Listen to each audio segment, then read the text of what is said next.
So now I have with me Manipya Mitananda, and today is certified by ophthalmologists, and this is a thick opaque plastic sheet, and behind that we have thick black sponge which will not allow any light to enter anywhere around the eyes.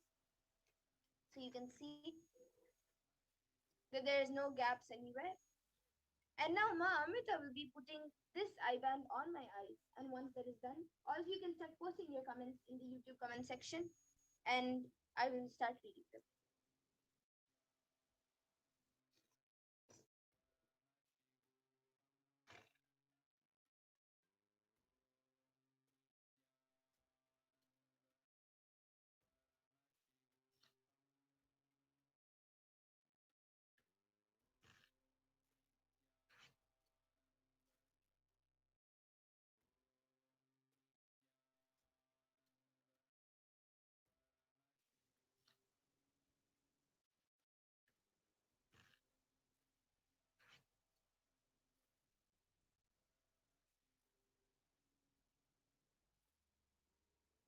Can you center it? Yes. Okay, so now the eye band also, even the adjusting, she did. So now I'll be turning to my right, to my left, up and down. YouTube comments. You can post live comments in the comment section on YouTube, and I will be reading it out.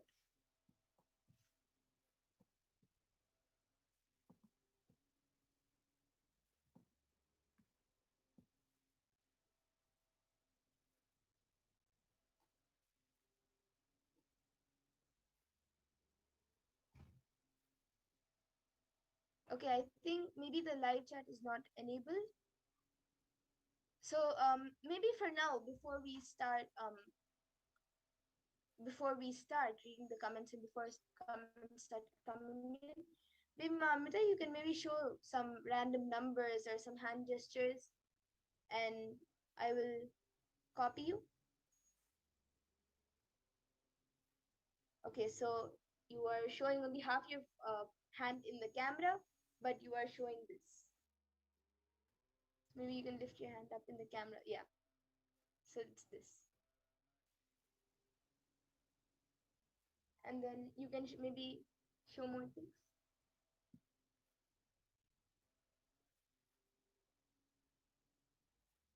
You can move it to the side. I don't need it in the, yeah. And now, yeah.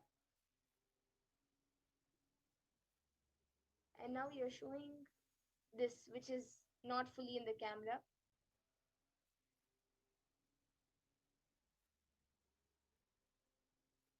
Anything else?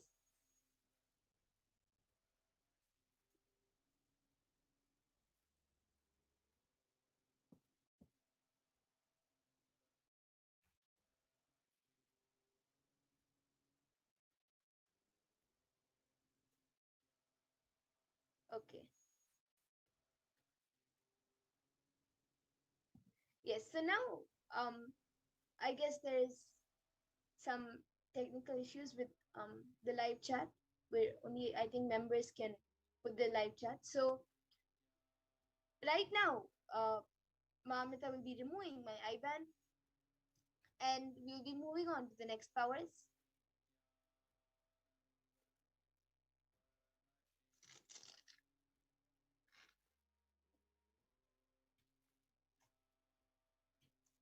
Yes, so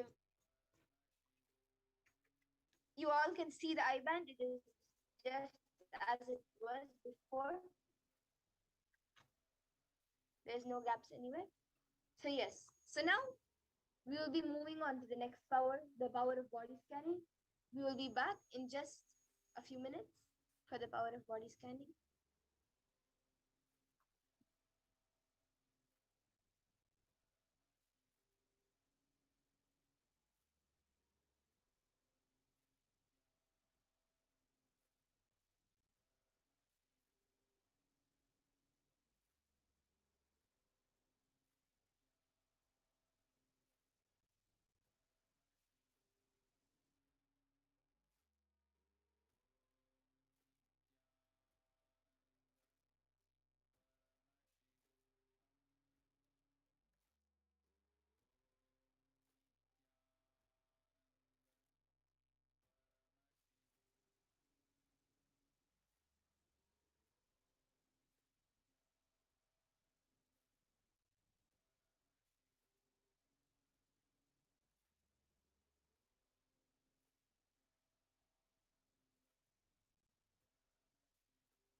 So now we'll be entering into the power of body scanning.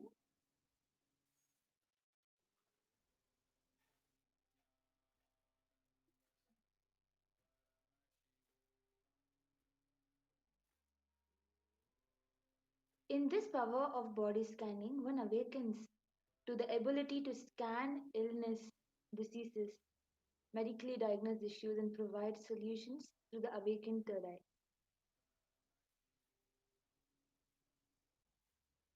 So the Shastra Pramana for the power of body scanning is from the Vijnana Bhairava Tantra.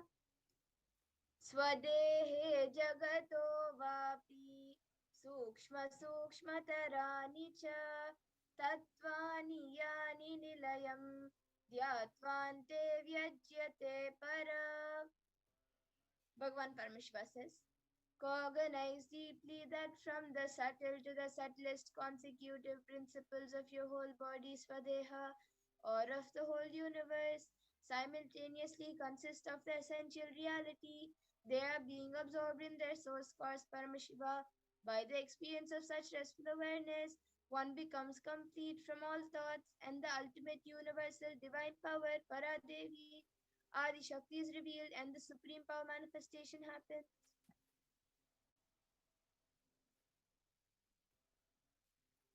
So now we'll be seeing the Apta Pramana, the reference of power of body scanning from the life of a Siddha. Terayar was a Siddha and one of the prominent disciples of Agatya. One day a man suffering from severe headache comes to Agatya for healing. Agatya uses the power of body scanning and identifies the root cause of the headache. He reveals that there is a small terai, a type of frog, sitting in the person's brain. Agatya immediately instructs Terayar, his disciple, to perform a open head surgery and remove the frog. After the surgery is completed successfully, the person is healed and cured of the headache. Thus, the person gained the name Terayar.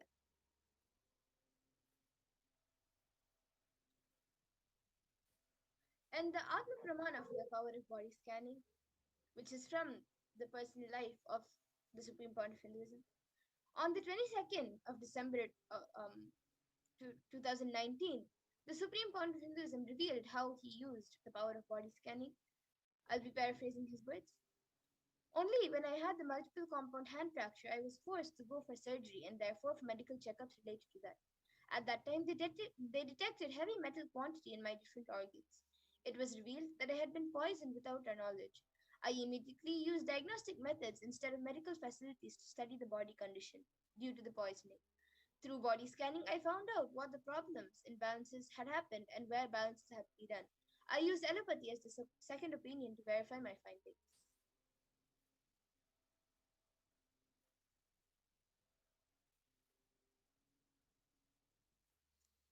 So, here is a Sakshi Pramana, the experiences and results of the extraordinary manifestation happening through the initiated disciples of Supreme Pontiff of Hinduism, which has been shared by many participants in the Facebook and screenshotted and showed over here for all of you.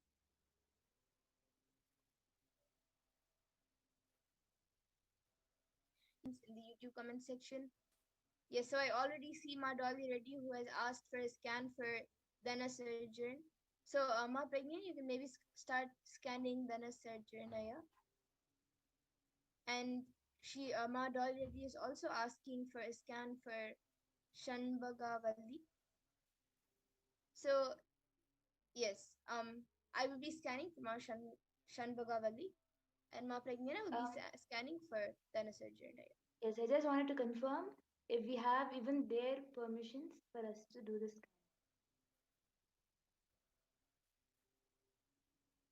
Yes, I think in previous power manifestation segments, she had asked for them and told that they have the consent.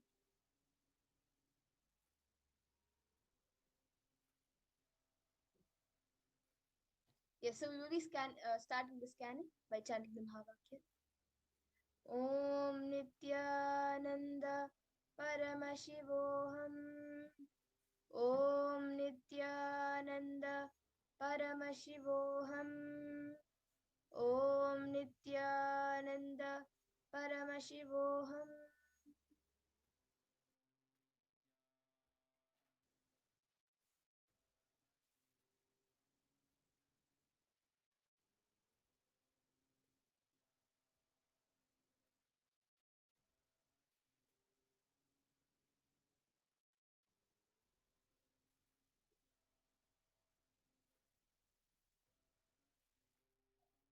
So Ma Dolly Reddy, I have I have scanned from Ma Shanbhagavali. I was able to see that in her body, more than physical disturbances and physical imbalances in the body, her mental state and her emotional state is very imbalanced and very distracted and disturbed. I was able to see that is because of something which happened, like maybe in the last 1 or 2 years. There is something happened like uh, very scaring for her. Like she has developed a fear in the past uh, like 1 or 2 years, and that is making her mental and emotional state very imbalanced and um, disturbed and distracted. So she's not also, because of that, she's not able to focus on other things that she does. She finishes everything only till a certain extent.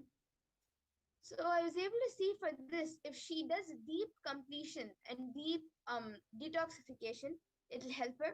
Not only like the deep completion has to happen.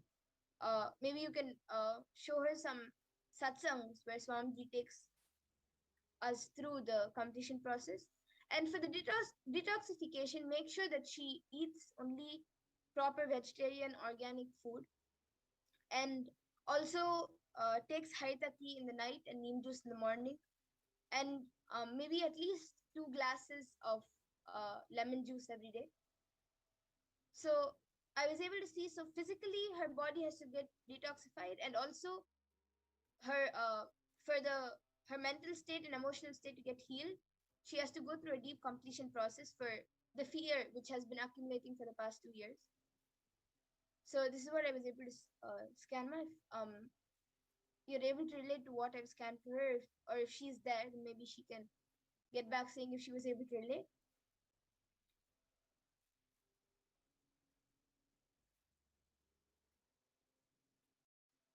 Yes, Ma Pragnana, I think you can share, Ma. I was able to see that there is some white substance that is being formed in the nasal cavity, just above the lungs. There is a blockage, white fungal infection being formed, which needs to be taken care of immediately before it causes uh, more problem. You can have turmeric in your milk and add turmeric to whatever you consume for the healing to happen. And I was also able to see that there is some issue you're facing with digestion. It is irregular digestion. So I was also able to see you have to have more harita for this. Yes, okay. So Ma, this was for Dana Sarjanaya. So Ma Dolly, you can maybe get back in the comment section if you were able to relate to what Ma Pragnana scanned for Dana Sarjanaya. And if he is there, even he can get back. And please share with him the solutions. Even with Ma Shanbhagavali, you can share the solutions which were revealed so they can implement it. And I think you have gotten back saying yes, Ma, for Shanbhagavali, Ma. Yes, you can also get back for the Nasarjanaya. And Ma Dolly has also asked for a scan for Peruma. He has given his permission. So Ma Pragnana, you can maybe scan for Peruma Raya. And also, again, Ma Dolly has asked for a scan for Suresh Aya. Yes, so Ma, I will be scanning for Suresh Aya.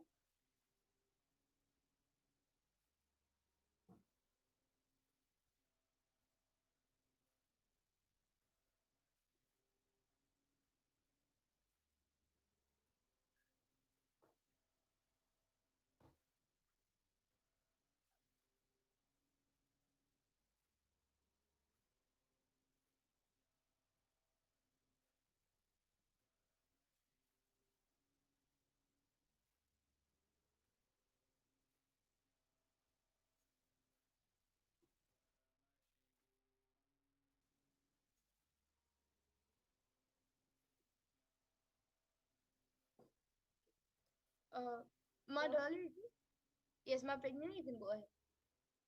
So I was able to see that he is not facing any major problems in his body. Just the fear of having problems is what he is facing. He is manifesting problem in his body unnecessarily by having this fear, and because of that he, even the small things that he's experiencing, like for example sudden dry throat, or just some blurriness while seeing, all this, when he's facing, he feels like there is some problem in his body and exaggerating it. It's just because of the fear. Otherwise, he is not having any problem. Yes, okay. Madhuri, you can get back in the comment section for Perumaraya. And what I scanned for Sureshaya was that I was able to see that in his like it's not a major thing right now, but within, if it's not taken care of, then maybe in the next 2-3 months it will it might become major. So there are like few small particles, especially on the right side of the brain, and it's right now it's not doing anything, but um it, if you leave it and if you don't take care of it or clean it up like soon, then within like 2 or 3 months it is, the particles will become more huge and they'll start like eating the brain kind of thing. And I was also able to see, because of the particles which are getting accumulated in the brain, I was able to see that is affecting even the normal five senses and the um, normal, the hormonal balances in the body. I was able to see, so sometimes he blacks out, not very often, but maybe like once in 2 weeks, once in a week or once in 2 weeks, he blacks out. And also the like he can't handle lots of loud sounds. And even the taste, as of now, it's I think I was able to see it's quite fine, but especially the eyes and ears are getting affected right now. So I was able to see, to get rid of those particles before it becomes a major problem, I was able to see that apply, if he applies coconut oil, pure coconut oil on the head, coconut oil maybe twice a week, and castor oil once a week. Just apply it and take a head bath, and also to maybe to dry the hair, you can use some nice natural um, smoke kind of thing like samrani. And also I was able to see another solution for, you can either do this, or you can also just every day do yoga and 1 hour at least of pranayama. Even if not 1 hour, at least then do the 108 times of Trinetra Kumbhaka, the 108 times in the morning and 100 times in the evening. So this is what I was able to see for Suresh Iyer. Other than that, it's fine. So even for this already, you can get back in the comment section. You have said that's true, Ma. Thank you. Maybe you can say for who. You can say it specifically for. I think we've scanned for 4 people right now. But yes, thank you for getting back in the comment section.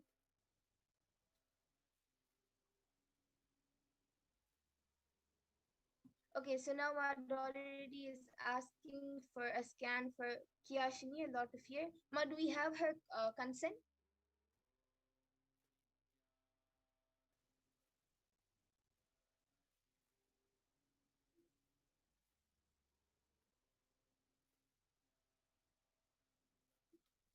Do we have Ma Kiyashini's consent for the body scanning?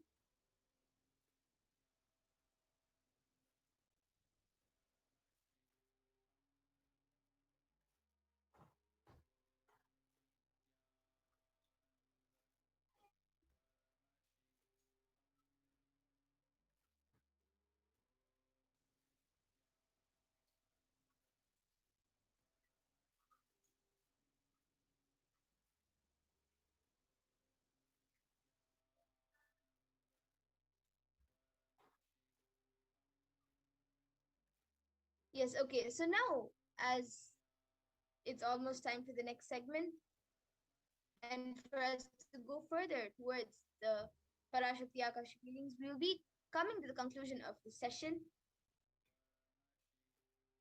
And for everyone else who is asking for body scanning, I think Mad already has asked for Kiyashini.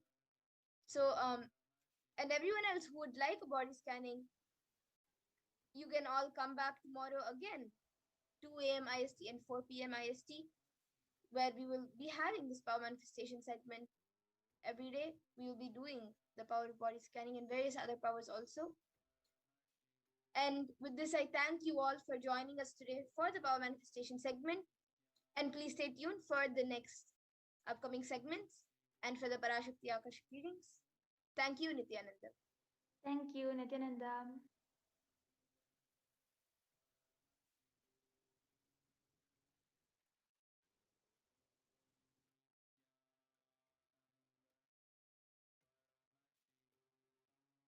Just be alive for next 3 years. Don't die within next 3 years.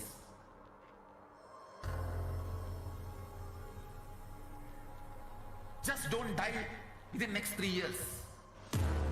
Be alive. Somehow be alive. I'm working sincerely. I will reach you somehow. Somehow I will reach you. It's my commitment to humanity.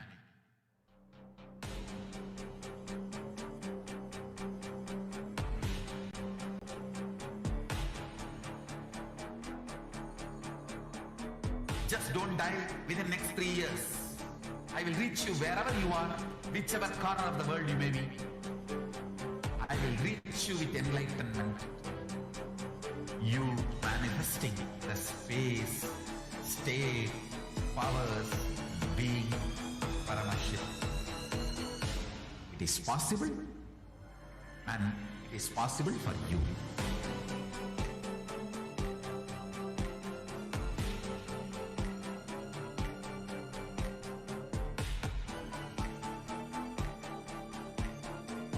Paramashiva will reach you with enlightenment science.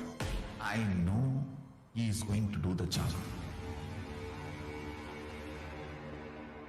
Just be alive for next 3 years. Nothing else.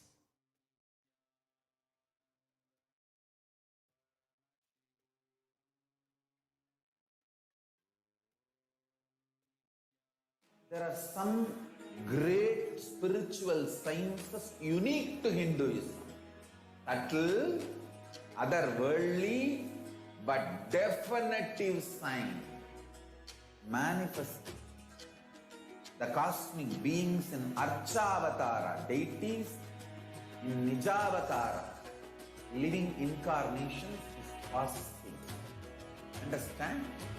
Kriya Pada of Vedas and Agamas elaborately explain the whole science of making the cosmic beings manifest in Archavatara, deities and Nijavatara, living incarnations.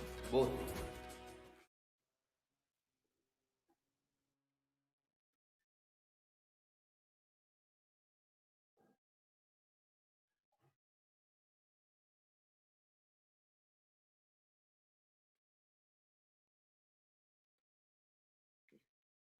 Yes, Nityananda, everyone, welcome back. Now we will be seeing we will be moving on to the next segment where we will be seeing and learning about the divine feminine consciousness.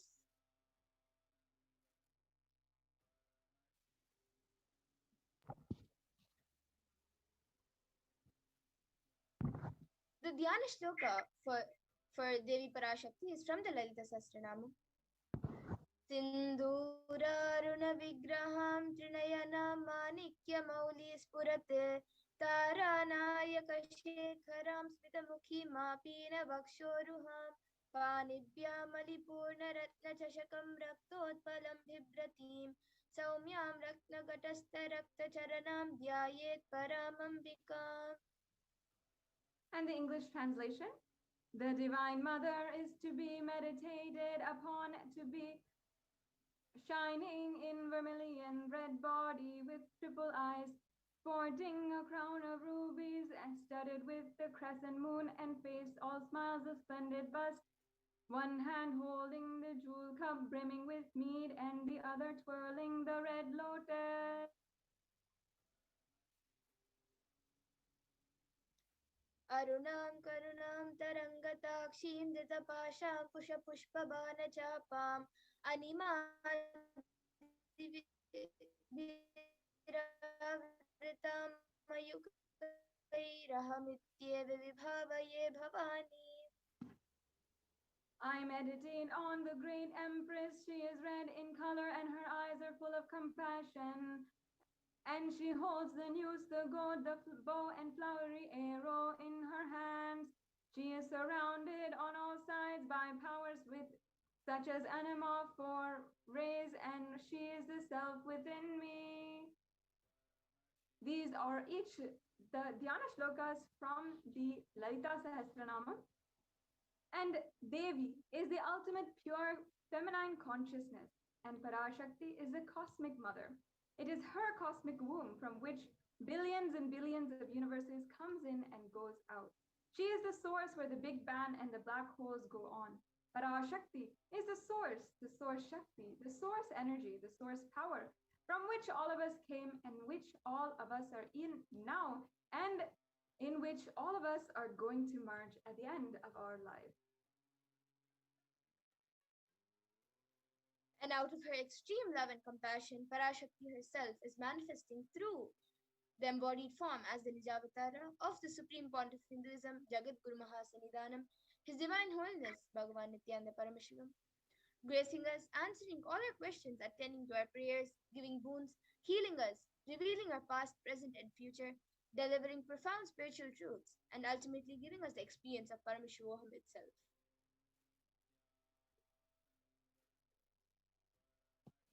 In the words of Parashakti herself, raising as Omkara. Omkara is the syllable Om, the primordial sound of the whole universe. So she's saying she's raising as Omkara, expressing as the Vedas and Agamas from the Omkara, blossomed as Srimkara, filled as Parashodasi, living in the 40 triangles, the Kailasa Swamini, who is the Kailasa Sripura Chintamani, Parashodasi, sitting as Paramashiva Parameshwari, who rules the whole world, Paramashakti, Manonmani, Meenakshi. As Nityananda, I took the Nijavatara here to give good boon to everyone, to bestow all goodness. Hiranya Garbha Swarupini, Brahmanda Yoni, Shyami, Chandramouli, Rapala, Aparana, Muma Parvati, Savitri, Navayavana, Samrajya Lakshmi, Parameshwari, Parashodasi, Meenakshi. Taking the form of Nityananda, I came here as Nijavatara. With great compassion, I am blessing. Listen, people, to do good to all of you, I took the form of Nityananda and came down as Nijavatara.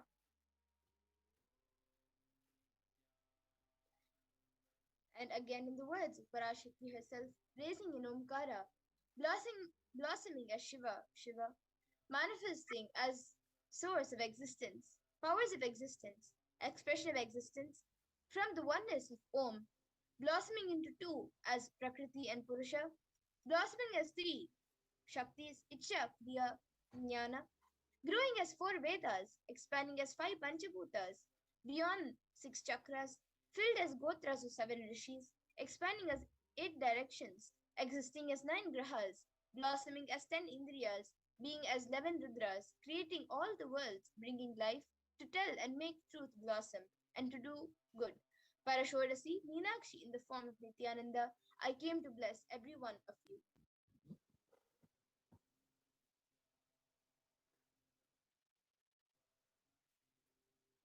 Now let us understand how we can receive Devi Parashakti. Understand that literally in the moment when Devi Parashakti is manifesting in front of our screen wherever we are, she is manifesting in our homes, literally. And literally, you are seeing Paramashiva and Parashakti at that moment. She is there in your screen. So always receive her very traditionally. Keep 2 betel leaves, 1 banana, one betel nut, and one coin in front of your screen. Watch Devi. The coin is actually considered the traditional dakshina in the Hindu tradition. It can be the lowest value, and it's not necessary to be any other amount or anything fancy. It is just 1 paise in India, if you're in India, or it could be even 1 cent in the US.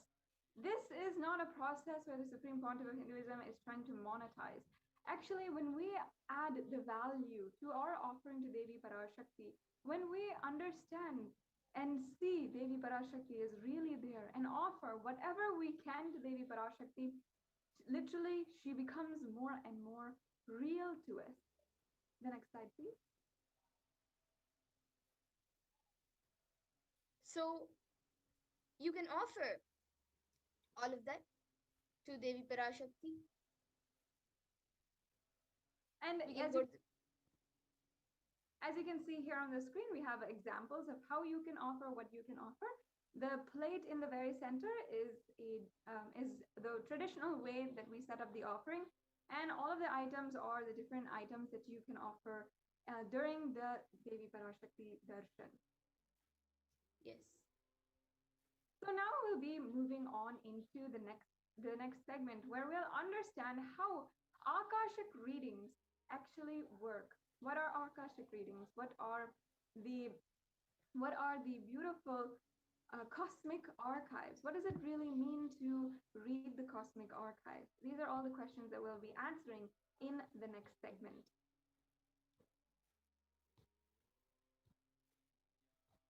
Yes, so the Akashic records are created in space, and whatever has happened in time is there as a file. So nothing can be destroyed. Please understand, none of your actions, thoughts, plans, emotions, words, nothing can be destroyed. Akashic records are cosmic archives of everything happening, and will happen.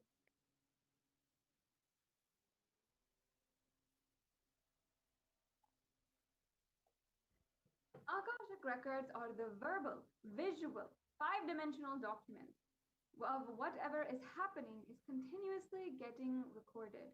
All the information that you've collected from all of your births, your thoughts, your actions from every single birth which you have had, you can access some of them just to understand and not to waste time doing the same action again and again.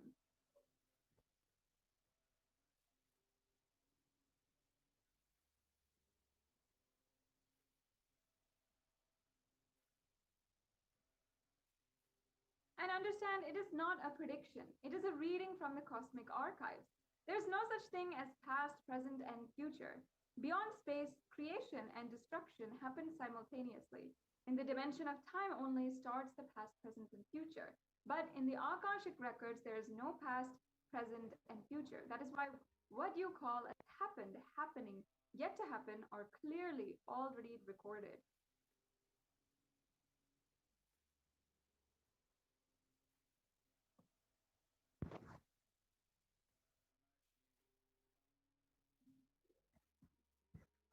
And in Swamiji's own words, nobody has the right on these readings.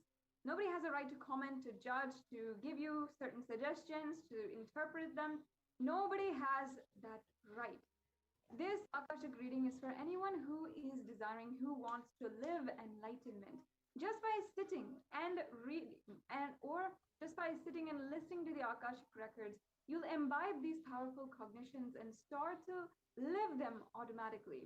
When you listen to these great readings again and again, naturally your negative logic is penetrated, broken, and then these great truths settle in your inner space and they make you live enlightenment.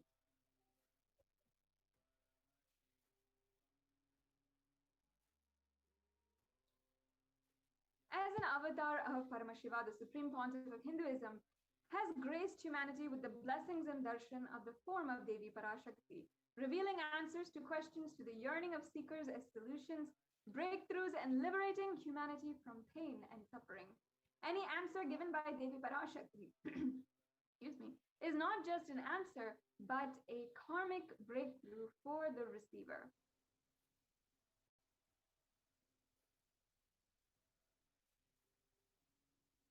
Now, let me chant for all of you the Shastra Pramana for the manifesting the power of Akashic reading. This sutra is from the Vijnana Bhairava Tantra, Dharana 64, Sutra 82. Sorry, 84. Akasham vimalam pashyam kritva drishtim nirantaram shabdatma tatchanaddevi bhairavam vapurapnuyat. Bhagavan Paramashiva says, looking at the spotless, infinite etheric space Akasha, beyond the sky and clouds, one should fix one gaze from the third eye without blinking, continuously, and make the body and inner space steady and motionless. In that very moment, O Devi, one attains the nature and powers of infinite space. Bhairava.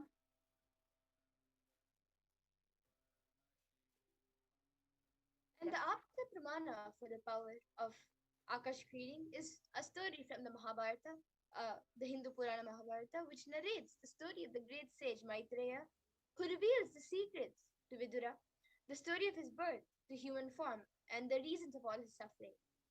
Sage Maitreya accessed the Akashic records and told Vidura that he was not an ordinary man, but in fact was an incarnation of Yamaraja, the Lord of Death. He was to play a part of a so-called Shudra for 100 years because he was cursed by Manduka Muni.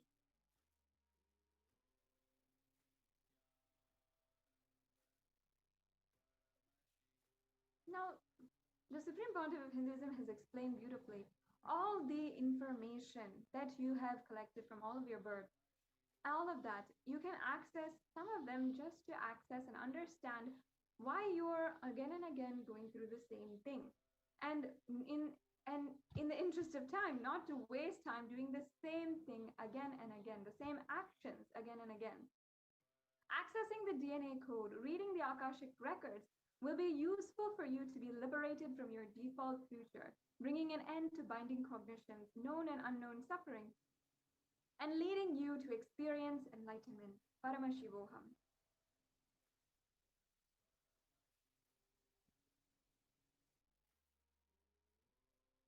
And only the avatar can alter the Akashic readings. Of course, the initiated Balasans can view the Akashic records. However, only the avatar can alter, edit, and upgrade and change the Akashic records. During the darshan and the dikshas, the Supreme Pontiff of Hinduism blesses and upgrades the Akashic records as per the prayers of his devotees.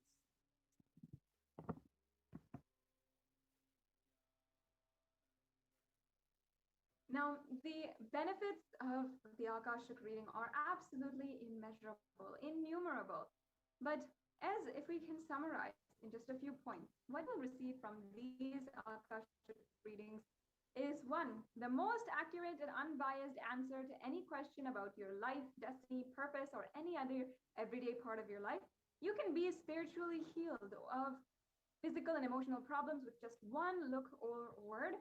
You'll understand the reason behind your life's happenings, receive blessings to fulfill your right desires, and get the clarity to redesign your future.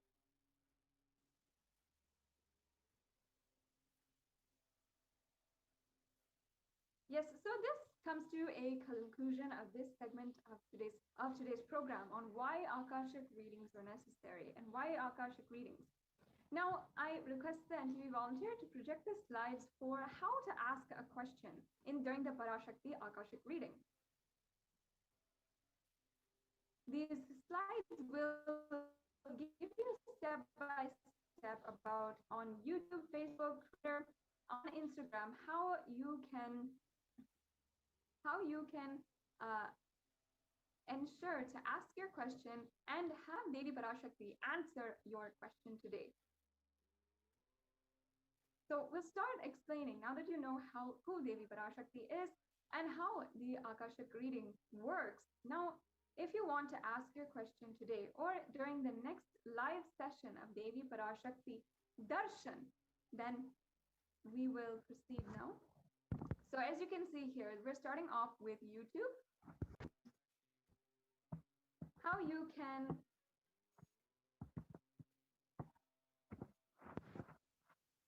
sorry for the technical glitch.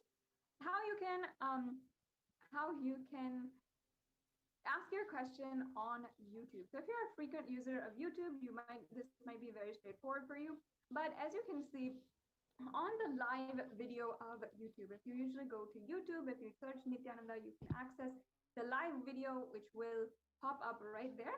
Then you can go to the right below the video, you'll see Kailasa's SPH Nityananda channel. You can subscribe to the channel, make sure that you have access to the more than 5,000 videos that are available for each and every one of you to have super conscious breakthrough. And then you can press join in order to become a member of Kailasa's SPH Nityananda YouTube channel. And becoming a member gives you an array of various different benefits, including being able to start being on the super chat of our live videos and live events. So as you can see in the chat, you can ask your questions for Devi Parashakti right there. Yes, the next slide.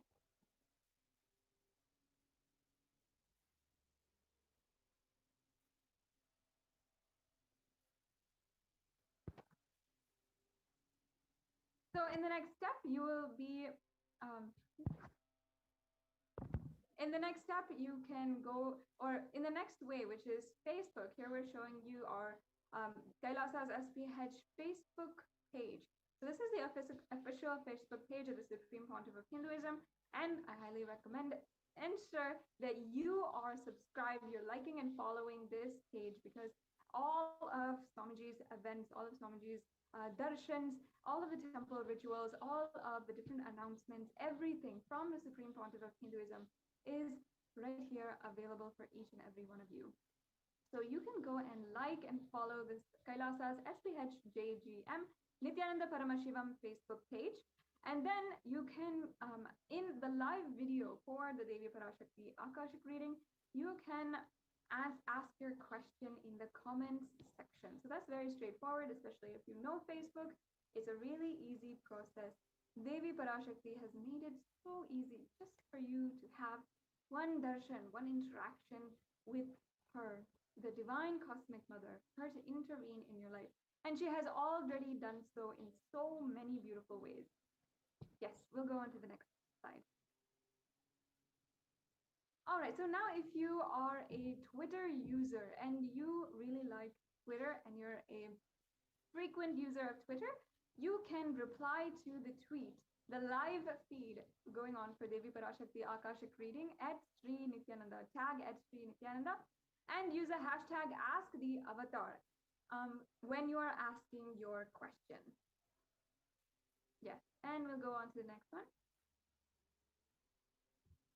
If you like Instagram and you want to use this opportunity, you want to ask your questions on Instagram, you can go to the Sri Nityananda official handle on Instagram, ask your question in the comments below, and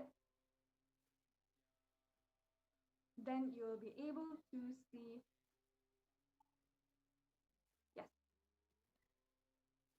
And finally, perhaps you are not really a social media user, you are not used to social media, and it doesn't really click with you in that sense.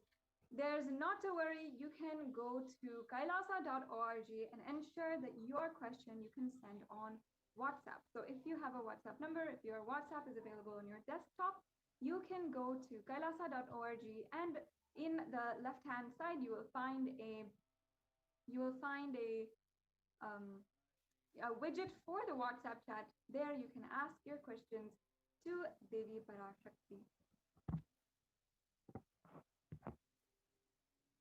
Yes, so that comes to a conclusion for the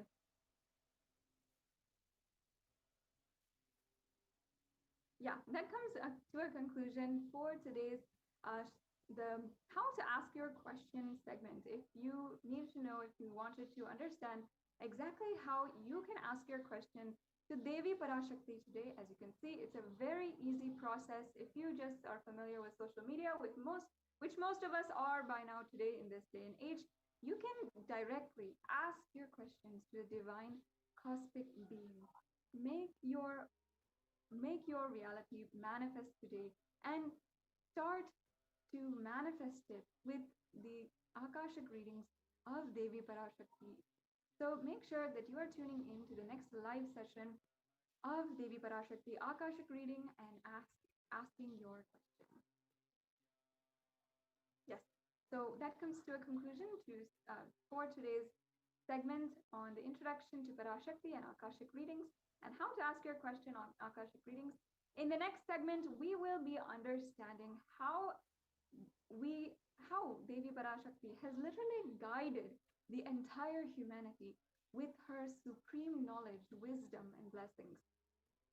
For the last few months, every single day, Devi PARASHAKTI has been manifesting through the Supreme Pontiff of Hinduism and has been guiding each and every one of us, has been guiding us to the next breakthroughs, to manifest wealth, health, long-lasting relationships in all areas of our lives. And literally like a beacon of light in these extremely dark times, she is gracing each and every one of us and guiding us as our ultimate supreme cosmic mother. So in the next segment, we will be understanding the guidance from Devi PARASHAKTI that she has been given us and how that is mapped out to various researches and so forth that we've mapped out in the next segment. So we'll be right back with you after a quick break.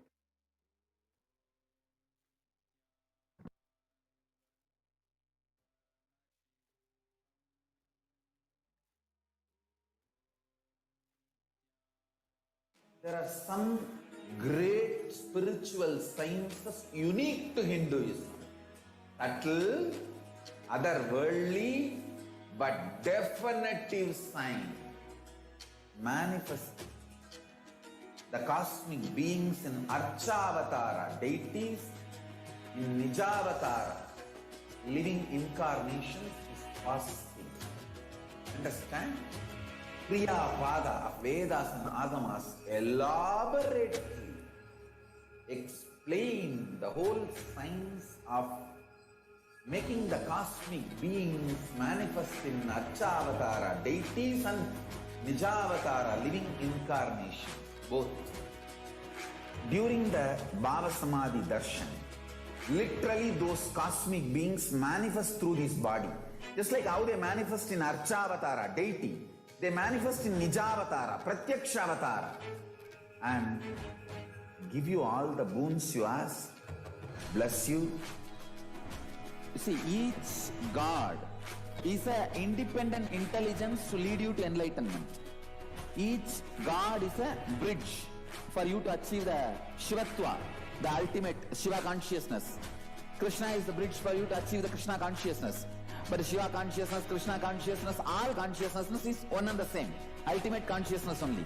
So that energy itself completely expresses. Just like Radhika, when I see my own sweetness in the mirror, I become eager to taste it. I find that the only way to relish this sweetness is through the constitution of Sri Radhika. Bhava Samadhi Darshan is a window to the infinite expanse of consciousness, allowing us to glimpse the formless in a way that we can understand. It cleanses the karmas of lifetimes. It awakens our biomemory to the space of Paramashiva, the ultimate consciousness, and creates a deep and lasting transformation in us.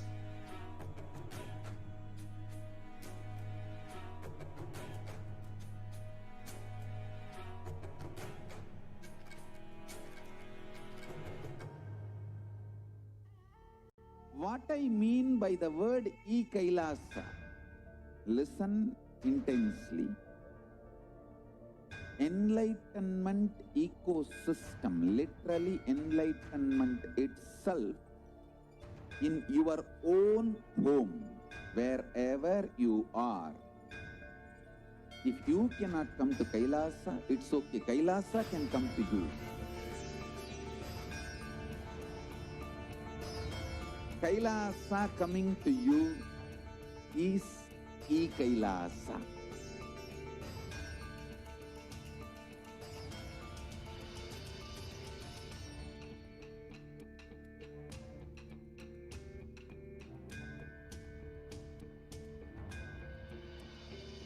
I will revive Hinduism. I am a Hindu revivalist, not by any revolution, but by evolution.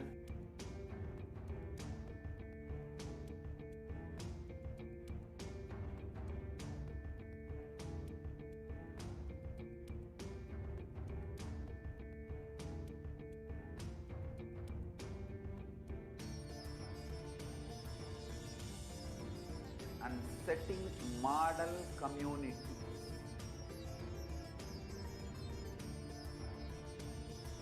Kailasas, enlightenment ecosystems, Sarvanya Pitas all over the world.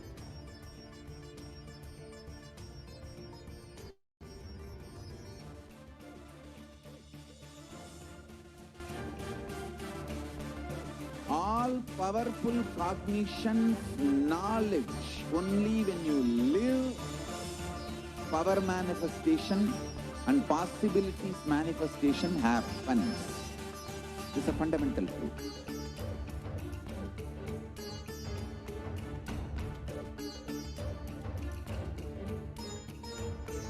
Hinduism cannot live exclusively as one sampradaya. No. All sampradayas of Hinduism is an ecosystem.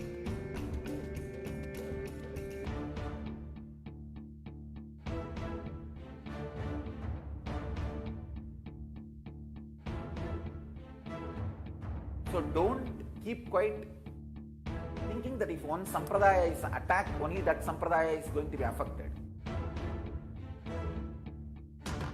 All of us are ecosystems.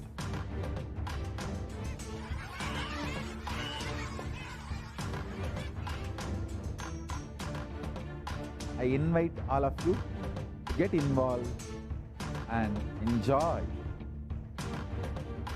Hinduism by the principle of Dharmo Rakshati Rakshitaha. When you protect Dharma, Dharma protects you. We will make the whole planet flourish spiritually. The spiritual prosperity will happen to the whole planet. We all have to coexist together.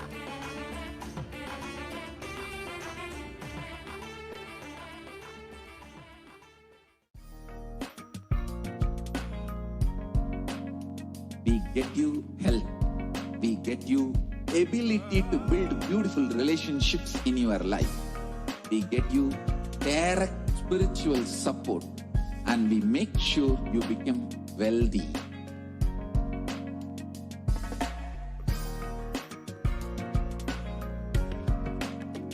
We won't stop giving you just good life. We will literally not stop till you live enlightened life. Manifesting the state of Paramashiva, space of Paramashiva, powers of Paramashiva, being of Paramashiva.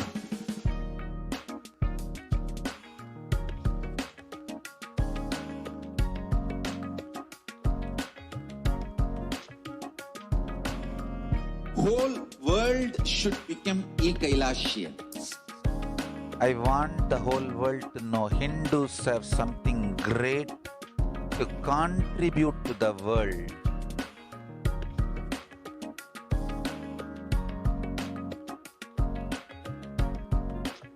We have something great to contribute to the world. Let us do that.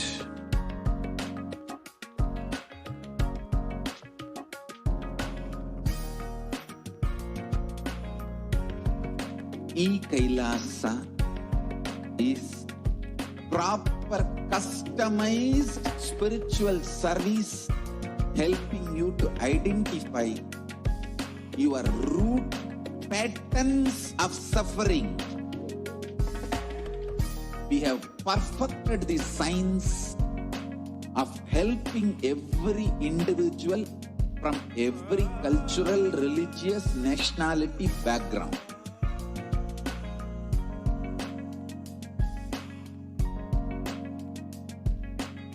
You will have lowest reactionary assumptions, highest awakened response, alive response for life continuously.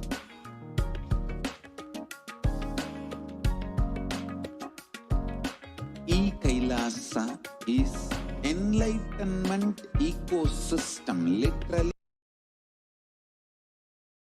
enlightenment itself in your own home, wherever you are.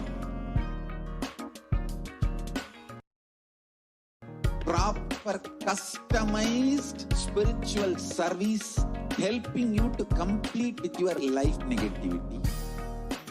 Withdrawal from life, self-hatred, self-denial, self-doubt, so much of tiredness, laziness. We can support you, aligning your diet, your attitude, your aptitude, your understanding about life. We can help you with everything.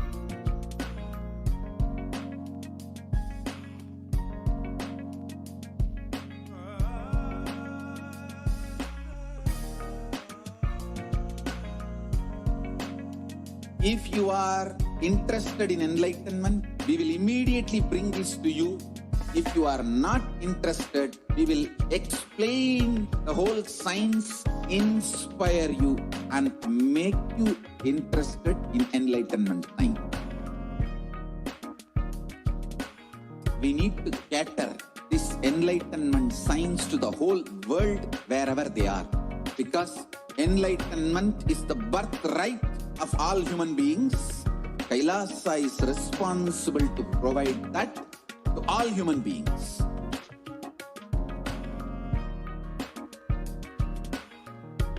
Kailasa is the totality of the knowledge I received from my gurus and practice manifested in my life, perfected by teaching millions of people from all cultures, time zones, backgrounds, genders, nationality, race, from every creed.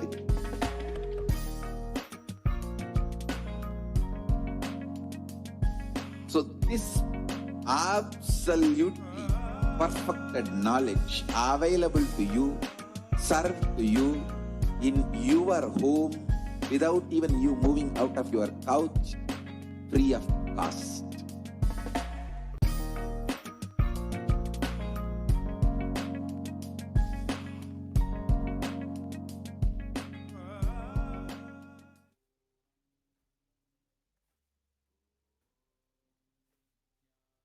Nityananda, welcome back to all the viewers after that very quick break.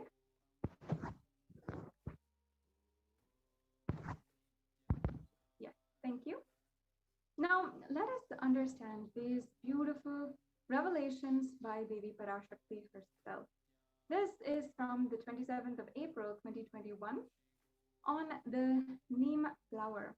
So Devi's words translated into English. We're just going to read Devi's words. As you're listening, make sure that you have very deep space of listening, of receiving Devi's words and letting that manifest in your life in the way that she wants it. Literally, it's very easy. Our consciousness is aligned to Devi PARASHAKTI because the consciousness is one and the same. So if we just listen and settle down all of our arguments or inner chatter that is going on, easily we will be able to start living these truths in our lives.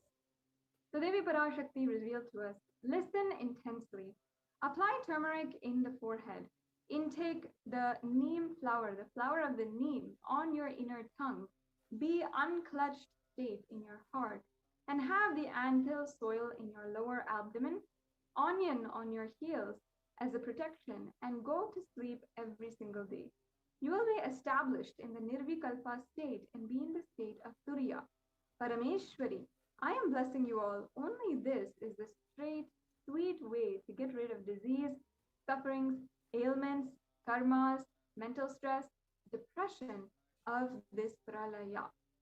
Oh people, listen. Life without any hardships will happen. I am giving you the completion of enlightenment and Paramashiva Padam. Let you live in Nityananda with stability. Always I will be with you and protect you. Don't worry.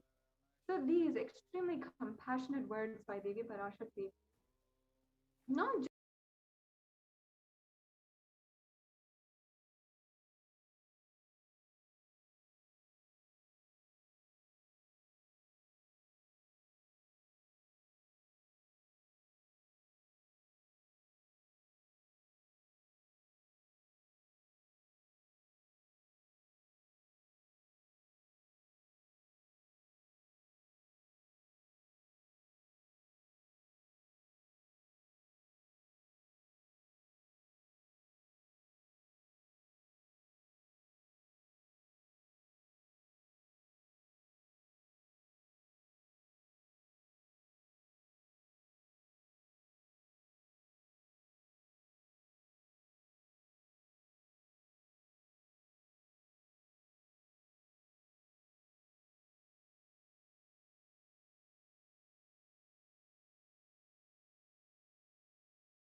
Connecting with the divine with your eyes closed is meditation.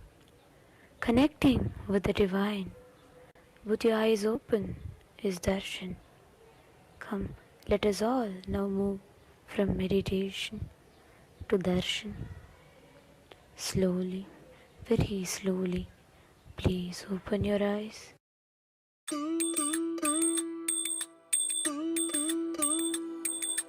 ஐயா சிவ சிவ சிவ சிவ ரகர ரகர சிவ சிவ சிவ சிவ ரகர ரகர ஐயா சிவ சிவ சிவ சிவ ரகர ரகர சிவ சிவ சிவ சிவ ரகர ரகர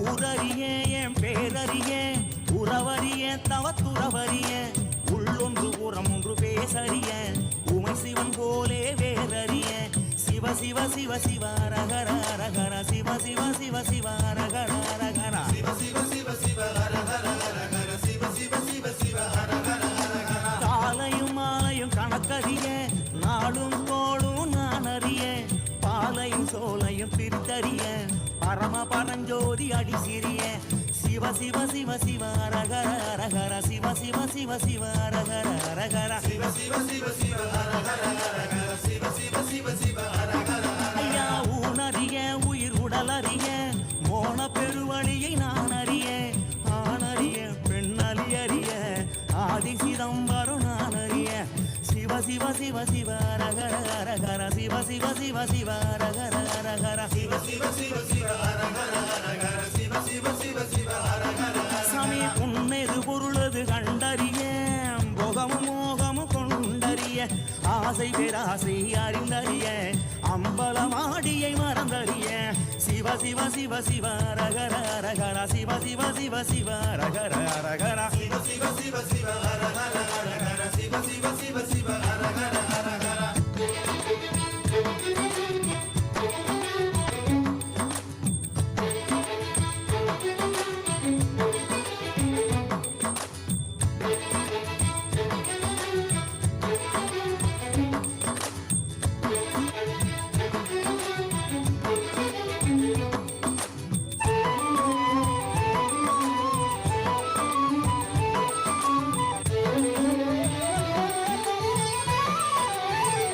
சிவ சிவ சிவ ரகர ரகர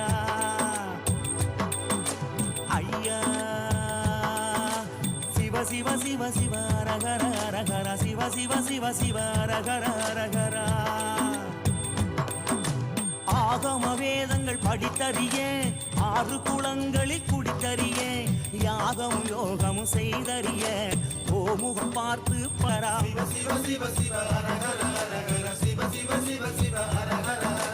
சும்மா ஒருபோதும் இருந்தறிய சுத்த அசுத்தங்கள் பார்த்தறிய ஆத்மனி வேதனை செய்தறிய அர்த்தநாரீசன் அடி சிறிய சிவ சிவ சிவ சிவ அரகர அரகர சிவ சிவ சிவ சிவ அரகர அரகர சிவ சிவ சிவ சிவ அரகர அரகர சிவ சிவ சிவ சிவ அரகர சாமி ஏடறிய சொல் எடுத்தறிய ஏற்றமும் தாழ்வும் நான் அறிய வீடறிய குடும்பாடறிய சோமசுந்தரனும் மறந்தறிய சிவ சிவ சிவ சிவ அரகர அரகர சிவ சிவ சிவ சிவ அரகர அரகர சிவ சிவ சிவ சிவ அரகர அரகர சிவ சிவ சிவ சிவ அரகர உணவறிய ஊரும் உணர்வறிய உள்ளது வெளியது நான் அறிய கணவறிய மெய் நனவறிய கனக சபாவரி அடி சிறிய சிவ சிவ சிவ சிவ அரகர அரகர சிவ சிவ சிவ சிவ அரகர அரகர சிவ சிவ சிவ சிவ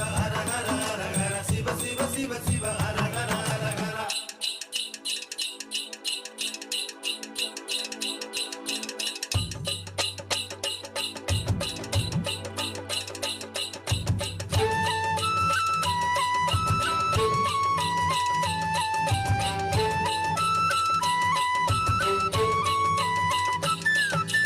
ஐயா சிவ சிவ சிவ சிவ அரகர அரகர சிவ சிவ சிவ சிவ அரகர அரகர ஐயா சிவ சிவ சிவ சிவ அரகர அரகர சிவ சிவ சிவ சிவ அரகர அரகர இரவதிய ஒரு பகல ஓம் நித்யானந்தேஸ்வர परमशिवसमारम्भाम् नित्यानन्देश्वरि परमशक्तिमध्यमाम् अस्मदाचार्यपर्यन्ताम् वन्दे गुरुपरम्पराम्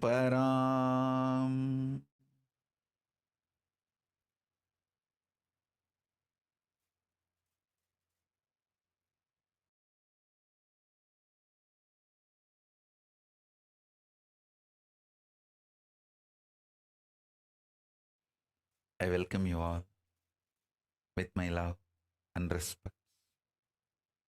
I welcome all the devotees, disciples, samajis, satsangis, Srimahans, Mahans, Tanedar, Kotari, visitors, viewers, everyone sitting with us all over the world. I welcome you all with my love and blessings.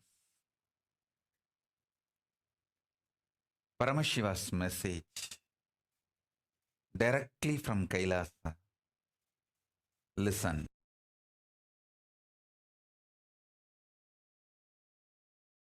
Guru Bhakti gives you the greatest achievement in the life, conscious sovereignty as a gift to you. Listen. The greatest achievement of any conscious being, anyone who is alive, human or animal, anyone who is alive, the purpose of his existence, life, goal,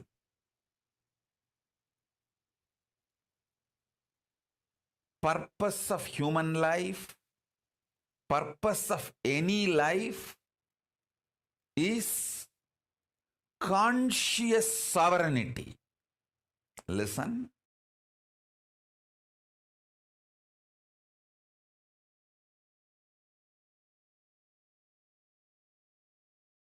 Only Guru Bhakti can make you manifest conscious sovereignty, because only Guru can give you conscious sovereignty. That is why even Paramashiva, when he wants to give you the conscious sovereignty, he manifests as Guru. Listen.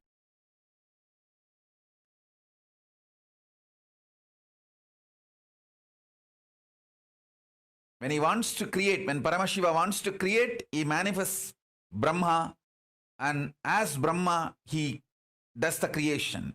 When he wants to do sustenance, he manifests himself as Vishnu, Parandama, and he does the sustenance. When he wants to rejuvenate, he manifests as Rudra, and he rejuvenates. When he wants to put beings in delusion, he manifests himself as Maya and does that. When he wants to give liberation, conscious sovereignty, he manifests as Guru and gives. Listen. Conscious sovereignty is the greatest achievement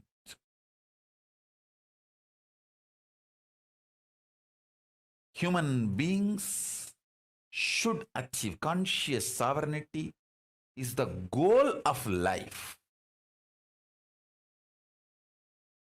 purpose of life, reason for the existence of human beings. Why the human beings are still alive? The only reason is to experience conscious sovereignty. Understand?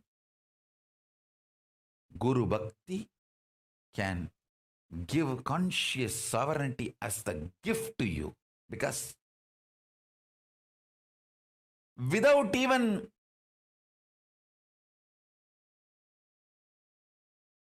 you struggling,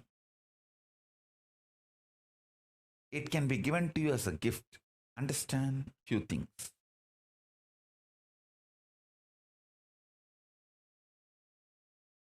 In your life, the men around you, you need to understand.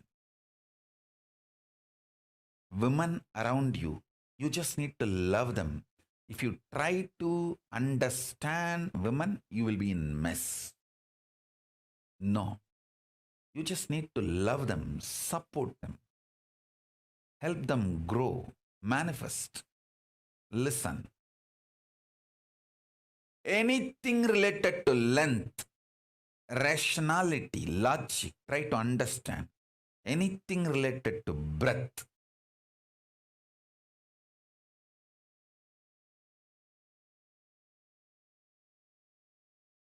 art, heart, emotion. Love them. Love it. Don't try to understand. Understanding is not the unit with which you can work with love, with emotion, with breath. Each dimension as a unit, as a methodology through which you can become part. You can manifest the best things.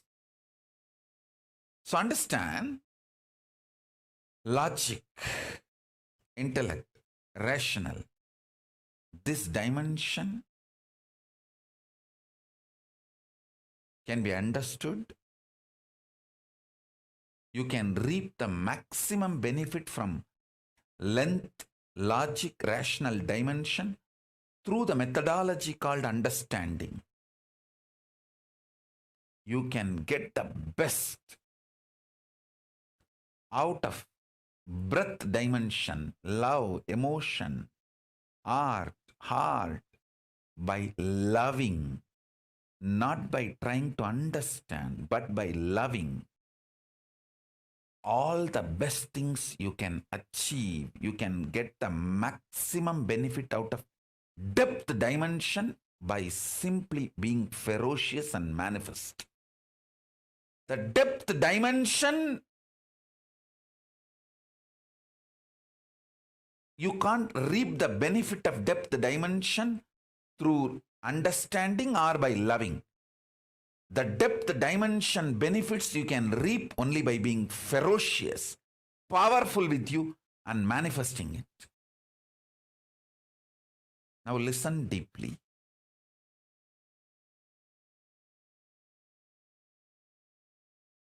I'll give you elaborate examples.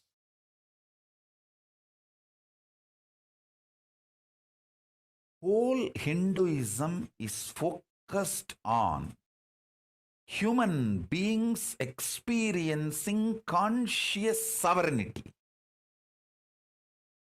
Listen. Fundamentally, mind binds you, chains you through patterns, obsessive, compulsive, reactionary behavior patterns, many other bondages, illusions, delusions. Mind binds you, chains you. It takes away the conscious sovereignty of the human being,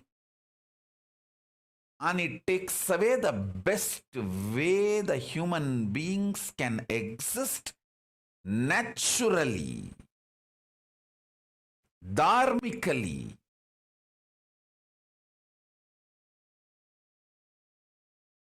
A simple human existence. And the best things that simple human conscious existence can manifest, everything is hijacked, taken away, chained, bound by mind. And when you start manifesting ferociousness and break the patterns, manifest powers, your mind is transformed into supermind. Bhagavan Aurobindo elaborately explains the science of making the mind into supermind. I would like to sincerely recommend all of you to read the book, The Divine Life. The whole book is about the science of transforming mind into divine, mind into supermind. So,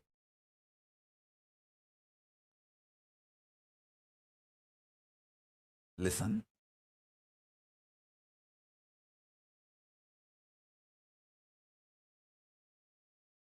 That book, The Life Divine, that explains this science more detailed, elaborate way. I'll be very happy if all my disciples get that book, all my followers get that book and read. Now let me give you the essence. Listen. The economical independence, social freedom, having the life of multiple choices, luxuries, comforts, having multiple options and choices as freedom, cultural enlightenment. All this, I am not against any of this, but conscious sovereignty is far beyond all this. Listen. mind gives you the freedom of choices and options by taking away your conscious sovereignty. It is like how the anti-Hindu civilizations, how the people who want to destroy Hinduism, they put the Hindus in jail. Then in the jail, they try to show their compassion and love. Oh, do you want to eat idli or chapati or roti? We will serve anything you want. See how compassionate we are. Hey! Missionary militants and militant missionaries, how they stole our conscious sovereignty by selling lies, abuses to us. They stole our conscious sovereignty. And then they are trying to show that they are bringing freedom for us. Please understand. One of the worst thing done to Hindu civilization is your conscious sovereignty is stolen from you. Listen. Even 100 years before, a practicing Hindu who understands Hinduism used to have conscious sovereignty as the lifestyle, even everyday decisions about his food, his clothes, his jewels, his medicine, his relationships, every decision he used to make out of conscious sovereignty.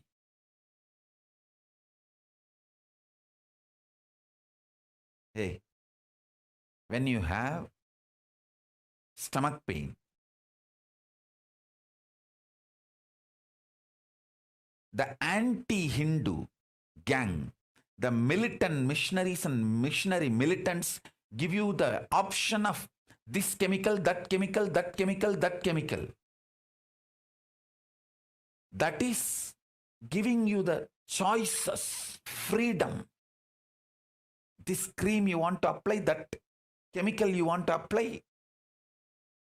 So out of your idea about freedom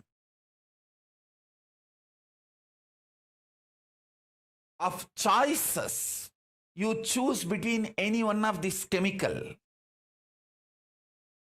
Without knowing, once you start taking this chemical, now you are going to have a bigger diseases and your body is going to be the income source for them. You are going to be enslaved forever. But if you had a conscious sovereignty, you just know, stop eating. Allow my consciousness to manifest in my body and heal myself. Please understand, in so many levels,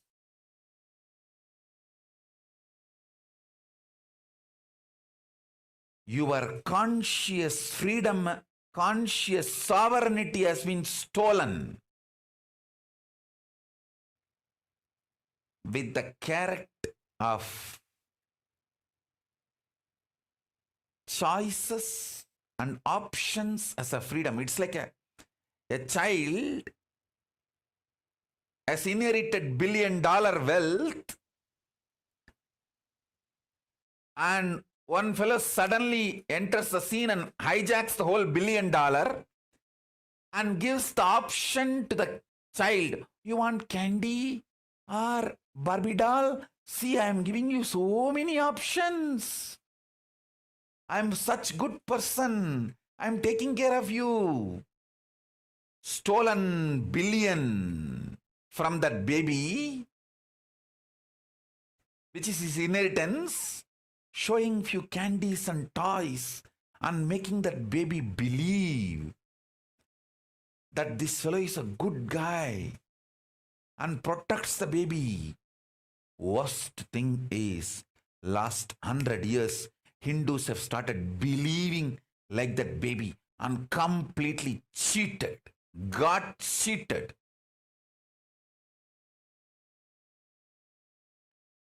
The militant missionaries and missionary militants have convinced Hindus the freedom of choices and options are more glorious, colorful, spicy than the conscious sovereignty. Listen, I am not against economical independence, political sovereignty, cultural enlightenment, having options and choices as freedom, luxuries of life. I am not against any of this. I am just against stealing your conscious sovereignty, showing all this. Understand? If needed, everything else can be given away just for conscious sovereignty. Conscious sovereignty is worthy of everything. Let me explain conscious sovereignty. Conscious sovereignty means I know I am consciousness. I manifested this body, this life, and I am going to be working on exhausting any bondage, chains put on me in the form of obsessive, compulsive behavior patterns, reactionary patterns, any other bondage put on me, I will exhaust those karmas and break from those bondages. I will be fertens and liberate myself, manifest powers, and reclaim my conscious sovereignty. This is my life. How many ever births I take, I know this is my life. Having this clarity, and whether you are facing a headache or headache giver or worst thing you think in your life. For some people, poverty is the worst thing. They're ready to die, but they don't want to live in poverty. For some people, death is the worst thing. They are ready to go through anything, but they don't want death. For some people, loneliness is the worst thing. They're ready to go through anything, but they don't want loneliness. Listen.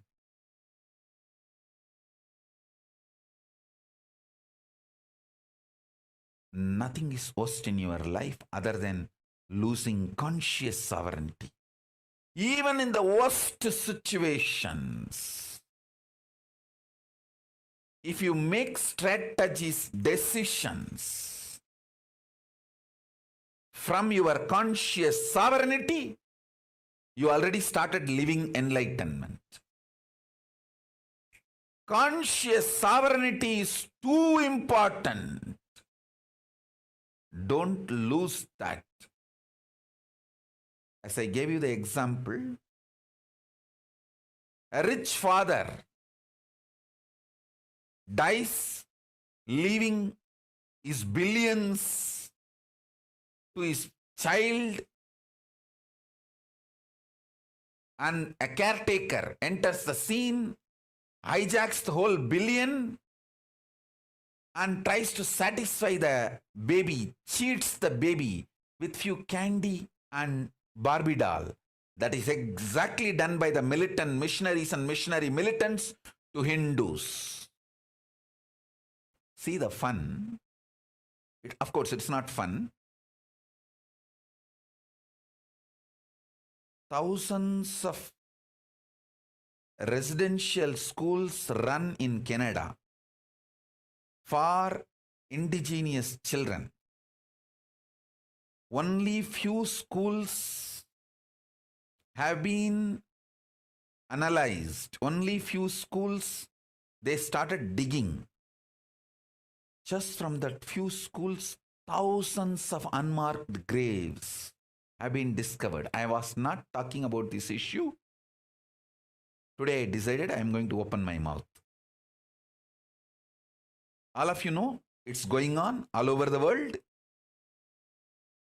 Listen, these missionary militants and militant missionaries, first they go and convince the indigenous people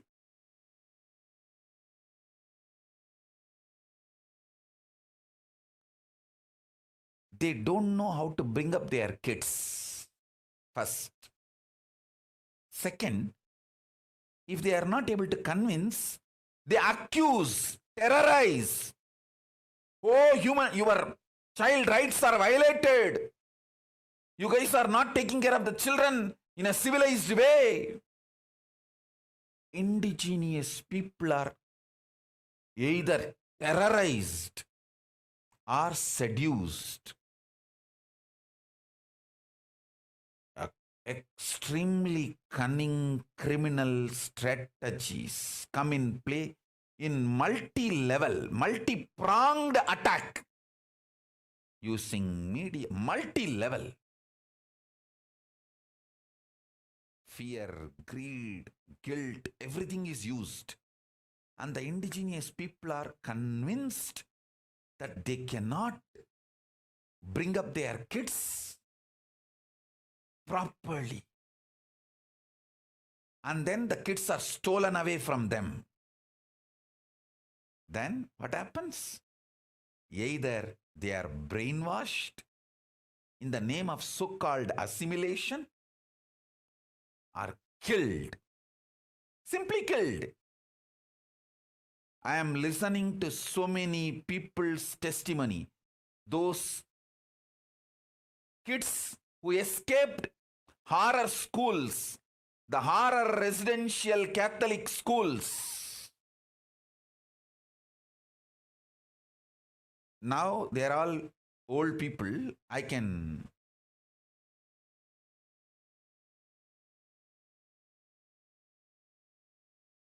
am hearing many of their testimonies.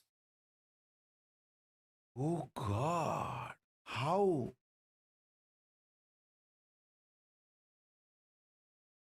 Exactly, they have done the same to Hindus.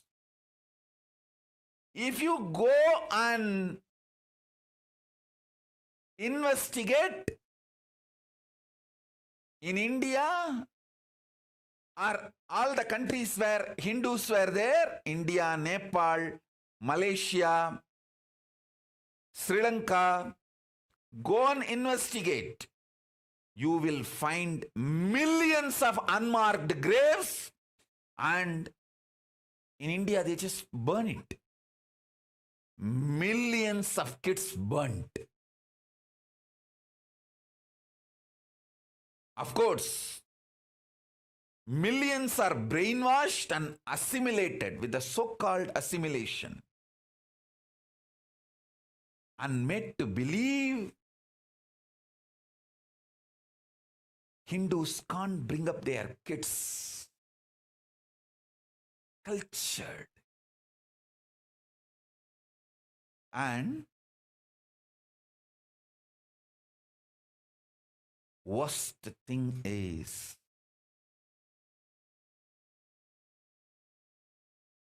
Hindus are not waking up to this truth, and much worse is because Hindus are not waking up to this truth, the same gang, Same strategy.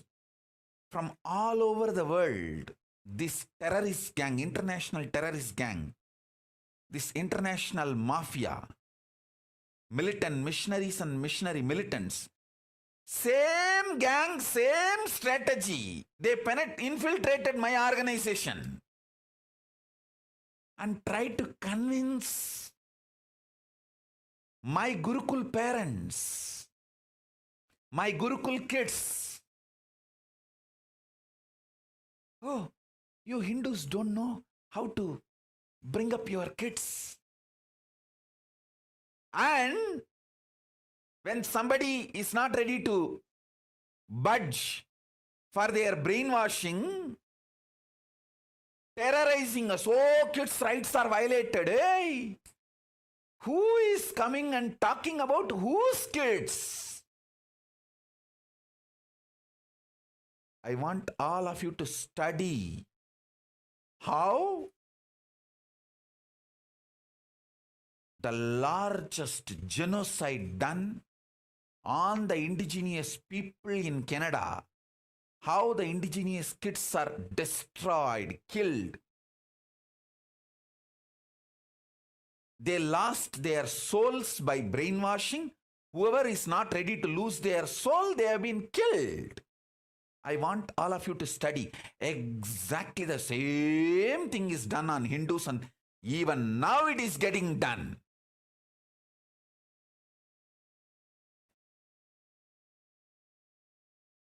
Exactly, they have done the same thing to my Gurukul.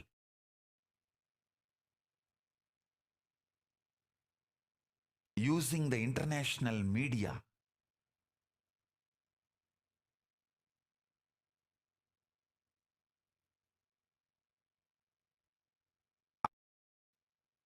Indian media is just shit. It is nothing but shit.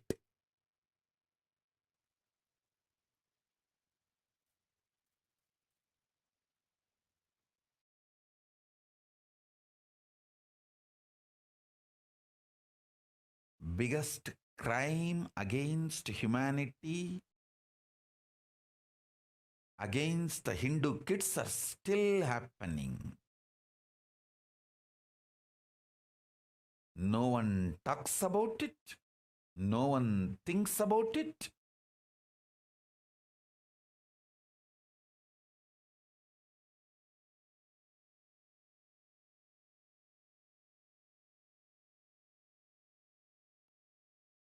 I am talking because I personally suffered the extension of this genocide happening to indigenous people in Canada. What was done to indigenous people in Canada?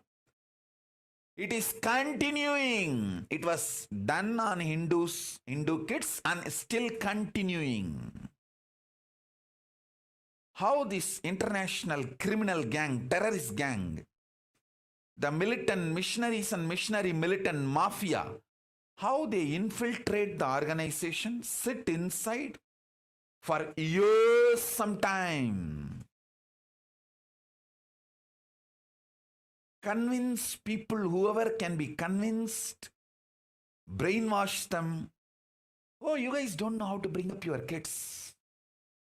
And if somebody is not ready to get brainwashed, terrorize them. Oh, the kids' rights are stolen. Child abuse is happening. God. Wolves and foxes are worried about the goat getting wet in the rain. In Tamil, there is a proverb. ஆடு நனையுதேன்னு ஓனாய் அழுதுதான். Wolves and foxes and culnaries cry, saying, oh, the goats are getting wet in the rain. I want all of you to study and see exactly the same mold is followed. This international criminal gang has that same toolkit. genocide on indigenous kids toolkit. What was done on the indigenous kids of Canada, same thing was done on Hindu kids for last 200-300 years and still continuing. I'm telling you, when I was born and brought up in Tiruvannamalai roads, if I walk, I can count how many faces I see without the basma and kumkum, the Hindu marks on the forehead. I can count in my finger. And even to the school, if you go, we have a clear memory. The school in which I studied, the headmaster is called Chandrasekhar. If a kid comes without the Hindu forehead mark, as per his family, either Basma or the Urtva Bundra, he will put the Kaudang. It's a compulsory. You have to come with your traditional family face, the forehead mark to the school. Now, if you go to school with any Hindu mark, you will be punished. See, within 40 years, listen, if I stand in the streets of Tiruvannamalai and tell the people of Tiruvannamalai, 30 years before, when I studied in the schools, hey, after 30 years in the same place, your next generation kids, your kids will not be able to have the basma and kunkuma and freely go to the temple or school, they would not have believed me. Now, if I stand in the streets of Tiruvannamalai, I can count in my hand how many number of people wearing basma and kunkuma. In 80s, 99% of the people will be wearing the basma and kunkuma, living Hindu life. Now in 2010, now I think 2020, 99% of the foreheads does not have basma and kunkuma. Only good news I have is Arunachala never gives up Tiruvannamalai. He protects it because he wants to have a conscious landing pad to land again and again to save the planet Earth. Whenever he wants to land as incarnation, he needs a conscious airport. For that, he keeps the Tiruvannamalai alive, and Tiruvannamalai will be protected. That's the good news. But now, whatever I am talking, 30 years before, when I was given Samaya Diksha, Vishesha Diksha, if I told my community people, 30 years after, your kids will neither receive Samaya Diksha, Vishesha Diksha, the habit that will not be there, they would not have believed. But now that is the truth. My family kids do not even know what is called Samaya Diksha, Vishesha Diksha. The whole community do not know what is Samaya Diksha, Vishesha Diksha. The community which kept the Saivam alive, the community name itself is Saiva Velalar, Adi Saiva Velalars. The kids do not know what is Saiva Diksha, Samaya Diksha, Vishesha Diksha, Siva Diksha.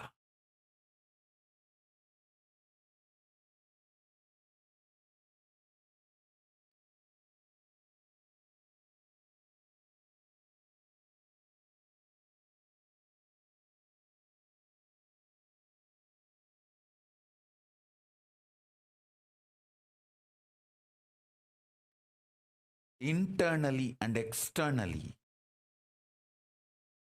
the crimes done against indigenous Hindus,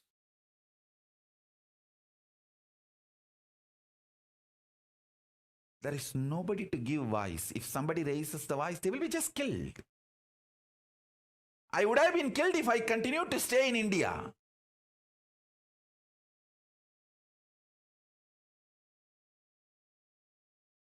Because Paramashiva has protected me and protecting me, now keeping me in a safe place. Kalabhairava is continuously protecting me. I am able to even speak out.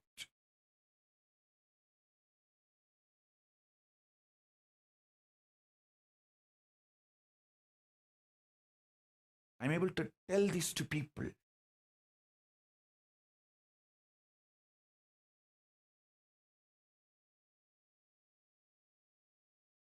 I tell you, all these missionary militant missionaries, this international terrorist gang, international mafia gang, who infiltrated my Gurukul and destroyed it, don't think you are successful. Maybe you have destroyed my Biddi Gurukul, but now you can't reach me, you can't touch me. The Kailasa, Paramashiva has given me enough powers and protection. Listen. The great news I have is this powers and power manifesting science is still alive with me. Now it has become too powerful because last 3 years, I have not touched anyone, initiated anyone, sitting in samadhi, overflowing, bubbling. The moment this pandemic is over and Kailasa opens, you will see I will demonstrate thousands of my kids floating in the air, levitating, manifesting all kinds of powers. I will visibly demonstrate and show to the world the power of Hinduism, power of conscious sovereignty.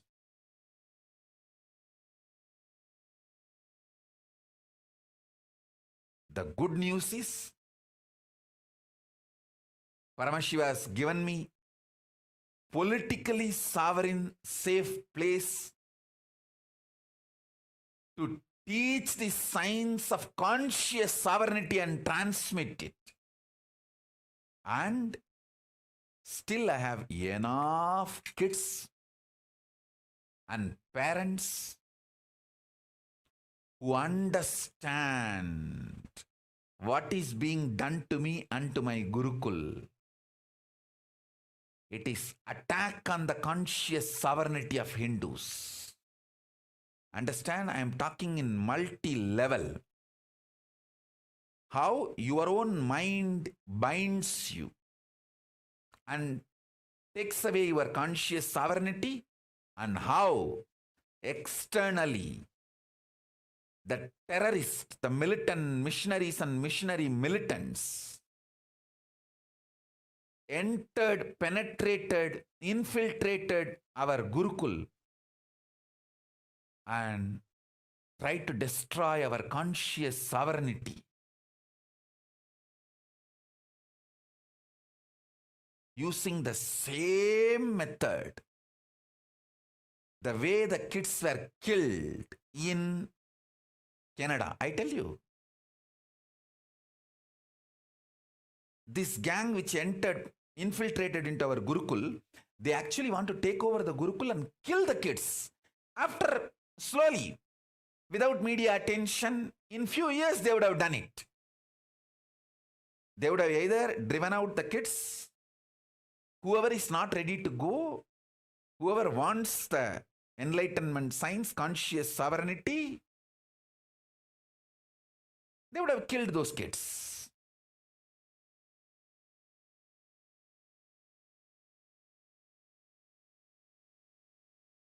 The good news is, I have powers and the science of power manifestation still alive in me. That's one. Second, still I have so many wonderful parents who understand the science of conscious sovereignty and what has been done to me and to my Gurukul.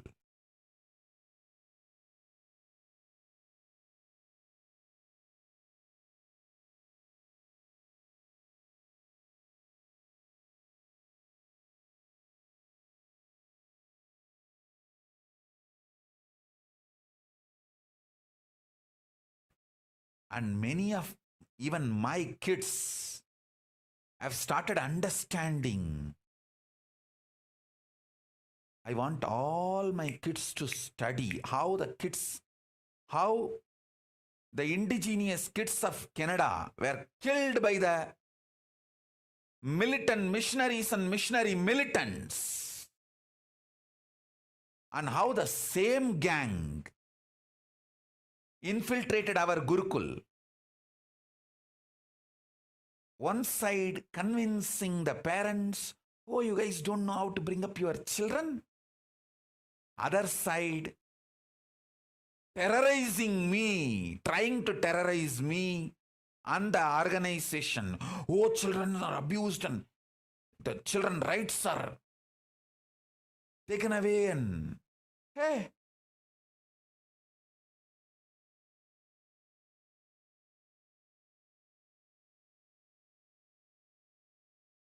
if you really want to do something good, go and stop your religion killing indigenous kids all over the world.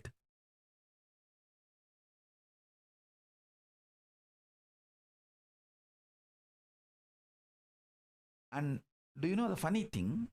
Even this animal rights gang and all will come to India only to attack Hindu rituals. You see, in Hindu rituals, we have a ritual called Jallikattu, where they play with the bulls and not a single bull is harmed with any weapon or anything.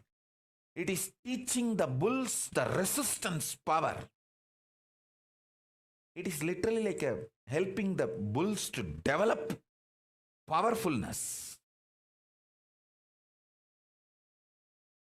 They attack this Jallikattu, but they don't bother about killing the animals and eating for meat. The meat eating and meat exports, they don't stop, or they don't even question. They support killing, but they don't support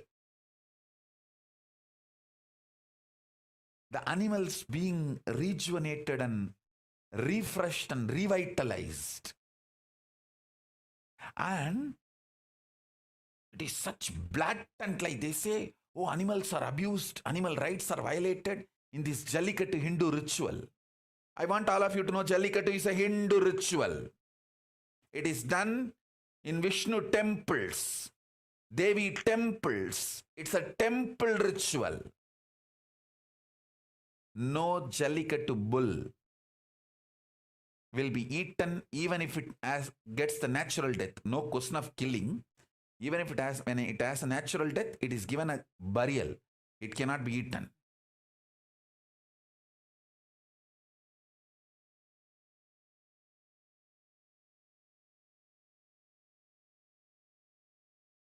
Branding Hindus as animal right violators. See, if there are 3 hotels, Hindu hotel, Christian hotel, Muslim hotel, constantly you attack Hindu hotel, abuse, put false accusations. It means what? You are making people to go and eat in the Muslim hotel and Christian hotel, brainwashing them. This is exact attack happening. Attack Hindu schools, Hindu education systems constantly, cunningly. So they are forced to go to the Muslim schools and Christian schools. Get converted.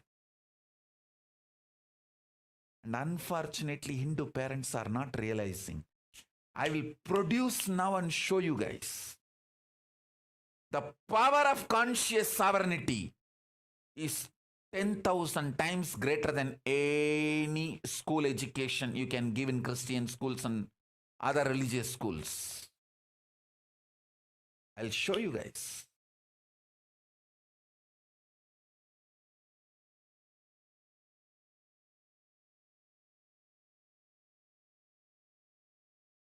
This is what the militant missionaries and missionary militants were afraid.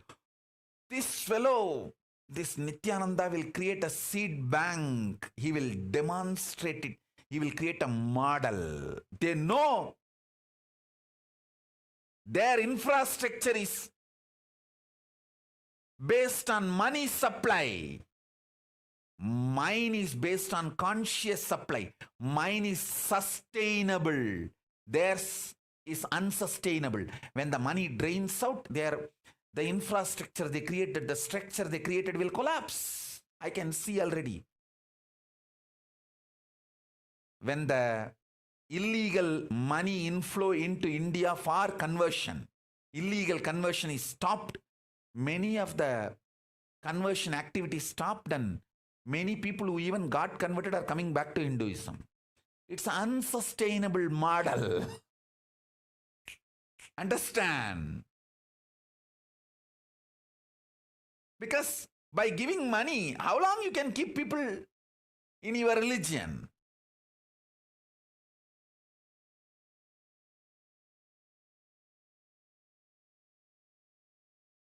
You guys are money givers. I am conscious giver.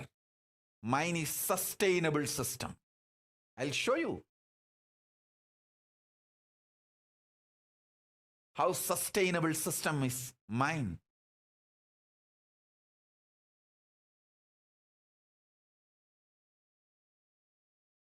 Sustainable model is mine.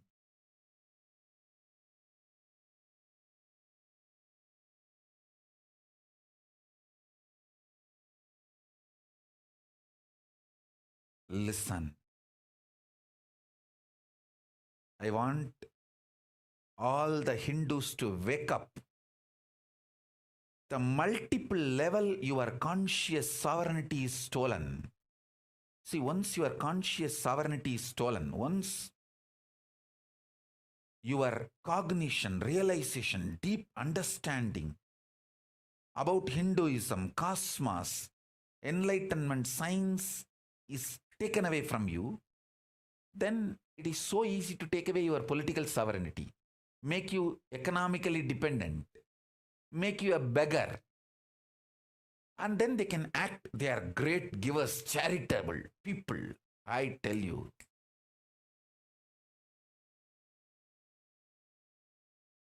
Charity done after stealing the conscious sovereignty is the worst cruelty.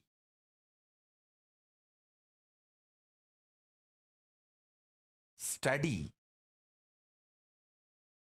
how those schools which killed thousands of kids in Canada, how great charitable they were. Study, you will understand exactly what is happening to Hindus in India, Malaysia, Singapore, Pakistan, Bangladesh, Cambodia, all the Hindu countries, which were Hindu countries.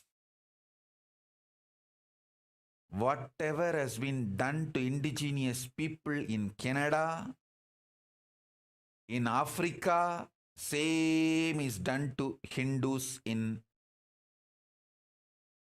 the whole Asia. We were made to believe as long as we are Hindus, we won't grow. Who wants your growth?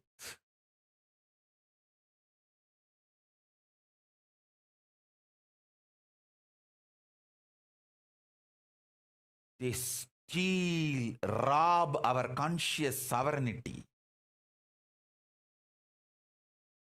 and try to serve us, do charity to us.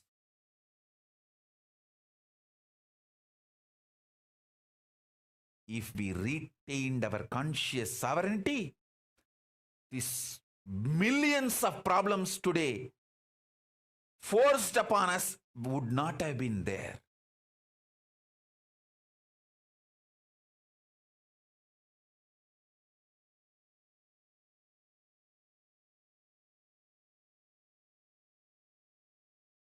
Now, we are enslaved to toxic food.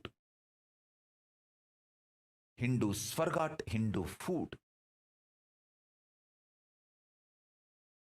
We are enslaved to toxic dressing methods. Understand? If you are wearing mask, you will understand how the mask is suffocating. But after 2-3 years, you will forget it is suffocating. Same way, the jeans is a suffocating dress. But after a few years, you forgot it is suffocating.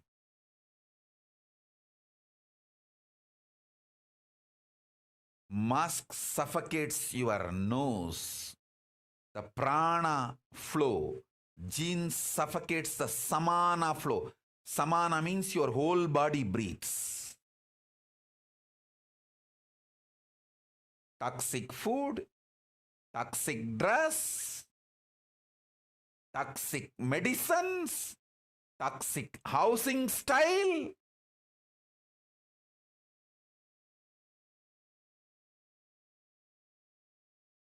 Everything toxic is dumped on us.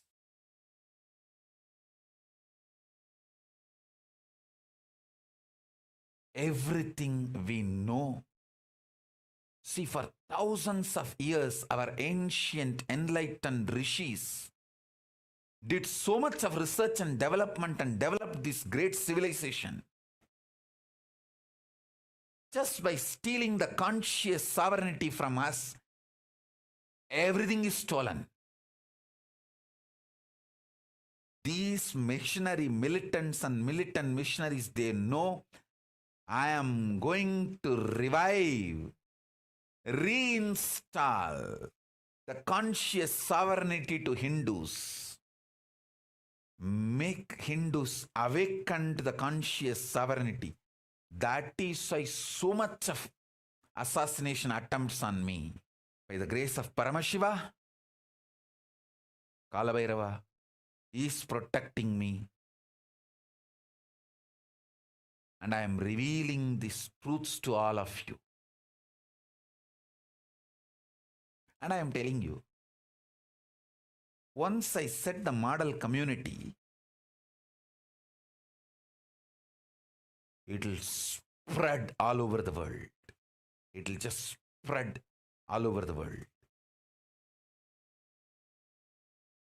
Even those parents who got brainwashed by the missionary militants will come back. No, Swamiji, forgive me. I made a mistake. I did a mistake. I think my kids should grow in Gurukul. Many people, many parents who got brainwashed and took the kids, now those kids have become druggies. When you get brainwashed by a druggie and take away your kid, naturally your kid will go in that line only.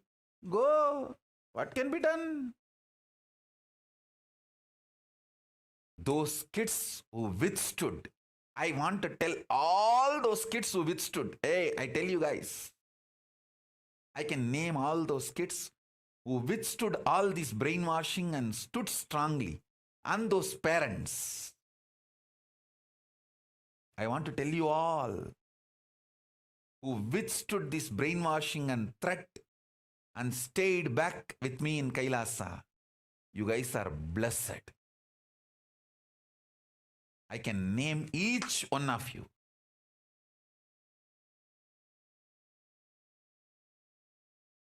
Each one of you. Starting from Mamadura and Rupini, Skandamata, all the parents and these kids who withstood, all you guys are blessed. You withstood the brainwashing, terrorizing, all attacks.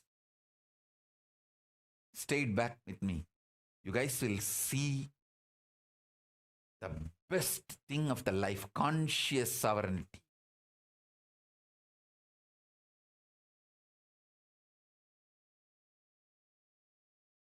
Listen.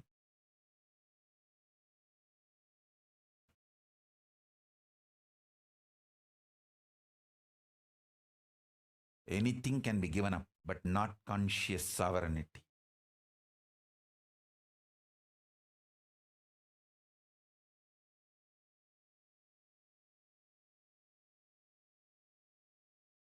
Somebody asks Prabhupada, how many of you know Srila Prabhupada, one of the greatest devotee of Bhagavan Sri Krishna, came to planet Earth, who revived the Krishna consciousness on the planet Earth. I want all of you to read his biography. Somebody asked him, see, he came to West all alone in the ship, had heart attack in the ship while he was traveling to US, but finally reached US and established the Krishna Conscious Society ISKCON, revived, went back to India, built so many temples, and during his last period, before leaving his body, those few days, somebody asked him, whom you think is your best devotee, to whom you want to give the credit of the best tyaga, sacrifice, devotion, whom you will name, who you will name in your list. He says, I have so many people I have to name. The first name will be one watchman, security guard, with a deep devotion, without getting any salary, just protected my Guru Parampara hut. See, he received a small ashram, a kind of hut from his Guru Parampara, which was practically abandoned when he left India and came to US. It was a small ashram, like a hut. He may not even be legally owning it. It's given from his guru to him. There was nobody to maintain. One devotee, this great Srila Prabhupada, was not even having money to pay him salary. But just out of his love and devotion for Prabhupada, he protected that ashram. Now that ashram has become a huge samrajya. He says, that guy who protected the root when I was away, I feel he is the first name I should mention. Because that one person protected, you see, that building, that small hut, still there, it is there in Mayapur. Now where they are building the world's largest temple, Hindu temple, is getting built there. Billions of dollars is being poured and built, getting built there. You go and study, you will understand what I am talking. That small hut, Prabhupada says, that hut is the connection between the glorious past and the glorious future. That's the connecting point. All I inherited from the glorious past and all the ISKCON, all the things ISKCON is going to manifest for the glorious future of the humanity. This hut was the building, this hut is the bridge. So who protected that hut as a watchman? For those, I think 10 years he was outside India. Those 10 years, who protected that hut, he is the devotee to be, his name should be first on the list, to whom I feel grateful. I wanted to tell you all,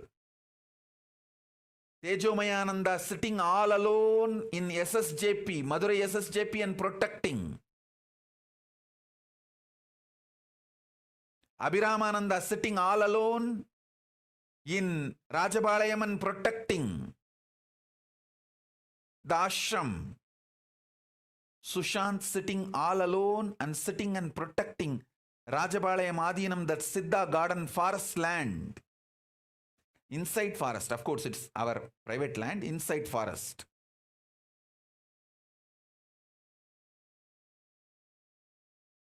One brahmacharini, Mahakalananda, sitting all alone and protecting Tiruchengodu Ashram, Tiruchengodu Adinam.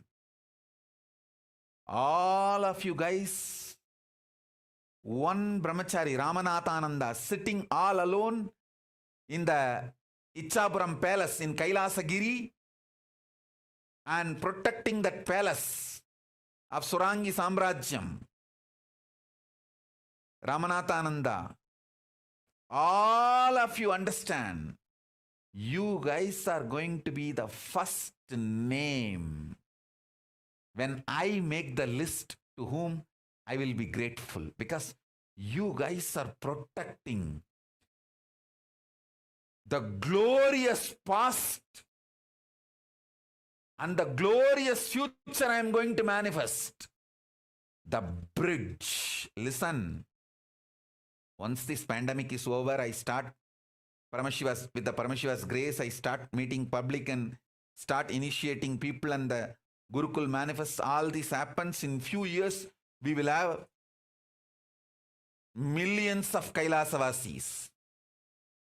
And each of these ashram will be overpopulated. Biddi alone will have at least 10,000 residential Adinavasis. Rajapalayam will be having 200 minimum. Rajapalayam, the Siddha garden, will be having 100. Doing agriculture, growing the spiritual Hindu medicine herbs. Madurai SSJP will be overflowing. Ichapuram Palace will have a Rajavidya Gurukul with at least 10,000 kids. All this will simply manifest in next few years. This glorious future and the glorious past, this connecting bridge. That bridge, whoever is protecting now, all you guys are blessed. The parents who withstood the fear and greed attacks of the militant missionaries and missionary militants and stayed back with me, who did not allow the brainwashing, the character assassination done on me, and the character assassination done on Gurukul. All of you are blessed. Shilpa, tell Anil, both you guys are blessed. I can name each one.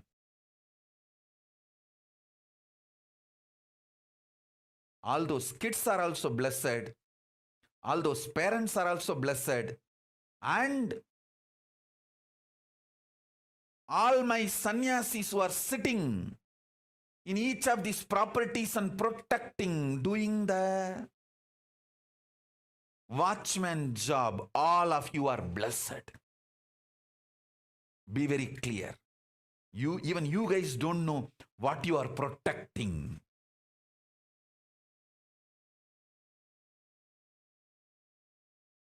You guys won the game, won the life. You guys will receive the best things: conscious sovereignty, health, wealth, name, fame, fulfillment. Above all, history is going to glorify you guys for this great work. Because what I am protecting, I know it. And the moment pandemic is over, I start seeing the people, and people start receiving the benefits. It will simply be shown to the world.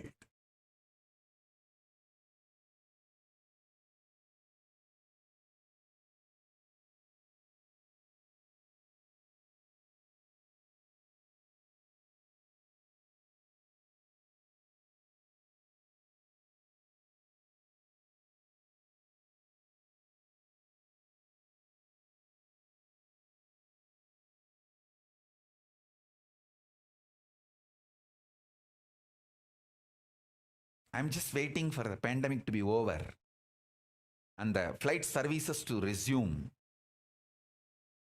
The moment it starts, you guys will receive invitation. Soon I will be releasing the video, beautiful video. Me walking in the Kailasa forest, beautiful forest. And Shiva Yoga holding my Trishul and walking behind me. And that Shiva Yoga's pet, that lion cub, jumping and trying to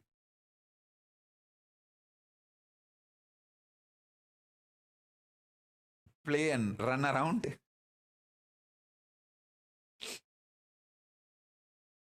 You guys will receive the video. I'm just waiting for the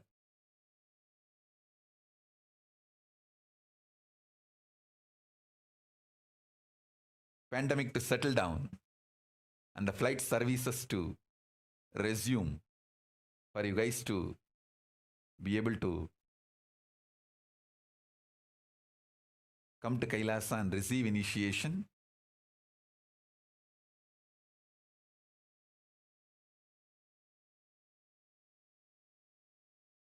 Once I start manifesting, then the world will realize the power of conscious sovereignty.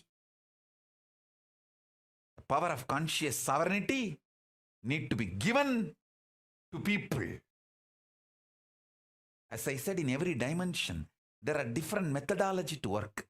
The dimension of length, logic, analysis, understanding is the methodology to reap the best benefits of the length dimension. Best methodology to reap the benefits of the breadth dimension. Heart is to love, love, love.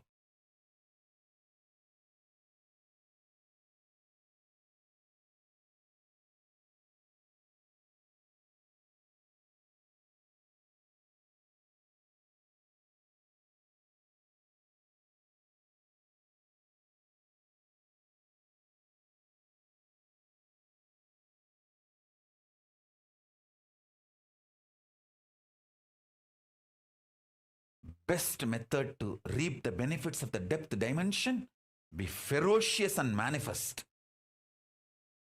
Best method to receive and manifest conscious sovereignty is Guru Bhakti.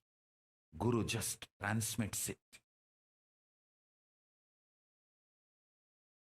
And you just know the power of conscious sovereignty.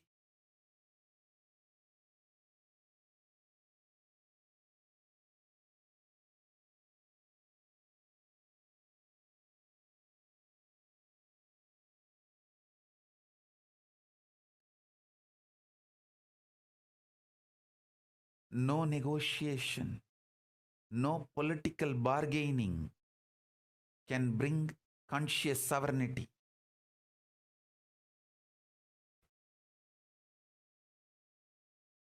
In Guru Bhakti, you just start manifesting the consciousness in which Guru is residing, and you reclaim, yes, I am also consciously sovereign.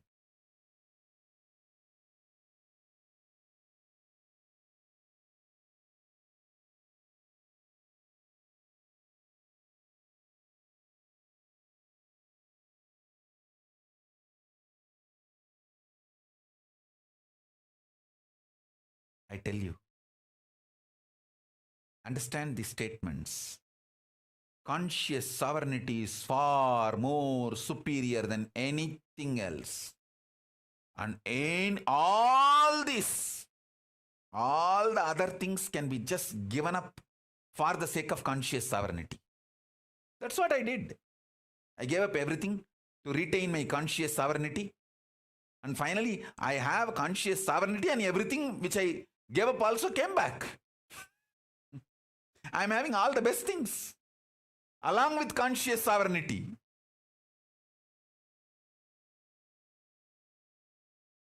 So don't give up conscious sovereignty for anything. you will have conscious sovereignty on all the things.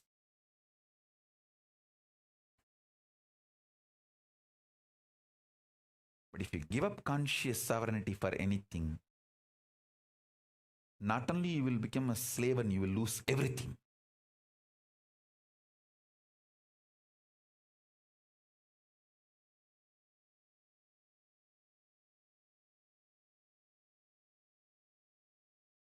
I'll show you guys. By making my kids manifest this conscious sovereignty and the powers, I'll prove to you guys.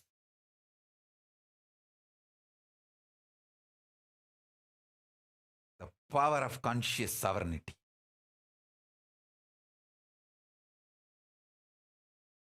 To protect which I went through all these struggles.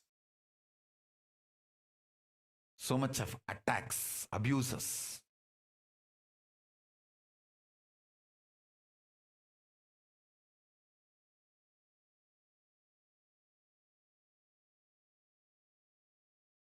People who cheat Hindus, political sovereignty is important, economical independence is important, cultural enlightenment is important. So drop the conscious sovereignty. They are not going to finally give you even the other things they promised to give you. They will take away your conscious sovereignty. Then it's not that they are going to give you political sovereignty or economical independence or all the other things they promised. That also they will deny and just make you slave. That's all. It's an extreme cunning game. Oh, Hindus, wake up.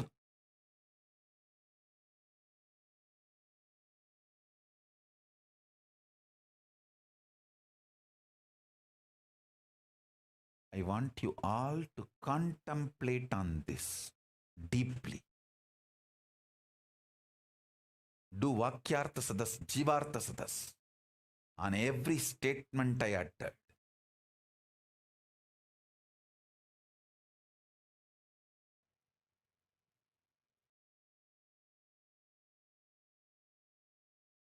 See,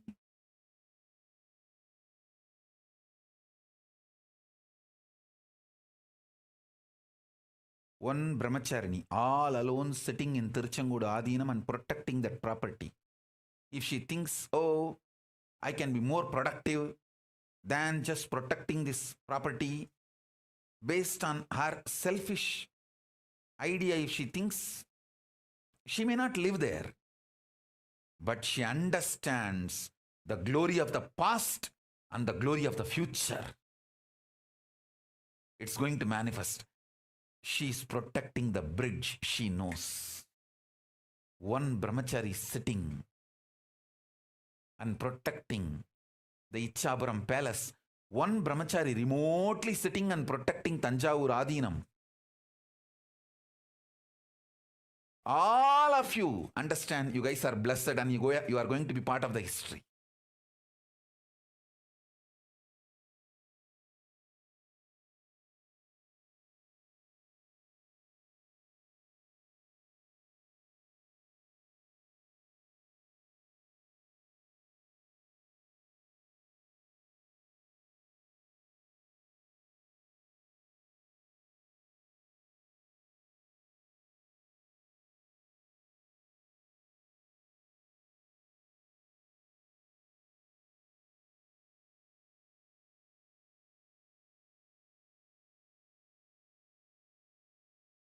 I could see clearly how the kids have been stolen from their parents by these residential schools in Canada, how from indigenous people their kids have been stolen and killed. Because the same thing they tried on my Gurukul. Same thing they do on all indigenous traditions and indigenous religions.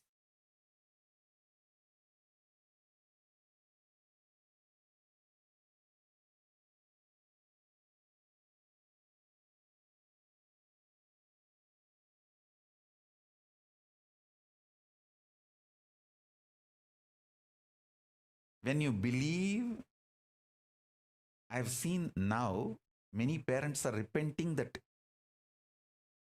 they allowed their kids to come out of Gurukul, or they took their kids from Gurukul. What can I do? You believed a druggist's words, druggist's ideas, and their words they uttered. So naturally you will fall into their consciousness and you will manifest their life. So go. What can I do? Whoever believed my words, you will vibrate with my consciousness and you will experience sovereignty of consciousness, conscious sovereignty. That's all.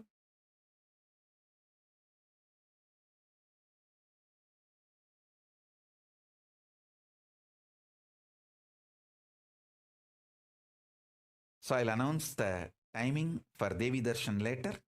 Now I want all of you to do the Vakyartha Sadas and Jivartha Sadas about this subject. Conscious sovereignty in multi-level.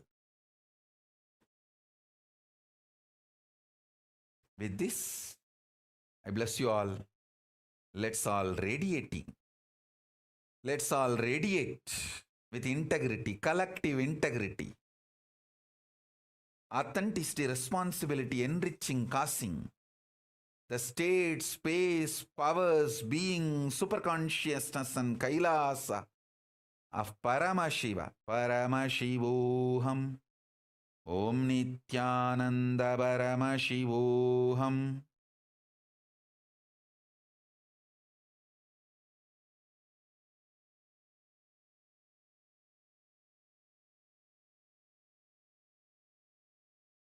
Authenticity, responsibility, enriching, causing, living Paramadvaitam. Shuddhadvaita Saivam. The state, space, powers, being, superconsciousness, and Kailasa of Paramashiva. Paramashivoham. Oh.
These extremely compassionate words by Devi PARASHAKTI. Not just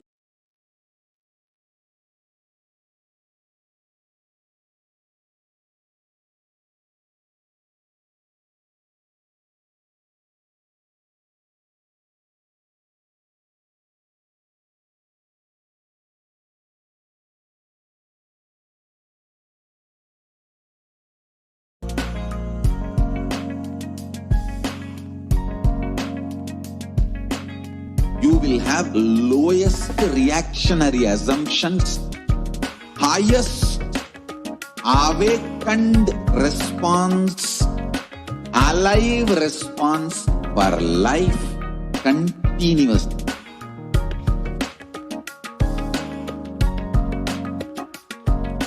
E-Kailasa is enlightenment ecosystem, literally enlightenment itself in your own home, wherever you are. Proper customized spiritual service helping you to complete with your life negativity. Withdrawal from life, self-hatred, self-denial, self-doubt, so much of tiredness, laziness, we can support you aligning your diet, your attitude, your aptitude, your understanding about life. We can help you with everything.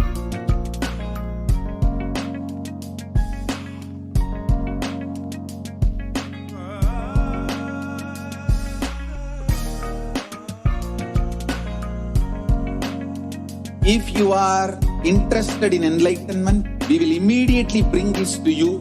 If you are not interested, we will explain the whole science, inspire you, and make you interested in enlightenment time. We need to cater this enlightenment science to the whole world wherever they are. Because enlightenment is the birthright of all human beings. Kailasa is responsible to provide that to all human beings.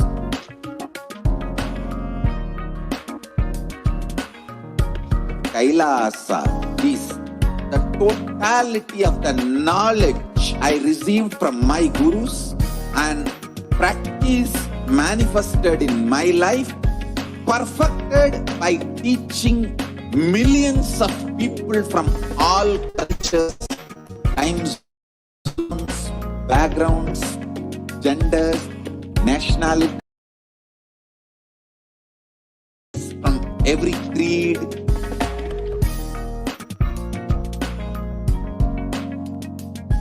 So this absolutely perfected knowledge available to you, served to you in your home without even you moving out of your couch, free of cost.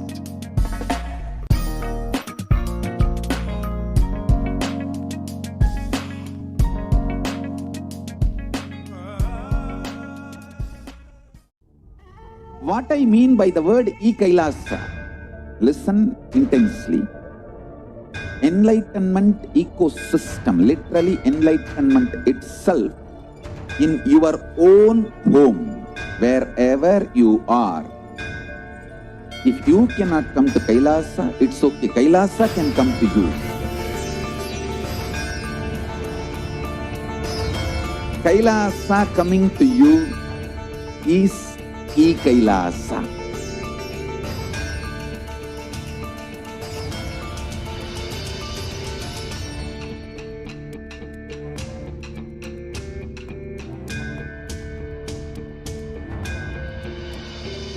I will revive Hinduism. I am a Hindu revivalist, not by any revolution, but by evolution.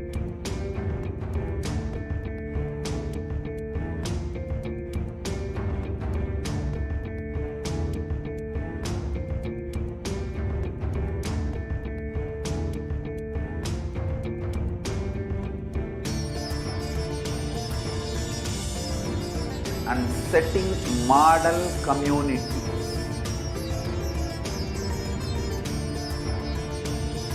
Kailasas, enlightenment ecosystems, Sarvanya Pitas all over the world.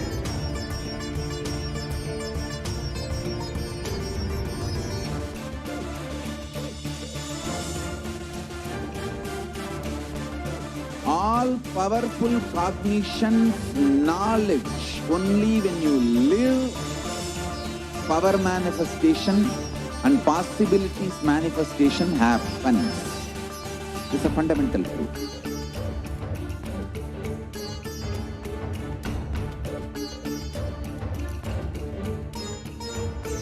Hinduism cannot live exclusively as one sampradaya. No. All sampradayas of Hinduism is an ecosystem.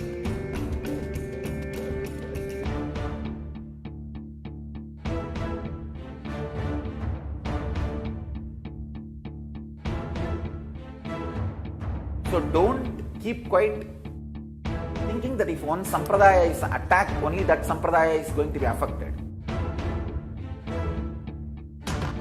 All of us are ecosystem.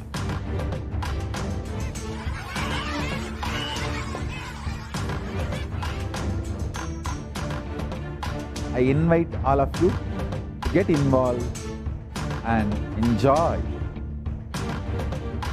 Hinduism by the principle of Dharmo Rakshati Rakshitaha. When you protect Dharma, Dharma protects you. We will make the whole planet flourish spiritually. The spiritual prosperity will happen to the whole planet. We all have to coexist together.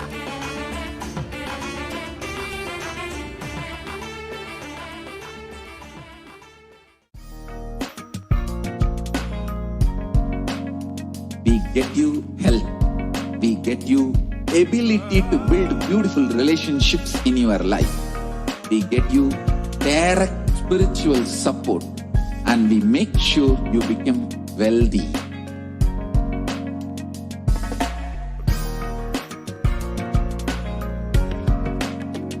We won't stop giving you just good life. We will literally not stop till you live enlightened life. Manifesting the state of Paramashiva, space of Paramashiva, powers of Paramashiva, being of Paramashiva.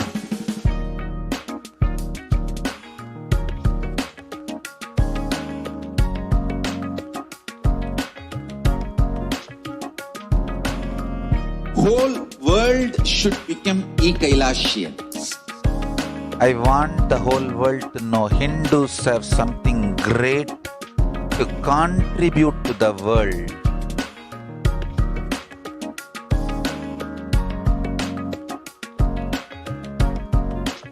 We have something great to contribute to the world. Let us do that.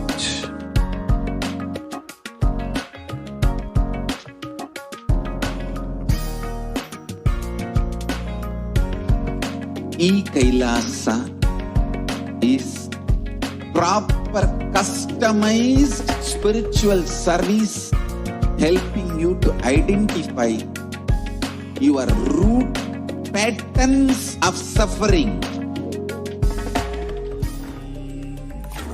Yes, Nityanandam. The next segment is going to be about Kailasa's de facto spiritual embassies, the COVID care protection centers. Now let's look at the stats today. The younger adults are more likely to report the symptoms of anxiety or the depressive disorders during the COVID-19 pandemic. If you look at the stats, the age group from 18 to 24 experience 56.2% of them are likely to report symptoms of anxiety and depressive disorder. And the target group between 25 to 49, 48.9% of them are likely to report the symptoms of anxiety or the depressive disorders. You can see here very interesting data where from Jan to June 2019, 11% of them report the symptoms of anxiety disorder or the depressive disorder. While in 2 years' time, during the onset of pandemic, it is 41.1%. Literally threefold increase in number of people reporting the symptoms of anxiety disorder or the depressive disorder.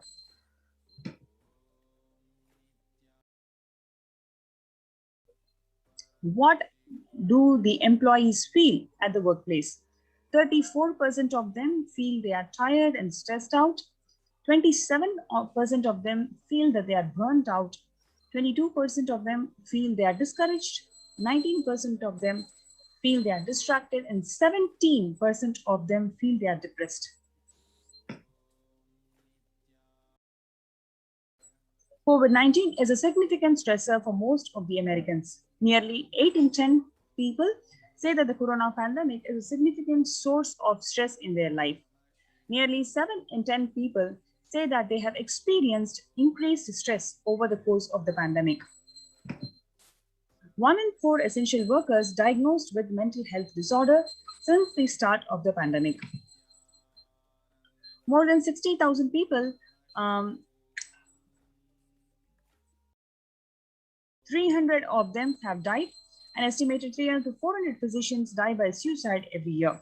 Of the health workers who treat patients during the China's COVID-19 outbreak, 50% of them showed signs of depression, 45% of them showed the signs of anxiety.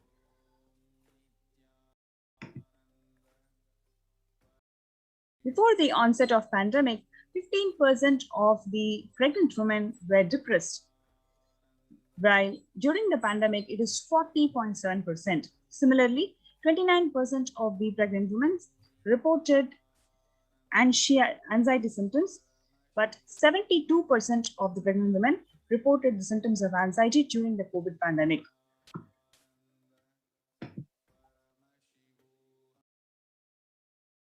US cases of depression have tripled during the COVID-19 pandemic. The number of adults experiencing depression in US has simply tripled. More than 1 in 4 US adults now experience symptoms of depression. Before the pandemic, 8.5% of US adults reported being depressed. That number had taken to 27.8% as the country struggles with COVID-19.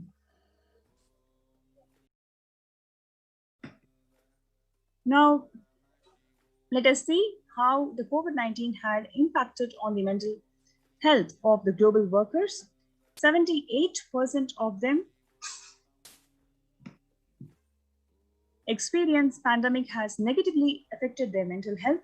85% of them say that the mental health issues are causing sleep deprivation, poor physical health, reduced happiness at home, strained family relationships, or the isolation from friends.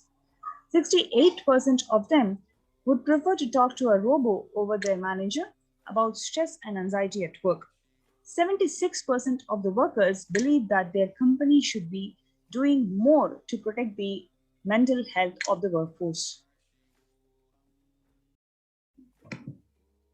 Now, so far we have seen how every target group, whether it is pregnant women or students or young adults or the working class people, every single group is extremely stressed out and they are experiencing the symptoms of mental disorders and anxiety disorders. Now let us look into the contributions from Kailasa's Department of Human Services, how they are continuing to contribute more than 26 years positively on all of the target group people.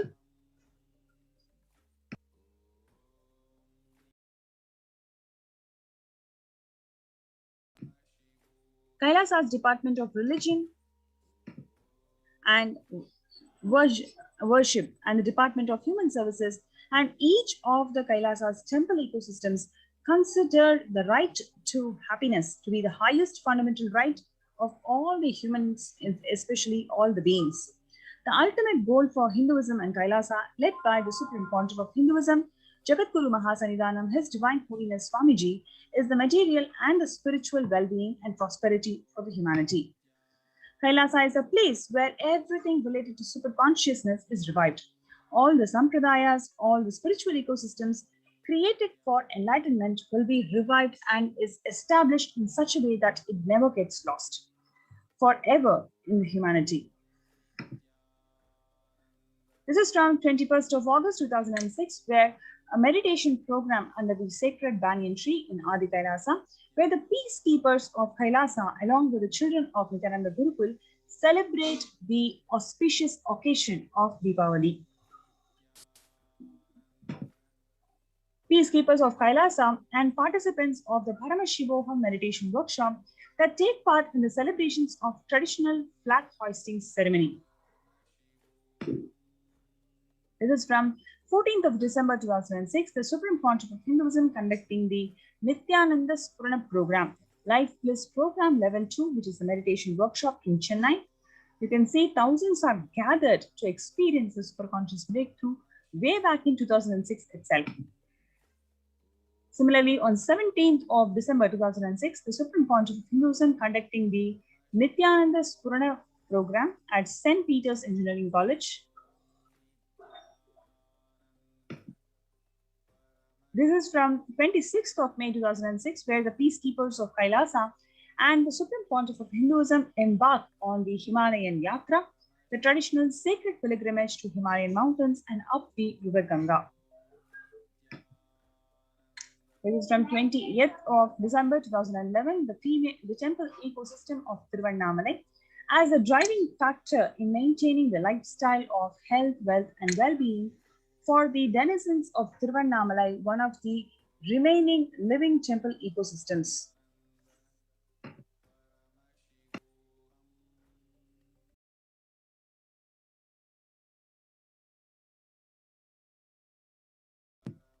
The peacekeepers of Kailasa and the participants of Paramashivoham meditation workshop that take part in the morning meditation and traditional puja or the ritualistic worship.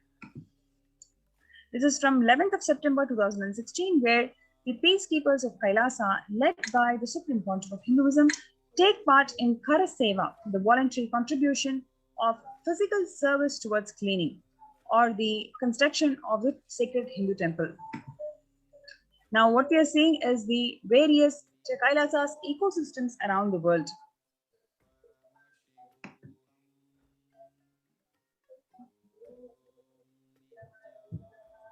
Kailasa in Tiruvannamalai is traditionally passed on the hands of the Supreme Pontiff of Hinduism, Jagadguru Mahasannidhanam, His Divine Holiness Swamiji, in the year 1994. Now, in 2017, the Kailasa in Tiruvannamalai is receiving the visitors and delegates of Kalpataru Meditation Workshop and Shiva Diksha. Now, what you're seeing is the thousands of people arrive to celebrate the enlightenment ecosystems and to traditionally meet the Supreme Pontiff of Hinduism, Jagadguru Mahasannidhanam, His Divine Holiness Swamiji, to meet and receive the blessings from him.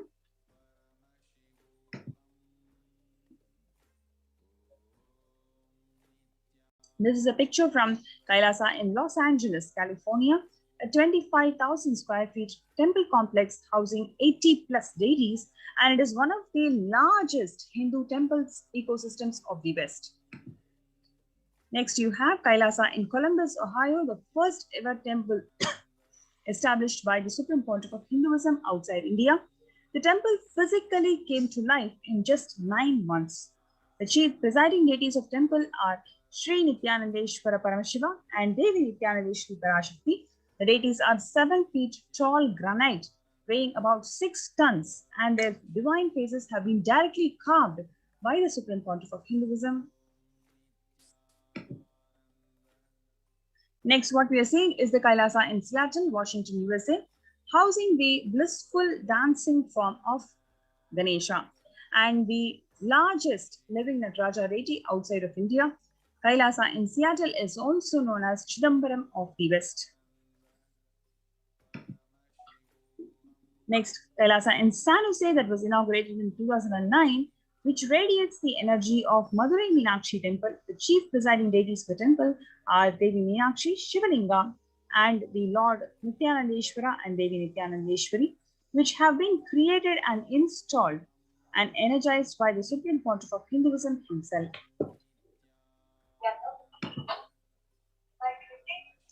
Alongside with Shiva Linga and Nityanandeshwara Ganesha, Kailasa in St. Louis carries the energy of Tirumala Tirupati of the South India and houses the tallest Venkateshwara deity in North America, along with his consorts, Sri Devi and Bhudevi. The beautiful landscape nestled among the woods and rolling hills of Missouri stretches for about 20 acres. Next, what you're seeing is the Kailasa in Phoenix, Arizona, which is a home to 21 deities and with a temple structure of 2,500 square feet. Kailasa in Phoenix have been directly established by the Supreme Pontiff of Hinduism, serving as an energy field, workshop, worship, meditation, and celebration for over 7 years. This is from Kailasa in Houston that was formally inaugurated in 2017, where the Supreme Pontiff of Hinduism has declared Kailasa in Houston as a Parihara Sthala for all the Navagraha Doshas. Now we have the Kailasa in Toronto, which was inaugurated in July 2011. The Kailasa in Toronto is the only Hindu temple in the West with 63 Nayanmars and 18 Siddhas residing as deities. The temple deities are seated exactly as the existing should reside in Kailasa around Paramashiva. the primordial deity of Hinduism.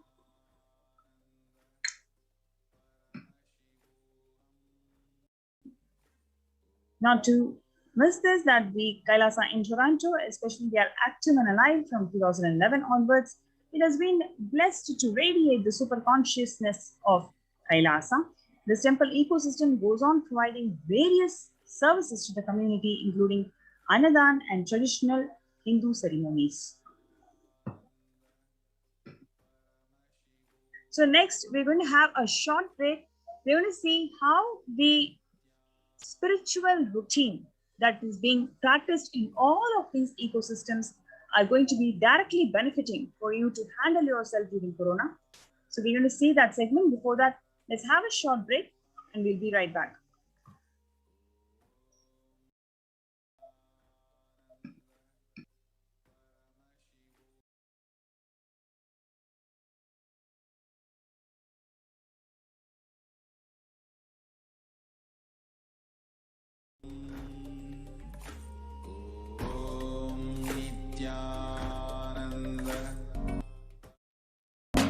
Of helping every individual from every cultural, religious, nationality background.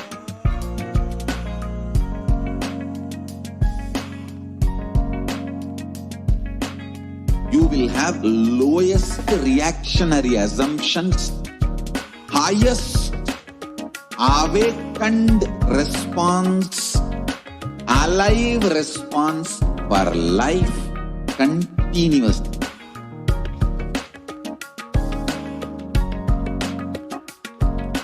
E-Kailasa is enlightenment ecosystem, literally enlightenment itself in your own home, wherever you are.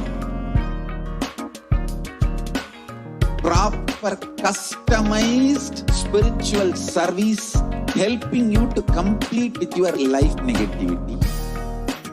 Withdrawal from life, self-hatred, self-denial, self-doubt, so much of tiredness, laziness, we can support you, aligning your diet, your attitude, your aptitude, your understanding about life. We can help you with everything.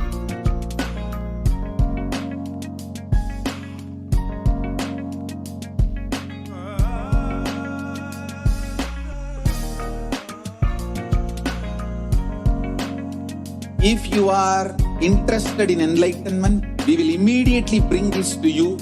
If you are not interested, we will explain the whole science, inspire you and make you interested in enlightenment science.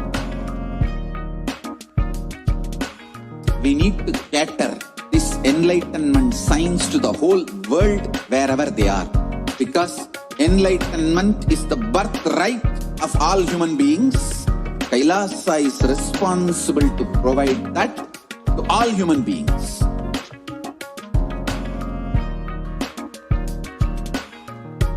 Kailasa is the totality of the knowledge I received from my gurus and practice manifested in my life, perfected by teaching millions of people from all cultures, time zones, backgrounds, genders, nationality, race, from every creed.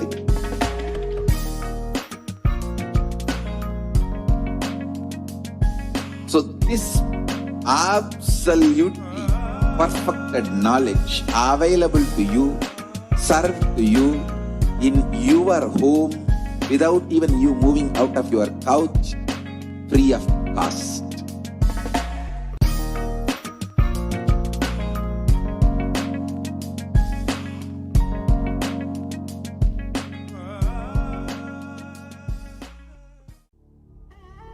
What I mean by the word E-Kailasa, listen intensely.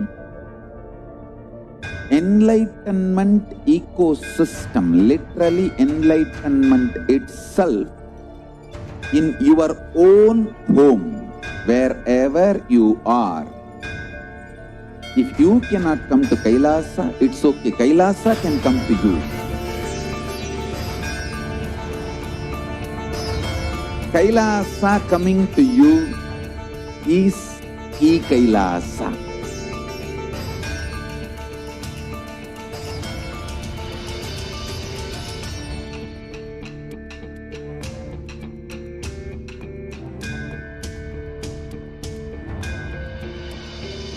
I will revive Hinduism.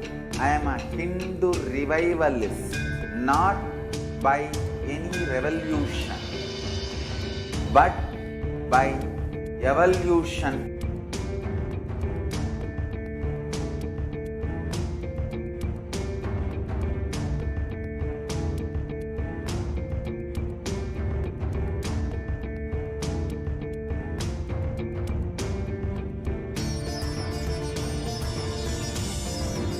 And setting model community.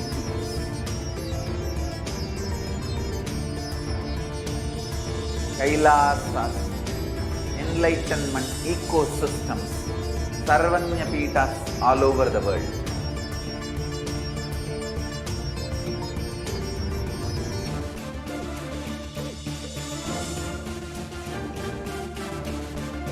All powerful cognition, knowledge, only when you live, power manifestation and possibilities manifestation happens. It's a fundamental truth.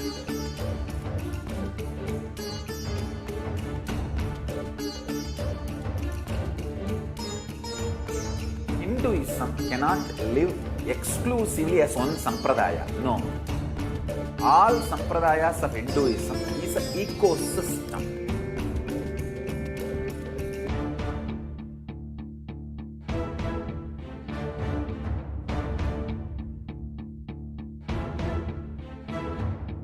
So don't keep quiet thinking that if one sampradaya is attacked, only that sampradaya is going to be affected.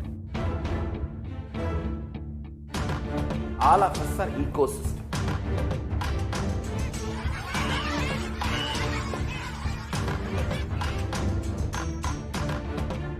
I invite all of you to get involved and enjoy Hinduism by the principle of Dharmo Rakshati Rakshitaha. When you protect Dharma, Dharma protects you. We will make the whole planet flourish spiritually, the spiritual prosperity. Happen to whole planet Earth. We all have to coexist together.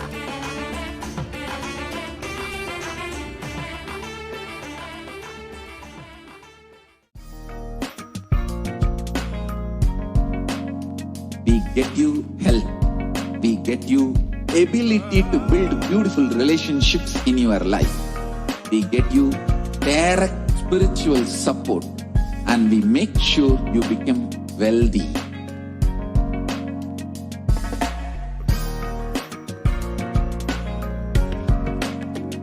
We won't stop giving you just good life. We will literally not stop till you live enlightened life. Manifesting the state of Paramashiva, space of Paramashiva, powers of Paramashiva, being of Paramashiva.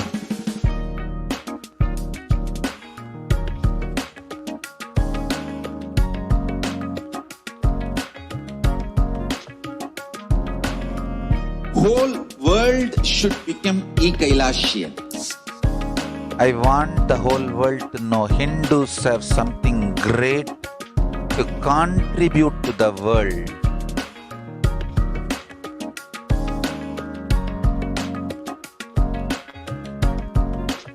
We have something great to contribute to the world.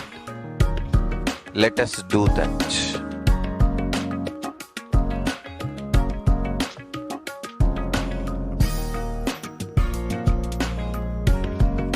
E-Kailasa is proper customized spiritual service helping you to identify your root patterns of suffering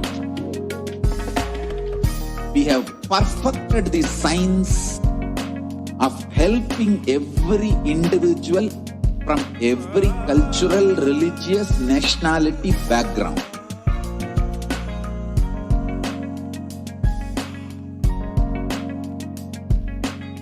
You will have lowest reactionary assumptions, highest awakened response, alive response for life continuously.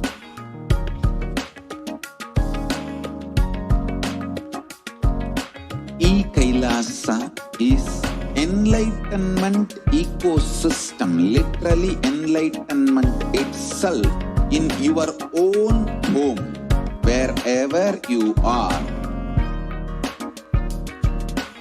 Proper customized spiritual service helping you to complete with your life negativity. Withdrawal from life, self-hatred, self-denial, self-doubt, so much of tiredness, laziness, we can support you aligning your diet, your attitude, your aptitude, your understanding about life. We can help you with everything.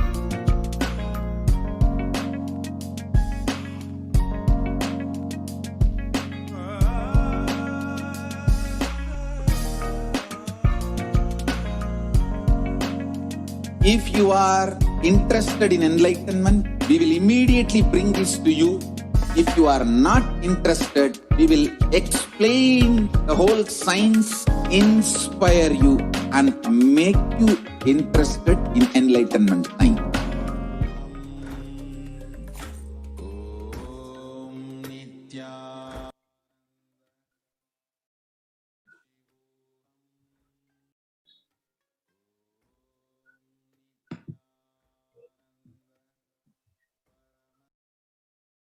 Yes.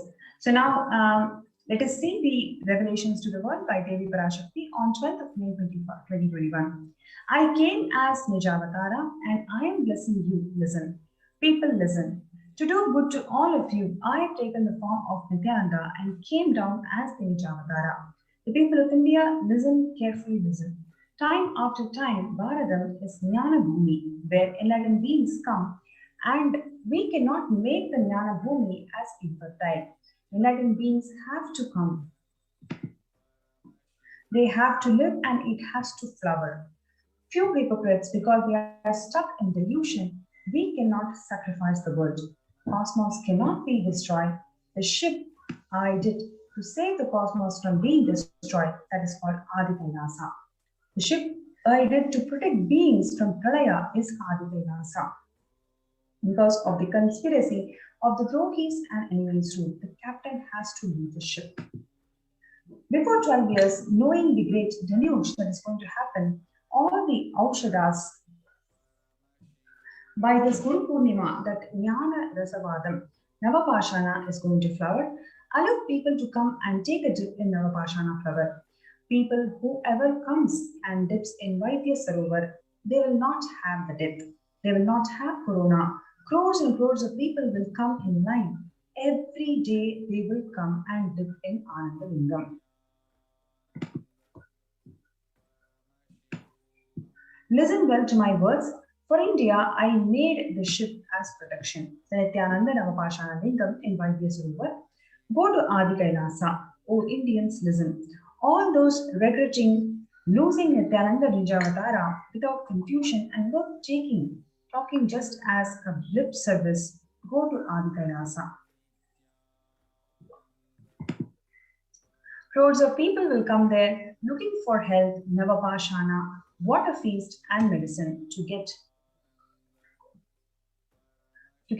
health and protection and enlightenment, to protect India from great destruction. I, PARASHAKTI, made this huge ship. Even if the captain of the ship is not there, ship is there. So when the first world countries closed the borders during a massive global emergency, it is Kailasa who has opened this door to one and all without exception.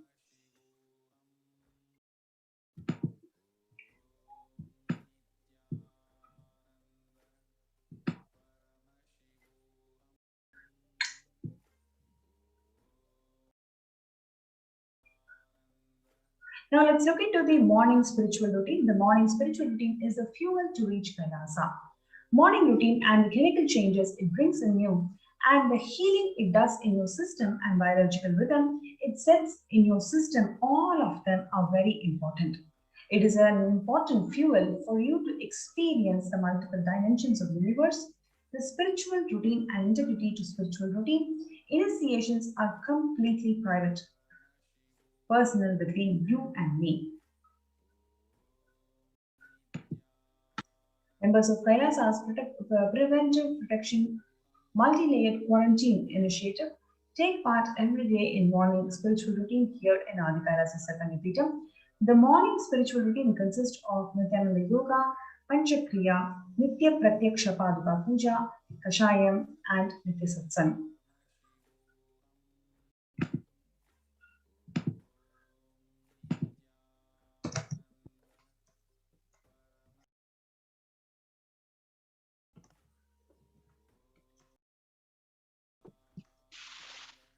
Members of Kailasa's Protective Preventive Multi-Layered Quarantine spiritual practices because the chemistry you enjoy inside matters. That decides the plane of the universe, dimension of the universe you're going to experience, Kailasa or Patala, Swarga or Naraka. Morning spiritual routine is the direct path to Kailasa.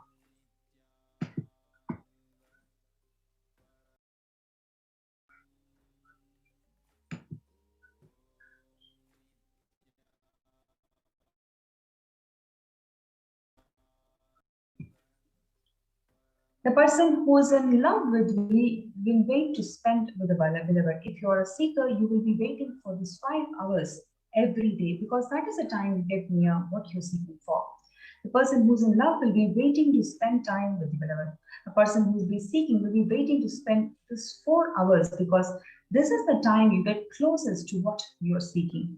Your seeking takes the shape in your system. When your beloved comes near you, if you're tired, the love is gone, dead. During the morning, 4 hours, if you're bored, your seeking is dead, gone. You need thorough overhauling inside you. You need to ask yourself, you need to question many of your answers. You need to bring pure listening back to life.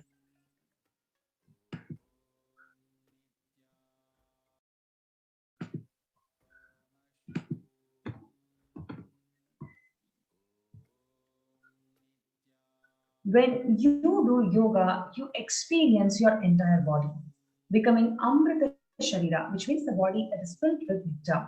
It becomes an ecstatic body just by the air without any external touch.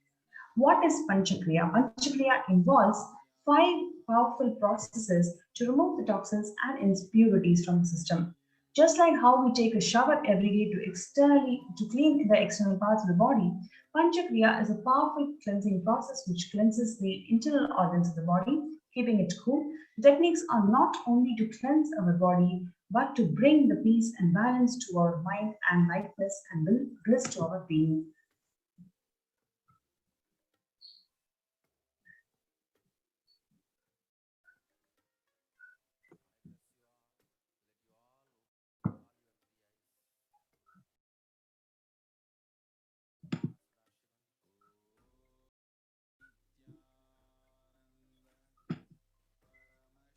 The next is puja. In puja,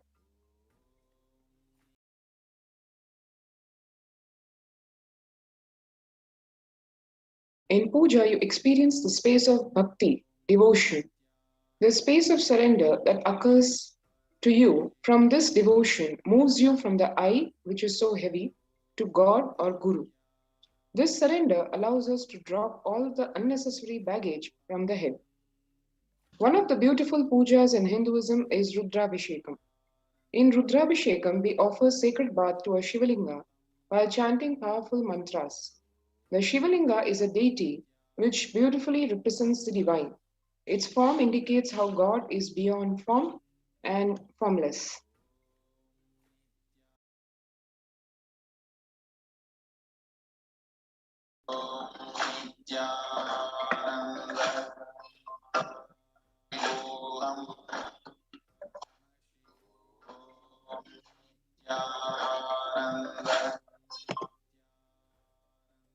In puja, you sit down and connect with God by performing Rudravishekam, where you say, O Sadashiva, O God, I know you are source of everything, you are everything, and you are in this Shivalinga, and you are in this body. Let me connect with me. Let you reveal yourself to me. When we sit in that bhava, when we sit with that context and do the action of Rudravishekam, we experience Bhava Samadhi. Only Bhava Samadhi can give us the higher taste and higher joy in life. Rudra Abhishekam is a beautiful ritual which allows us to experience the Bhava Samadhi of Shivoham, I am the divine.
The morning spiritual routine is for manifesting Shaktis, spiritual powers of the morning routine.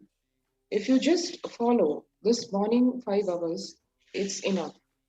You will have Vak Shakti, all the Shaktis manifesting in you, because all the obstacles for manifesting Shaktis, tiredness, boredom, pitta, fatigue, everything will be churned out in that morning 5 hours. The morning puja is the most powerful mandala process, Shaktipada, melting your being and then sitting and listening to the sacred truths, constantly inspiring, engaging, alive, awakening. Just this morning 5 hours, if one can bring integrity and authenticity, all the obstacles stopping one from power manifestation will disappear.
You can perform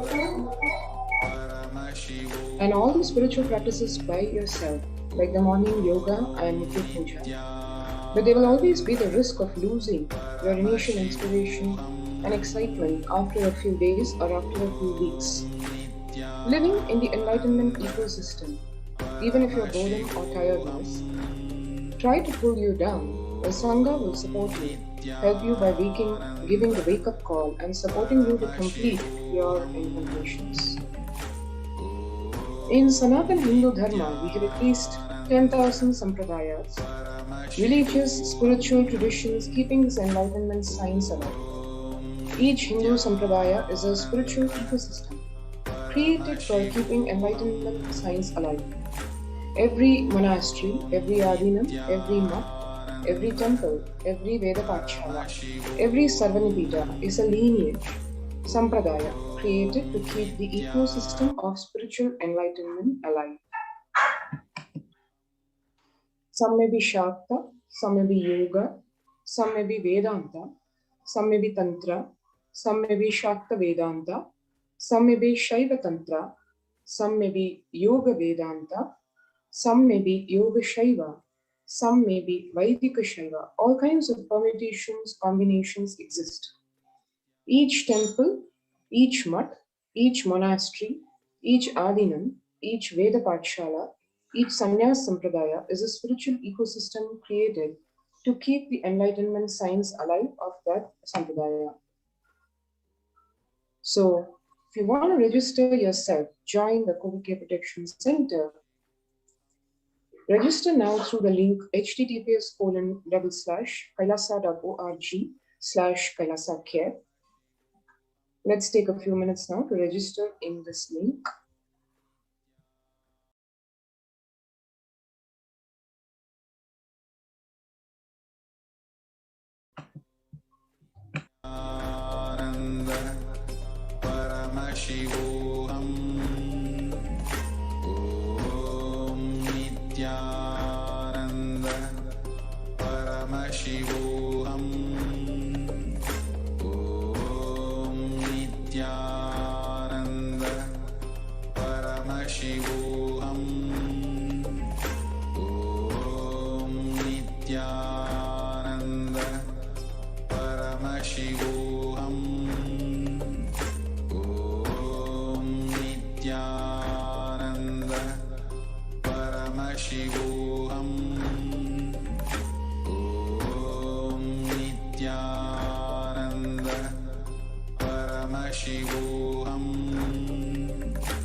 enlightenment signs to the whole world wherever they are. Because enlightenment is the birthright of all human beings. Kailasa is responsible to provide that to all human beings.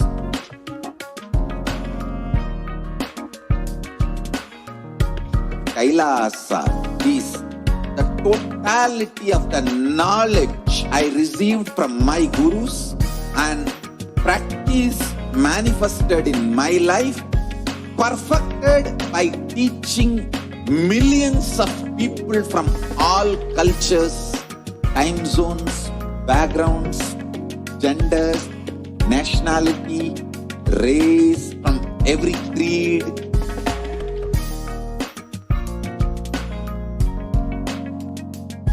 So this absolutely perfected knowledge available to you, served to you in your home without even you moving out of your couch, free of cost.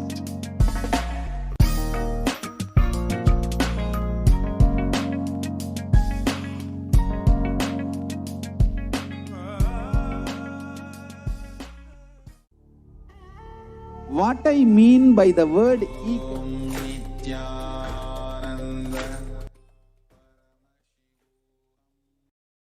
Welcome back. So here are a few glimpses of the spiritual routine in the Adi Kailasa Sarvajna Peetham.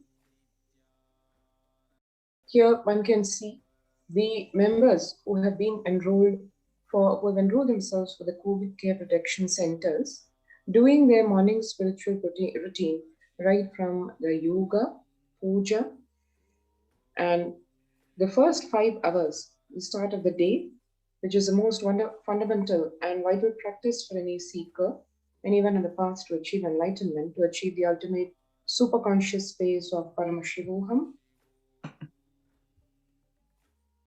Further glimpses of the spiritual routine.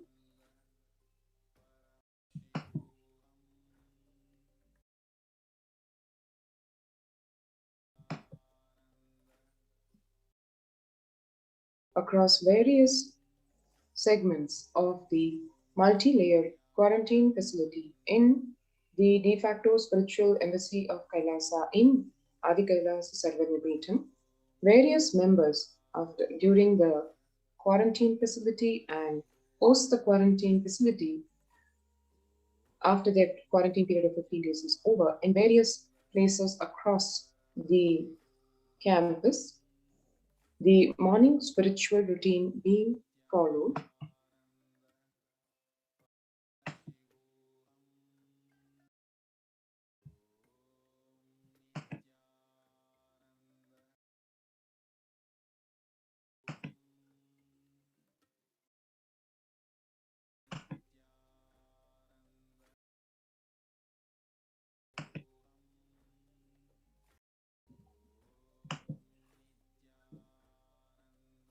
And that gives just one more of the many reasons why one should avail of this COVID Care Protection Center facility, which is open across all the de facto spiritual embassies of Kailasa across India, specifically in the Adi Kailasa Sarvajna Peetham is what glimpses you just saw. So if you want to avail of this, register now through the link https://kailasa.org/kailasacare. Let's take a few minutes now to register with this link, and then we will move into the next segment, specifically in observance and awareness of this month of July, being the awareness month for persecution. The Persecution Awareness Month. Let us understand more about that in the following segment.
Nityananda, welcome back to all of the viewers who are gathering with us from all over the world for today's Devi PARASHAKTI Akashic reading program.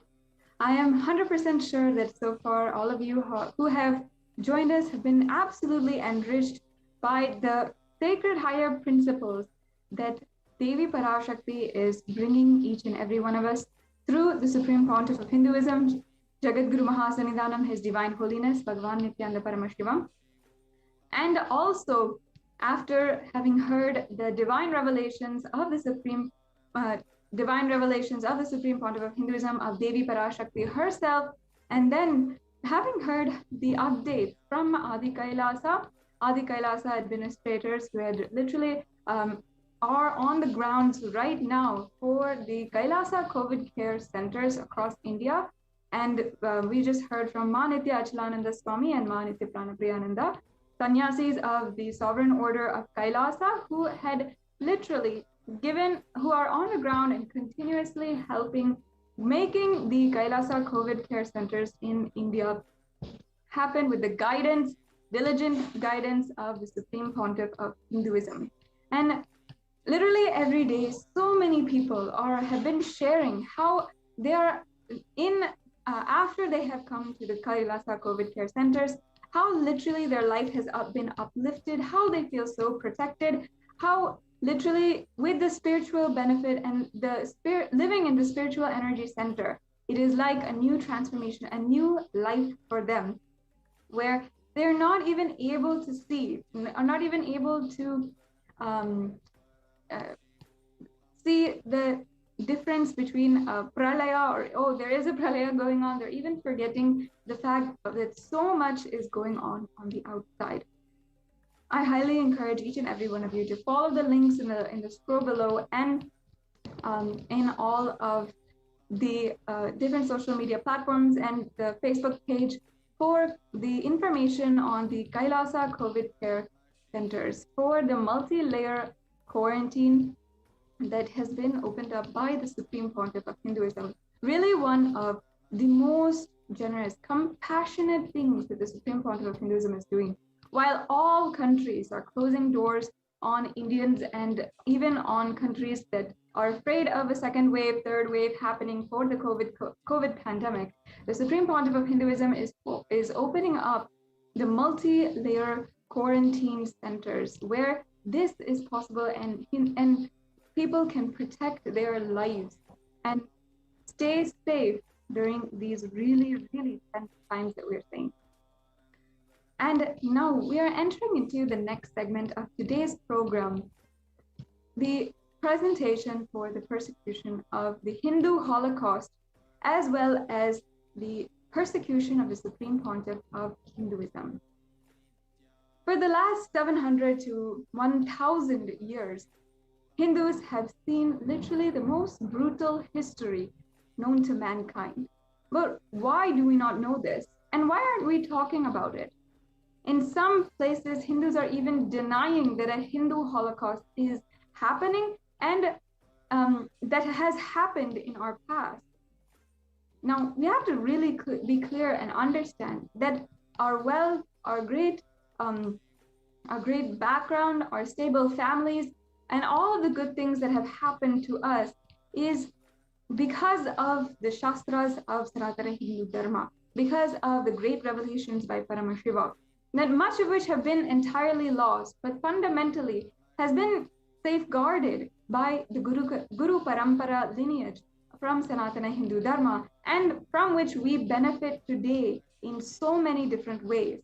However, we Hindus across the world should not be blinded by how we might be prosperous in certain parts of the country, in certain parts of the world, but see what is going on at home with so many people being, so many of the Hindu nations slowly degrading, slowly literally dying and losing more and more stability. And the population of Hindus in Hindu countries and countries that were once Hindu is literally decreasing by drastic percentages, by drastic rate. we have to see the reality of this. If you, like me, grew up in the United States and you are not seeing with your own eyes how Hindus are being literally killed, being mass converted, and literally seeing the worst type of violence that is happening on a large scale, then please be aware that the Hinduism is not in its perfect stature that we all think it is. Just because we're living in a bubble of our own Hindu ecosystems with Kasi Hindu procedures and practices, with it's not even 1% of the Hindu sacred scriptures revived and available for us today, let us not be in an illusion that Hinduism is alive and well. It's not. We have to see the reality as it is. And every single day through this program, exactly at this time every day during the program, we have been trying to share with all of the viewers what has been happening in the Hindu Holocaust and what has been happening in the persecution against the Supreme Pontiff of Hinduism.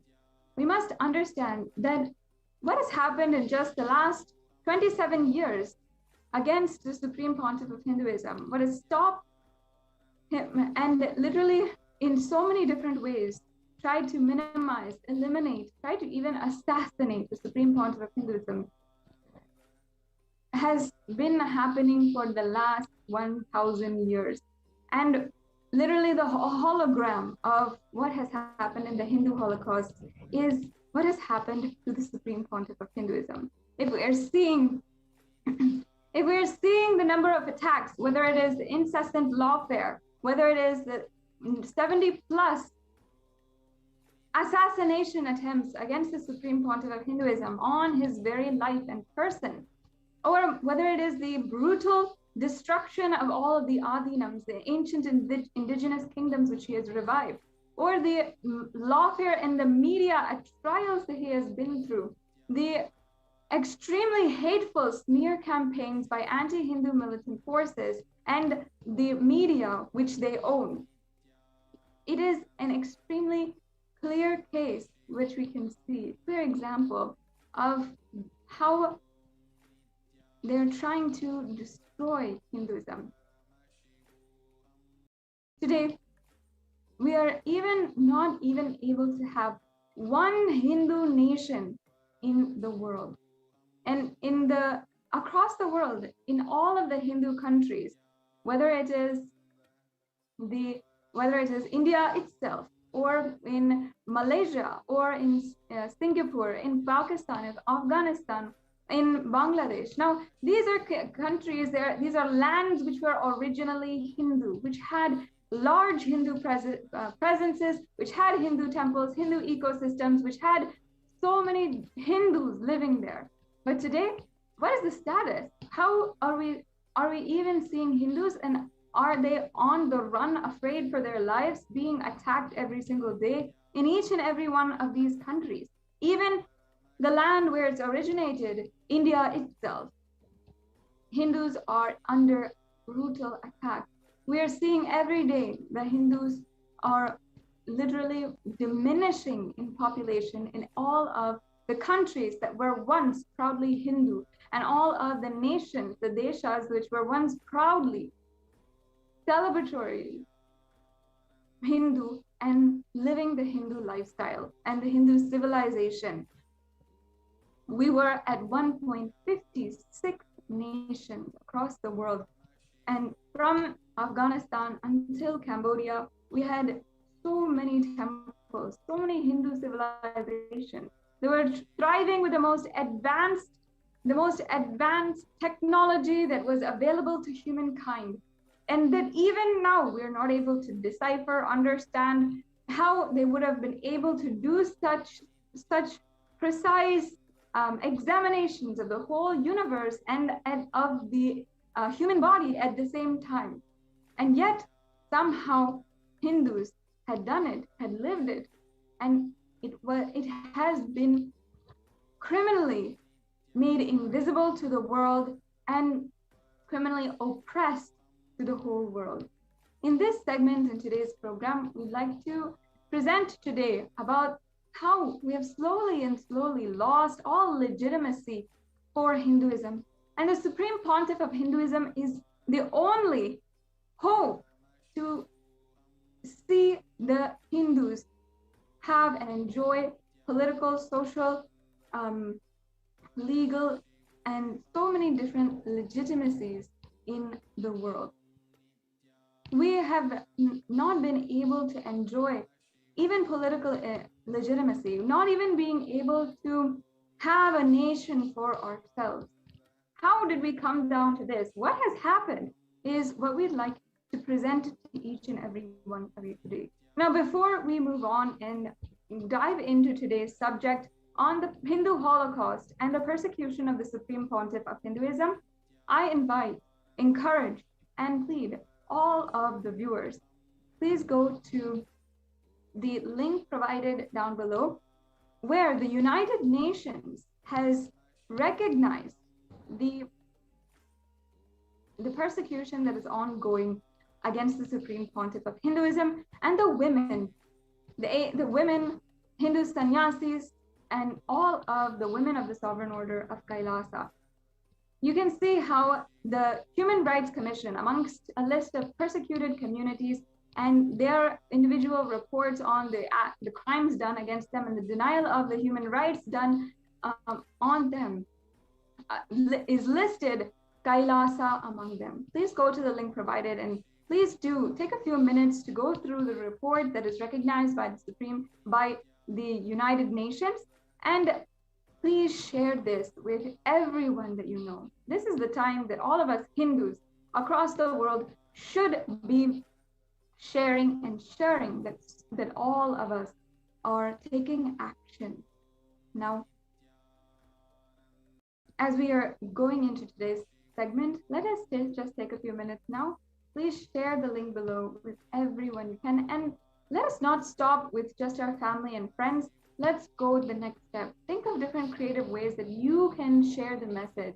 This is a really amazing thing that has happened, that has literally broken through years of negligence, of not being able to tell our story to the whole world, to the international audience, of people who are listening to the cries of victims of so many different crimes against humanity.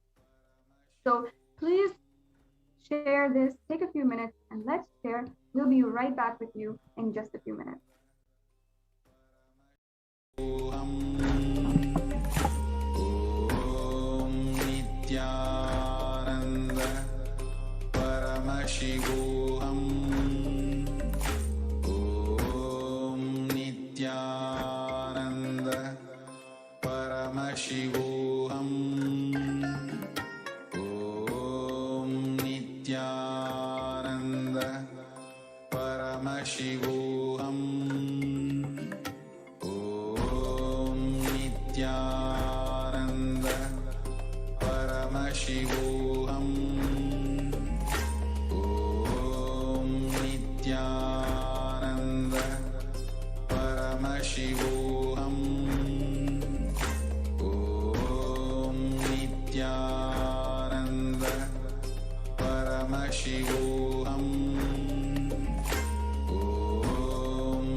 Paramashivoham Om Nityananda Paramashivoham Om Nityananda Paramashivoham Om Nityananda Paramashivoham Om Nityananda Paramashivoham Om Nityananda Paramashivoham Om Nityananda Paramashivoham Om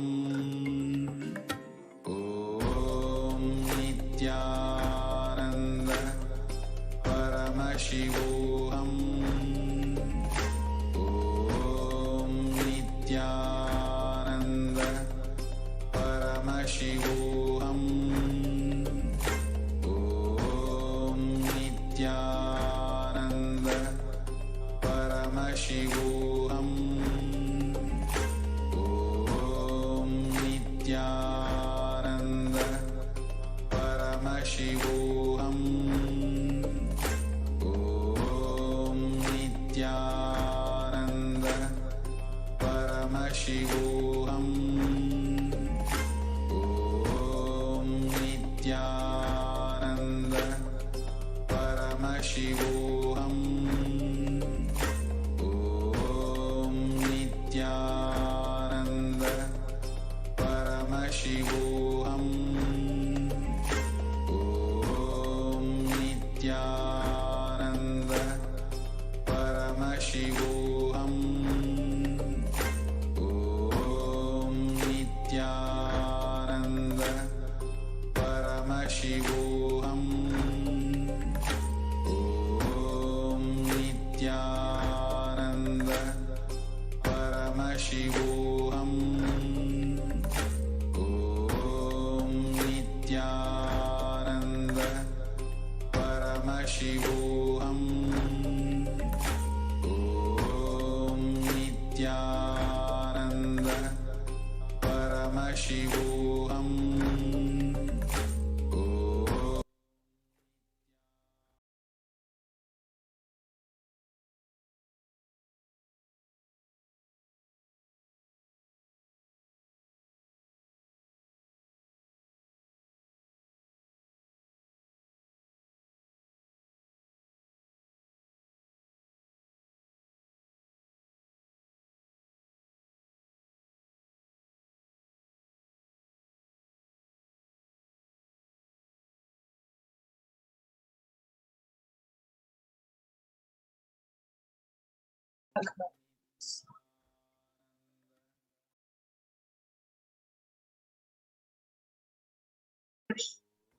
Share with you the history of the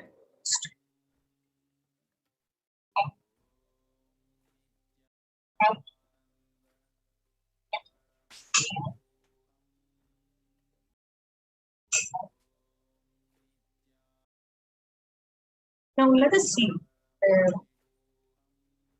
before the external entities persecuted Hindus, the forces within who carried out a kind of ethnic cleansing. They included Mountain King Bimbisara, Mahapadmananda, and Peace Emperor Ashoka of the Mauryan Empire. The kings who persecuted the non-Hindus.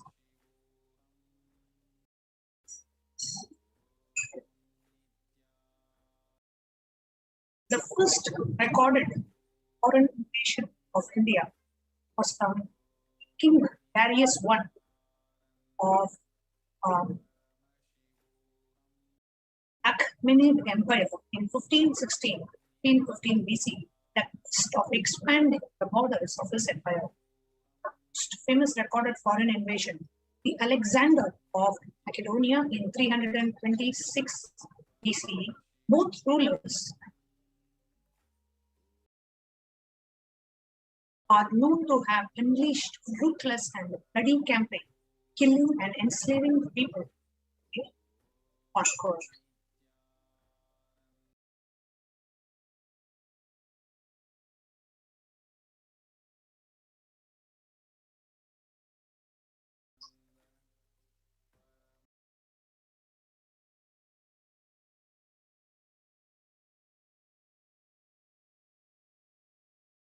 We are unable to hear you.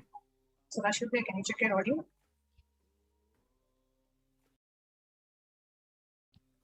Yes, we're going to be understanding the Hindu Holocaust as a clear-cut chronicle. Now, we have recognized at least 3 pillars of Sanatana Hindu Dharma: temples, Gurukul, and Guru. Now, the entire Hindu Holocaust has been a systematic destruction of all 3 of these pillars.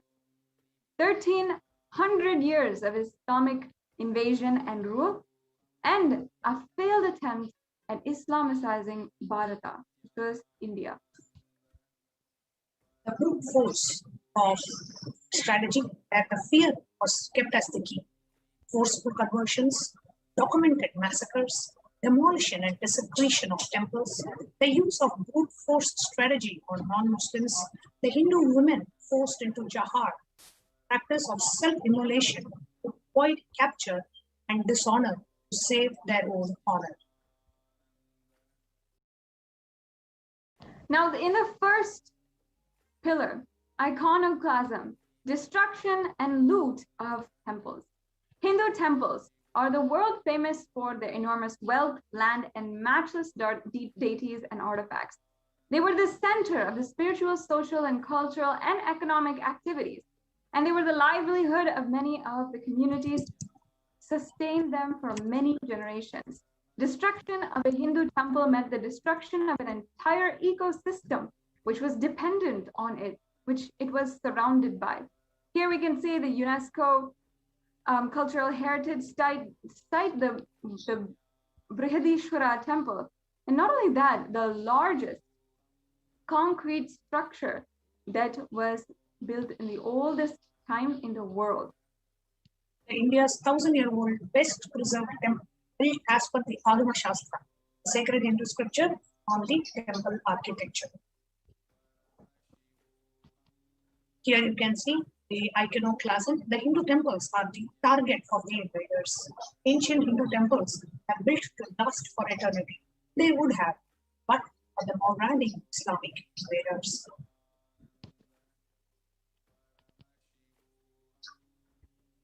Now, what we're seeing today, the handful of temples that we are having, is the magnificence that has survived the persecution, such as the Virupaksha temple in Hampi, the Kamakya temple in in Guwahati, in the Kedarnath temple in Uttarakhand, Meenakshi temple in Madurai, the Ranganatha Swami temple in Srirangam, and the Brihadishwara temple in Tanjavur. The Somnath temple of Gujarat, an icon of the past. The Somnath temple of Gujarat was destroyed and rebuilt 17 times. The Somnath temple on the right, picture that you see, the temple as it stands today, in Chaulukyan style of architecture and completed in 1951 under the astute leadership of the then Prime Minister Sardar Vallabhbhai Patel.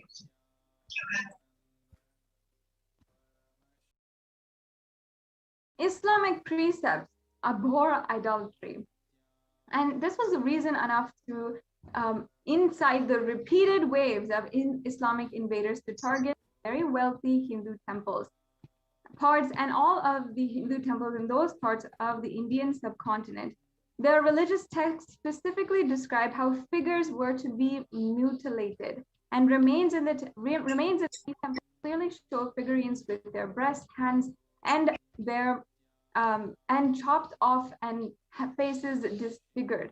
Here you can see Lord Shiva and Parvati figurines with their hands chopped off and their faces disfigured. The temple plunder of the south by Malik Kafur. Malik Kafur's campaign of the Deccan from 1308 to 1311 CE as specifically to plunder the enormous wealth temples here. Temples plundered included the Meenakshi Temple in Madurai, the Ranganatha Swami Temple, Sri Rangam, the Hoylasreshwara, Hosaleshwara Temple in Alabedu, and the Kakatiya Shiva temples of Warangal.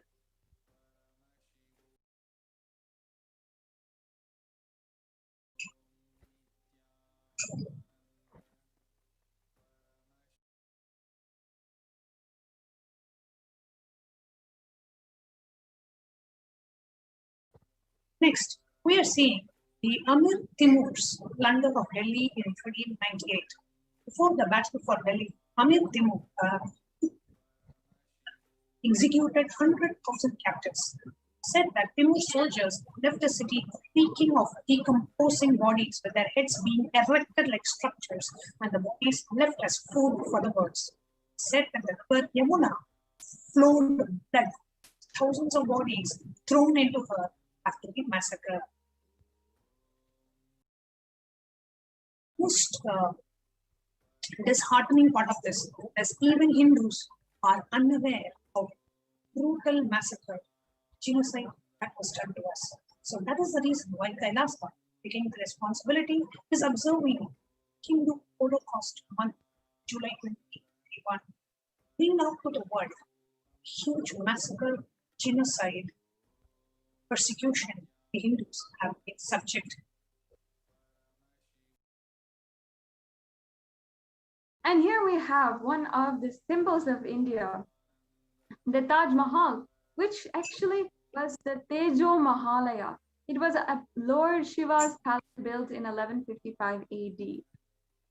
Here we have a couple of points that straighten out the story of the Tejo Mahalaya. Shah Jahan did not build the Taj Mahal. He usurped it from its original owner, the Maharaja of Jaipur, Jai Singh. He looted and plundered its immense treasures to fund his many military campaigns, and the Taj cannot be called a Mahal. It is shown as a Muslim gravesite, indicating its true antiquity. Shah Jahan's own memoir of Shahnameh gives no accounts of construction of the Taj. And Dr. P.N. Oak, who wrote Truth About the Taj, not even allowed to publish the book. Thanks to the internet, his initial work has now been backed by other scholars. The government of India yet continues to dupe the world, as the Taj is the biggest and is its biggest tourist attraction. When Aurangzeb massacred 150,000 Hindu Brahmins and their families in Banaras, Ganga Ghat, Haridwar, he made a mountain of skulls of the Brahmins and the children, which were visible from 10 miles away. Aurangzeb was gone on record saying making a pile of Brahmin Jenu, means the holy thread, and making a bonfire of it. So the holy thread, the Pavitam that Brahmins wear, he discarded that and made a pile of it after decapitating the innocent Hindu Brahmins who refused to convert to Islam. The brute force strategy. See some of the images of Islamic brutality on Hindus. These images speak for themselves. Impaling heads on sticks, executions, Sikh gurus, Sikhism, the gurus of Sikhism, tortured execution, jizya tax levied, forced conversions, boiling people to death, peeling people's skin and forcing them to death, and what? Can't even describe the torture that has been done in the Islamic invasion. And royal women were forced to indulge in jauhar, means self-immolation, to avoid the rape of their dead bodies. The huge protests by Rajput communities against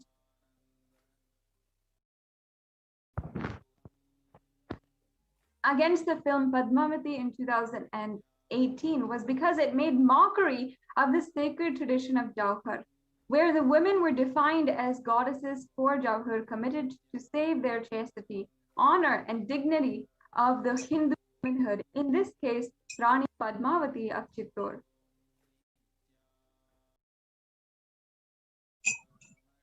The fall of Chittor became imminent in 1567 to 68 under the command of Akbar. Royal committed Jauhar in 3 places. Jauhar is a brave act by the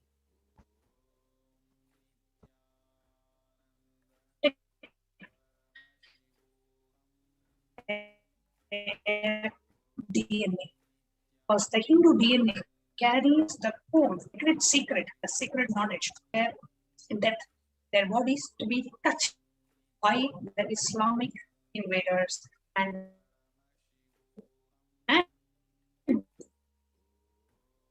that is why the Hindu women bravely went into the fire and immolated themselves to preserve the DNA in the hands of the ruthless Muslim invaders.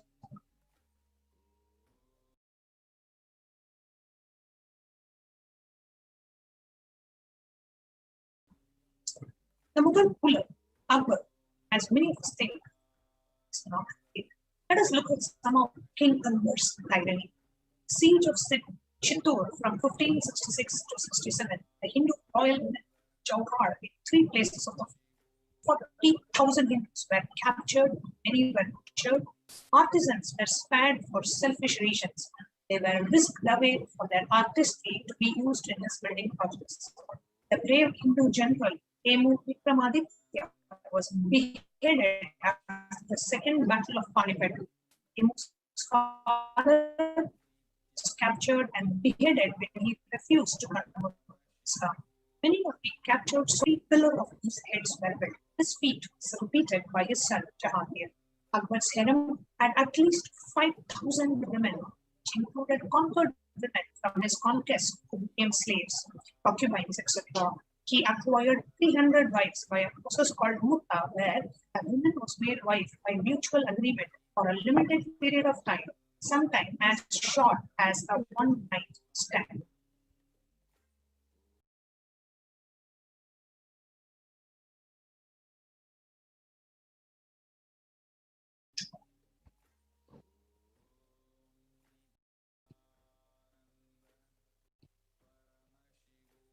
History of Hindu genocide. The massacre of Sriranga, 1323, killed 12,000 Hindu settlers. The Bengal massacre by Firoz Shah Tughlaq, 1853, 180,000 Hindus were killed. Massacre around Vijayanagara in 1366, 500,000 Hindus.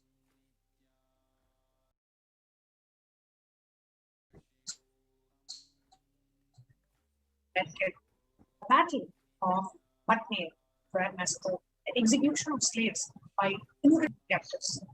The massacre of Dhaka in 1560, 58,000 peasants and butchers.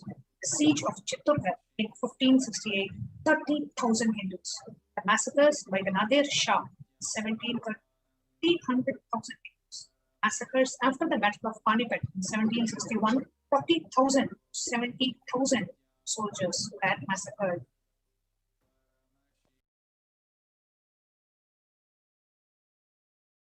And finally, Punjab massacre, 1763, estimated 25,000, 30,006.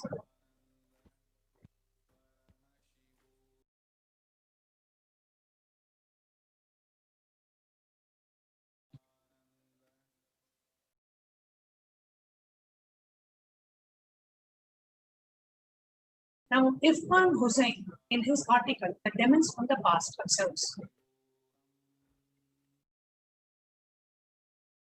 while historic events should be judged in the context of their times, it cannot be denied that even in that bloody period of history, no mercy was shown to Hindus. Unfortunate enough, in the path of either the Arab conquests of Sindh or South Punjab or the Central Asians who swept in from Afghanistan. their temples were razed, their idols smashed, their men raped, their men killed, taken slaves. As he entered Somnath, on one of his annual feasts, he slaughtered 50,000 inhabitants. Ibak killed and enslaved hundreds of thousands. The list of horrors is long and painful. His conquerors justified their deeds by claiming that religious duty to smite non-believers. Cloaking themselves in the banner of Islam, they claimed they were fighting for their faith, while in reality they were indulging straightforward slaughter of Hindus.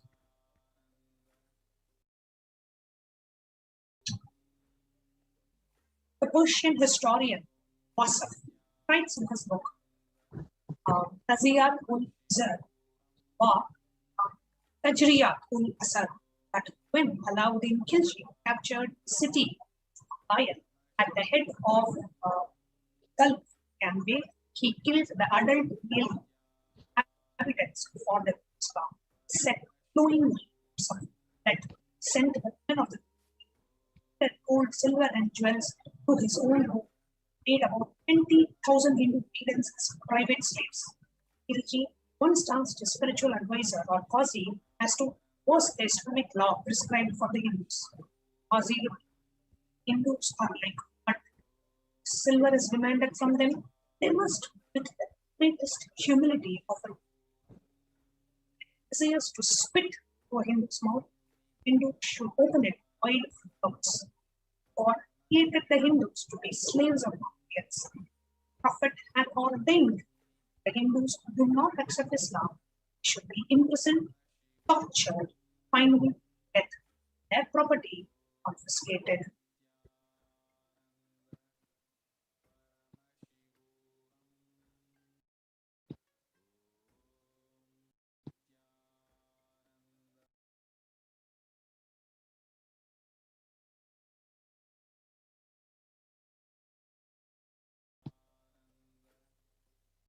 Just like this, an entire civilization was enslaved by the Mughal invaders. Here you can see the execution of Banda Bahadur and Bhai Mati Das. Banda Bahadur was tortured to death after being imprisoned for 3 months. The heart of Banda Singh's son was put in his mouth and attempted to humiliate him. The sacrifice of Bhai Mati Das for the Sikh faith being brutally killed by the Mughals. This image is from a Sikh history museum. You can see how his body is being cut. Banda Bahadur tortured.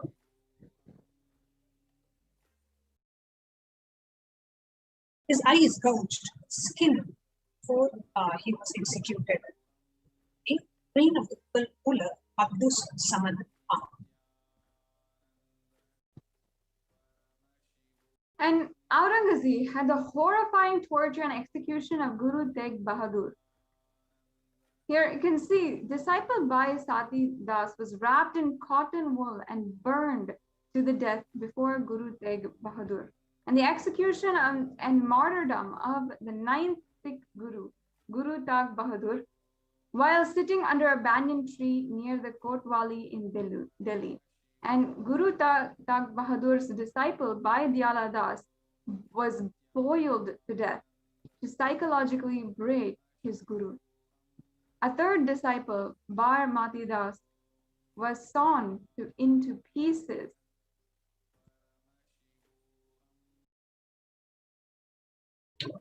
Next, let's see the Aurangzeb's horrifying torture and execution of Chhatrapati Sambhaji Bhosle of the Maratha Kingdom. 1689, the second Maratha Chhatrapati, the King Sambhaji, was brutally executed by Aurangzeb. Maratha accounts state that he was ordered to go with Aurangzeb and convert to Islam, and he refused to do so by saying he would not accept Islam even the day the emperor presented him his daughter's hand that led to his death. So by doing so, he earned the title of Dharmavir, the protector of Dharma. Aurangzeb ordered Sambhaji to be tortured to death. process took over a fortnight and included plucking out his eyes and tongue, pulling out his nails and skin. Sambhaji was finally killed on the 11th of March 1869 by tearing him apart, front to the back, with metal tiger claws, beheading with an axe at Kolhapur, the banks of the Bhima River.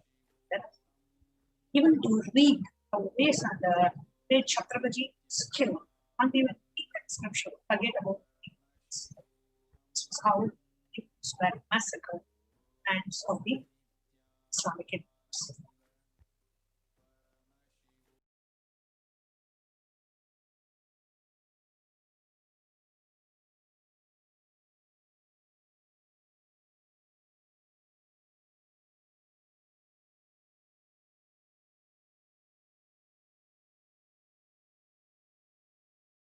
Now, the genocide of the Adi-Shaivite community in Kashmir is one of the most brutal persecutions, most absolutely shocking genocides that has happened.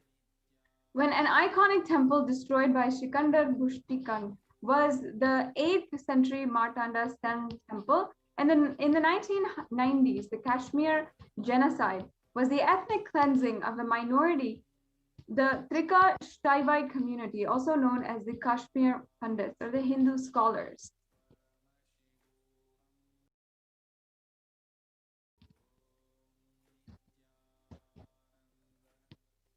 Here we can see some really horrifying images of the deaths of the children of the Hindu Pandits, the Kashmir Pandits.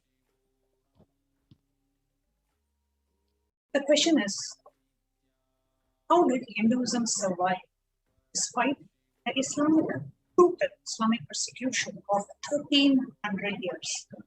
Saga of Naga Sadhus.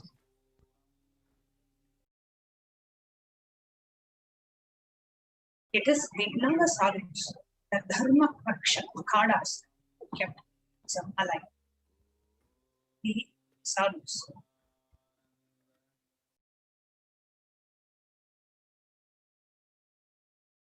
Naked Hindu monks, organized under akhadas, the epics bodies of Hinduism, emerged as small bands of fierce spiritual warriors, dharma rakshaks, victors of dharma, who equipped themselves powerfully to defend Hinduism's tenets of tolerance and harmony. They became shastradharis, armed with weapons, as also shastradharis. They became Shastradharis, armed with weapons, as also Shastradharis, armed with the knowledge of the sacred Hindu scriptures, and were mainly responsible for Hinduism continuing to be a powerful force, despite such ruthless destruction for 1300 years.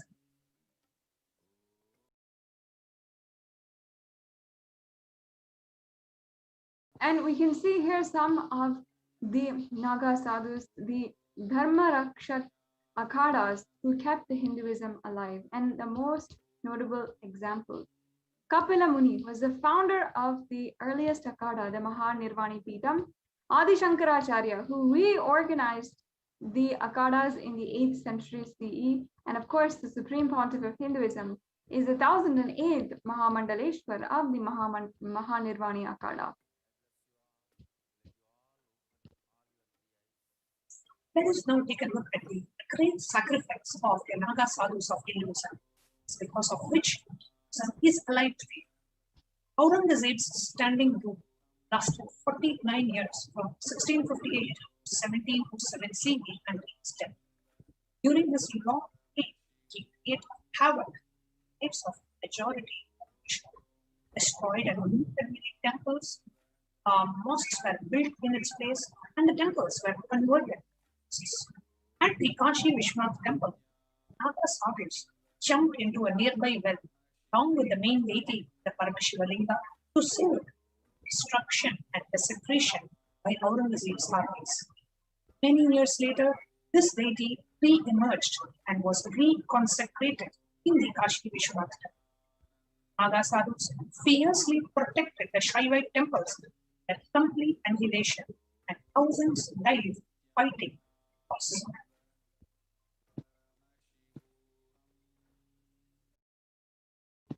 Now, understand the impact that this had on temple communities. The destruction of temples meant the dispersion as well as the destruction of the temple-based communities, such as the stapatis, the knowledgeable temple architects, the priests, the Rudrakanyas, the dancers, the singers, the musicians, the painters, and several others whose life was sustained by the temple. Here we have specifically concerned with the Rudrakanyas and Devadasis.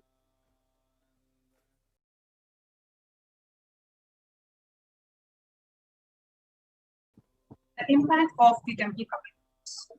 You can see the royal life of Rudrakanyas, who are people who gave their life for their Guru, gave their life for Paramashiva, their Ishta Devata. So here you can see the role of the Rudrakanyas in Kailasa.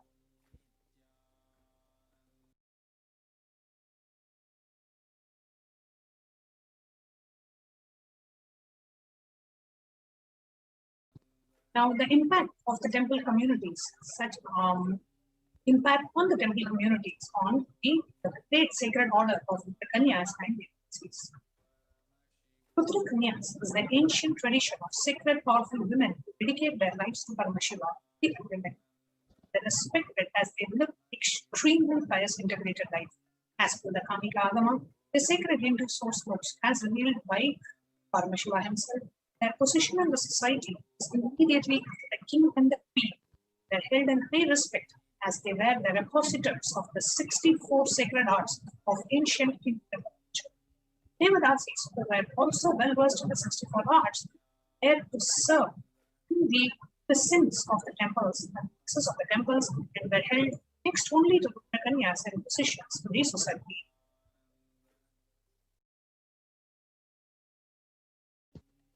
A Rudrakanya is a strong and sacred and powerful woman who embodied the principles, the cosmic principles of integrity and responsibility.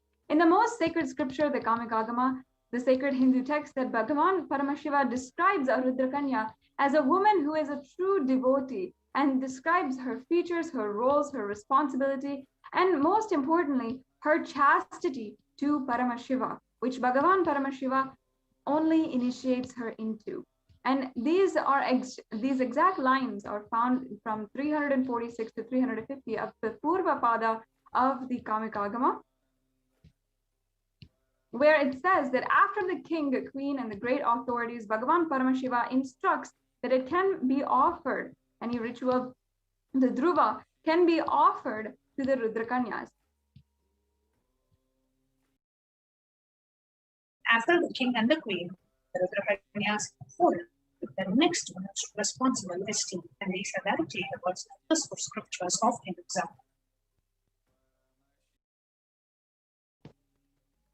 By the 17th and 18th century, the temple dancers, the Rudrakanyas, became denigrated to entertaining small chieftains, military lords, and Muslim rulers. And during the colonial rule, British officers of the Raj, or the rule. The second pillar that was targeted for the destruction of the Hindu enlightenment systems were the destruction of the Vedic education system. Pictures that you are seeing on the left are all ruins of ancient Hindu universities and Buddhist monasteries where the Vedic learning was a part of education.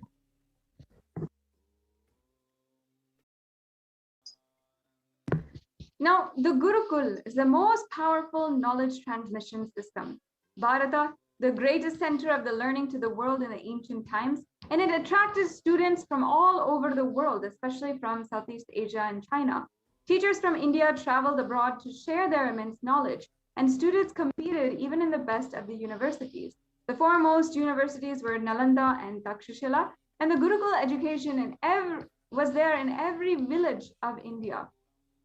But the British colonial rulers wiped it out in just a mere 85 years in the latter part of their rule. And it was replaced by clerk-making Macaulay education system. Let us now see some of the examples of the total destruction of the great universities of Hinduism.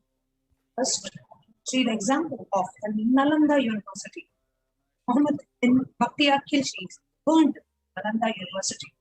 Said that 6 months this university was burned.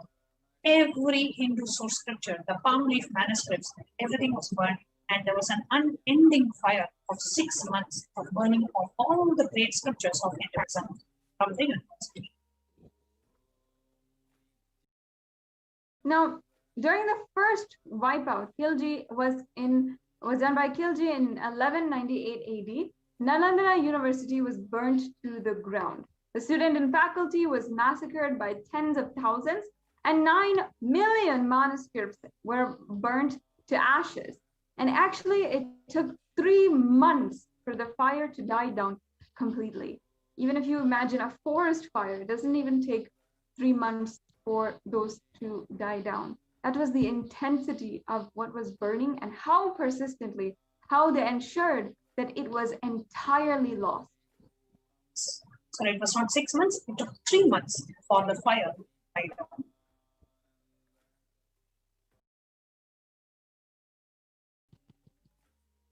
Now, Khilji had fallen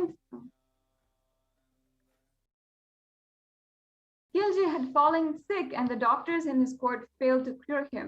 Then someone advised him to get himself cured by someone from the Nalanda University.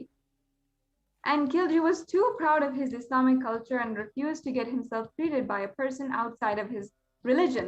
But his health worsened, and he was left with no other option but to invite Badra from Nalanda.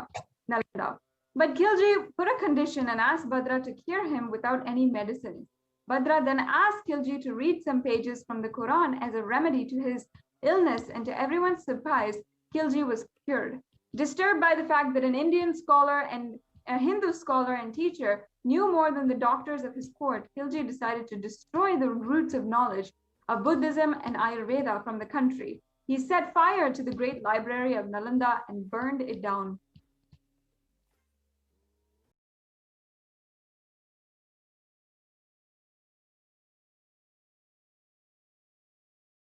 Nearly 9 million manuscripts literally butchered students and the teachers of the university. Now, the breaking India's backbone, breaking of Hinduism's backbone, British, when they conquered civilization, a relentless campaign to gain control of trade, high taxation to fund wars, especially the World War I and II, looting of precious manuscripts and temple treasures, artificial famines that killed billions, partition of India in 1947 to 40, eradication of precious Gurukul education system, which was and is the very backbone of Hinduism. During the Portuguese war,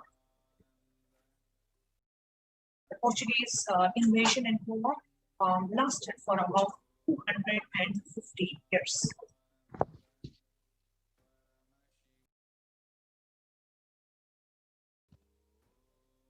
Now, in Macaulay's while Dharmapal reported findings in submission to the British government, he said extremely astonishing things that give us insight into their strategic plan to destroy the Gurukul infrastructure.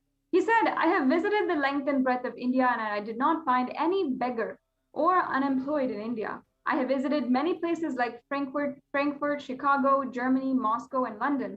All the places together do not have as much wealth as which is only in Surat of India has. If the British government wants to make India as its slaves, then it has to destroy her wealth, unity, and diversity. If we want to capture India, we have to destroy the education system of India. And he continued, the literacy in England at the time was 17% and studied only the Bible. And the statistics of India showed that 100% of South India and 98% of West India, 82% of East India, 87% of North and Central India, and in South India, 58% of students were girls.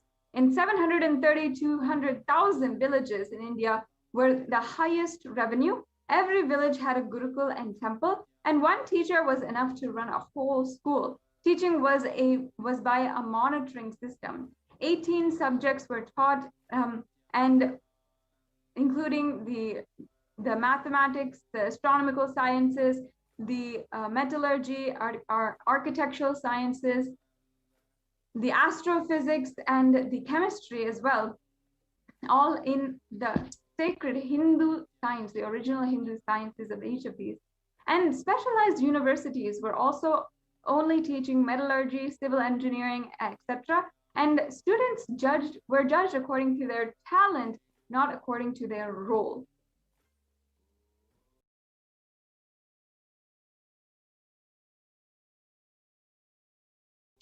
Now, the Macaulay's report, after the British action based on Macaulay-White's Dharmpal findings. After 7 days of deliberation, British officials said that if they want to go over India, instruct the government in India to close all groups by proving them illegal. The British implemented a law, an Indian Education Act, which made learning in regional languages illegal in our own country. English language was made compulsory in every group. 1840 to 1940, Britishers destroyed groups, set them on fire. Teachers on group killed.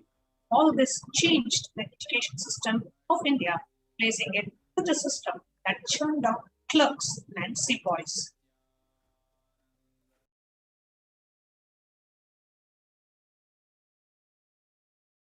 And here you can see the destruction of the Gurukul education system just as they had planned it.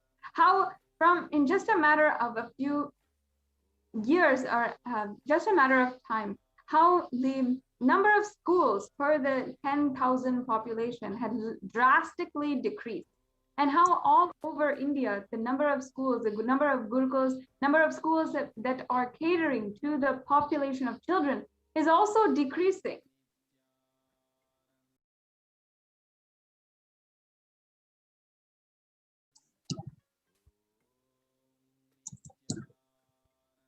Here you can see in various districts, the number of colleges in the various districts since in 1830, and so many Gurukuls were there in pretty much every village, every town. Literacy rate was so high. During the British rule and after the British rule, we have become such a poor illiterate country. The schools were destroyed and forcibly the English education was thrust upon us. And here you can see Lord Macaulay's subsequent letter on the success of the British strategy. It says, "My dear father, our English schools are flourishing wonderfully. The effect of this education on the Hindus is prodigious. No Hindu has received an English education ever continues to be sincerely attached to his religion. If our plans of education are followed up, there will not be a single idolater respectable classes in Bengal 30 years hence, and this will be effected without any efforts, paralyzed, without the smallest interference with religious liberty, merely by the natural operation of knowledge and election. I heartily rejoice in this prospect.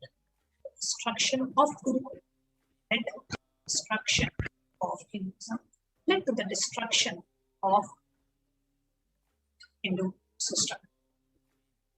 And not just that,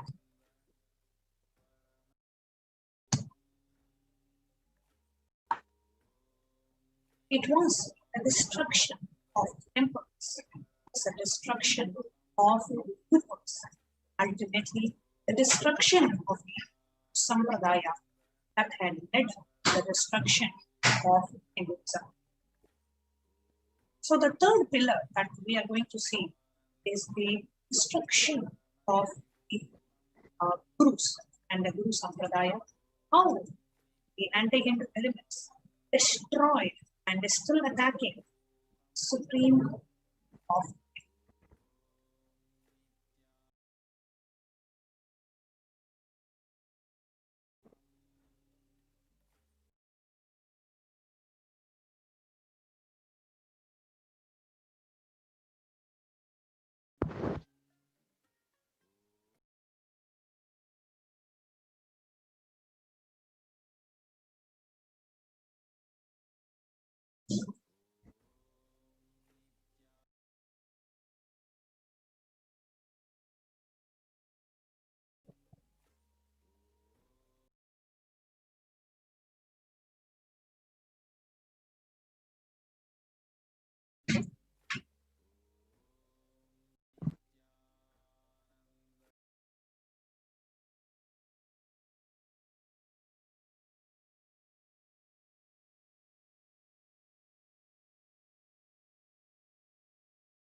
Let us now take a brief look at the attacks.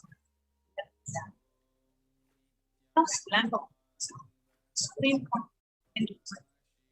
Holiness Nityananda Parashakti. A brief overview. As a part of the awareness that I share with you how anti-Hindu elements are destroying Guru-based ecosystem.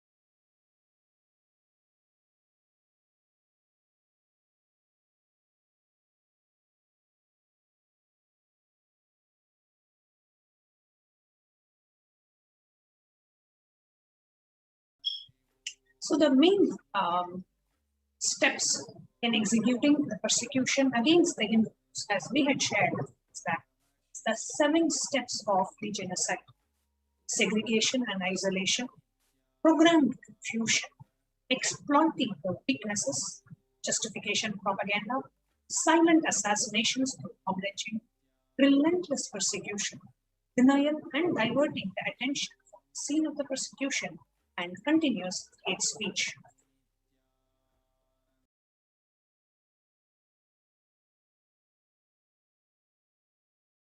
His Divine Holiness was a victim of 100 assassination attempts. Which that you're seeing is a brutal assassination attempt where His Divine Holiness was locked inside his own fortress and his residence was set on fire, and this was live broadcasted on a national television channel.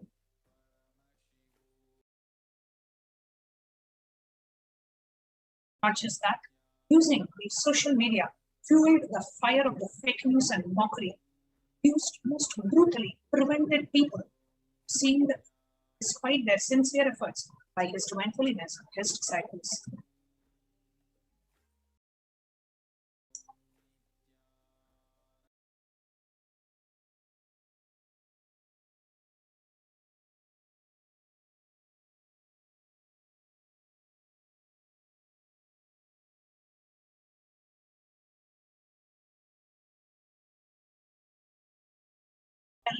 That on Supreme Court of Appeals, that character assassination, hate speech, fake news,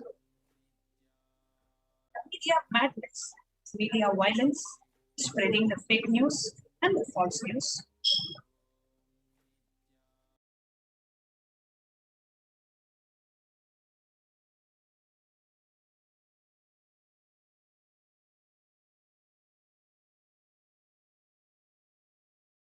Brutal violence,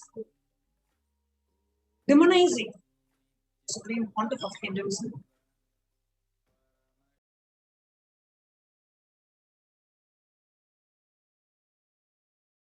absolute violation of human rights and religious rights.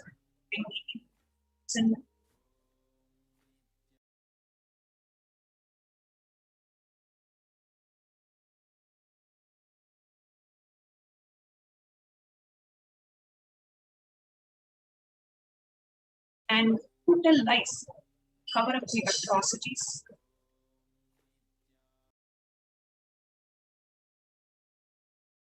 Character assassinations.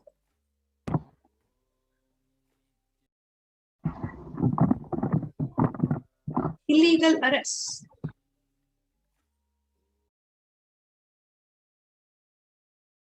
Hundreds of false cases.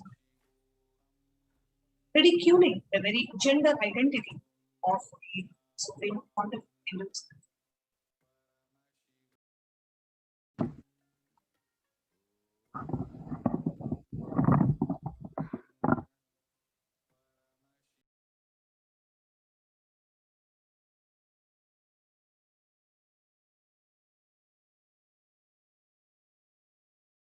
Attack on the disciples and the community members and on Kailashis, followers of the Supreme Pontiff of Hinduism.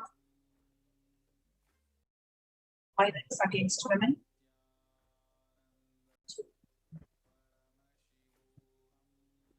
attack on the female sannyasis and the Rudra Kanya Sampradaya. The members of the Indonesian attacked, beaten, brutally brutalized God Sama.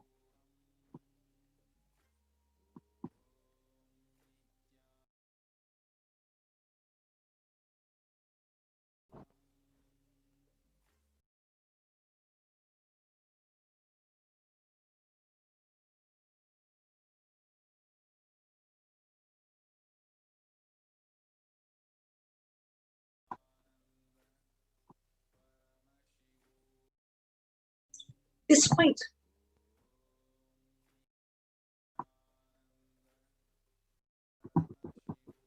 whatever was done on the Supreme Pontiff, the question here is, was it an attack on the Supreme Pontiff or was it a persecution of itself?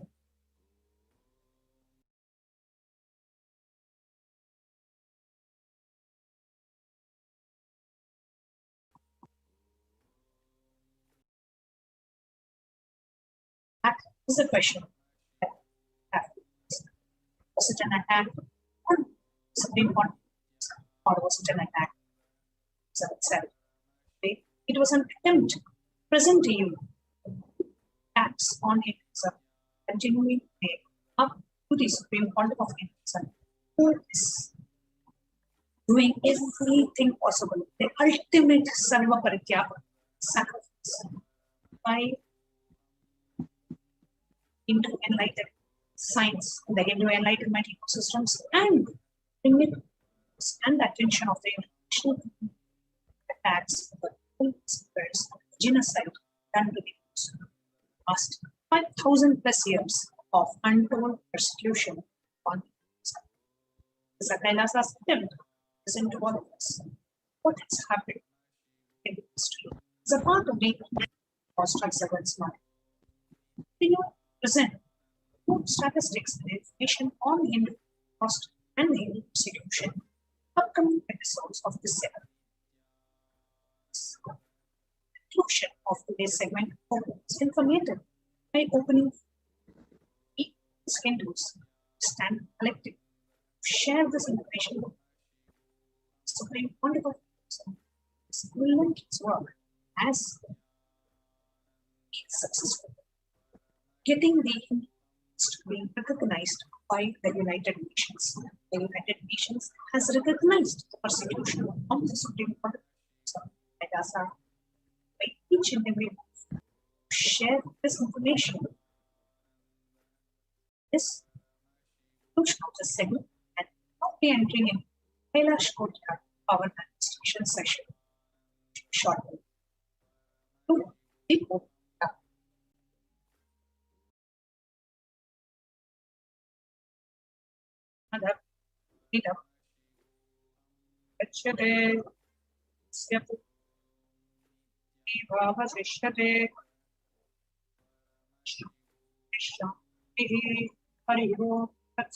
Sarvam Shri Raman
intensely.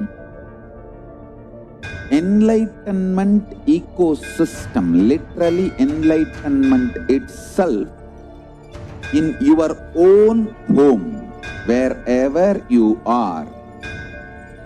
If you cannot come to Kailasa, it's okay. Kailasa can come to you.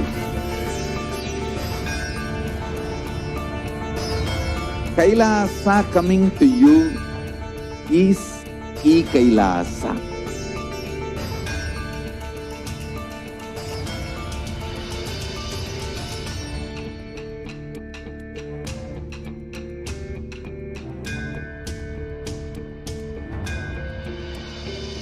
I will revive Hinduism. I am a Hindu revivalist, not by any revolution, but by evolution.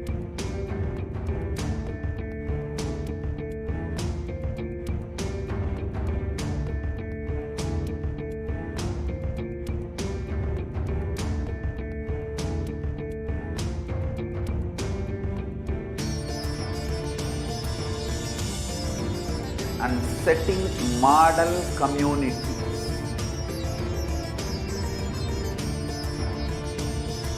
Kailasas, enlightenment ecosystems, Sarvanya Pitas all over the world.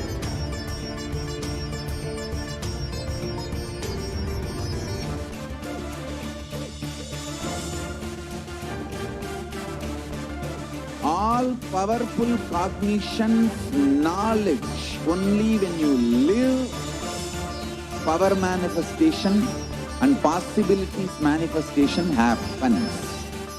It's a fundamental truth.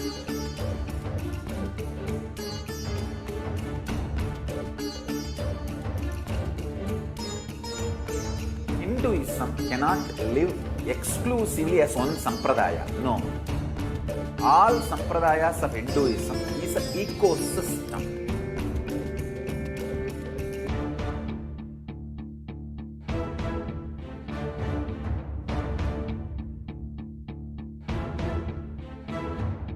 So don't keep quiet thinking that if one sampradaya is attacked, only that sampradaya is going to be affected.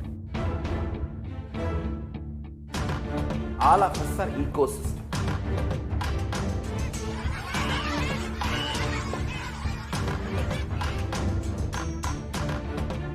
I invite all of you to get involved and enjoy Hinduism by the principle of Dharmo Rakshati Rakshitaha. When you protect Dharma, Dharma protects you. We will make the whole planet flourish spiritually. The spiritual prosperity will happen to the whole planet. We all have to coexist together.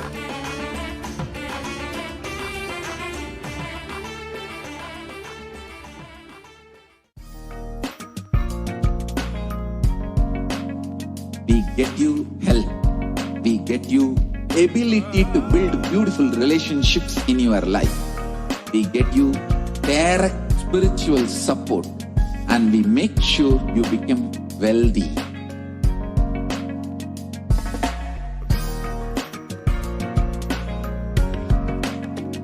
We won't stop giving you just good life. We will literally not stop till you live enlightened life. Manifesting the state of Paramashiva, space of Paramashiva, powers of Paramashiva, being of Paramashiva.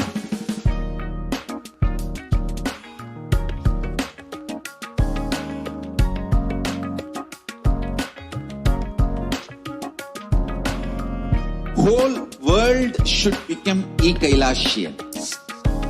I want the whole world to know Hindus have something great to contribute to the world.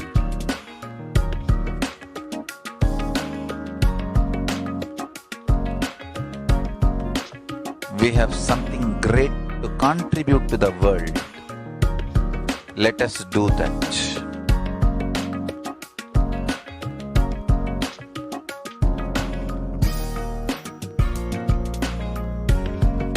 E-Kailasa is proper customized spiritual service helping you to identify your root patterns of suffering we have perfected the science of helping every individual from every cultural, religious, nationality background.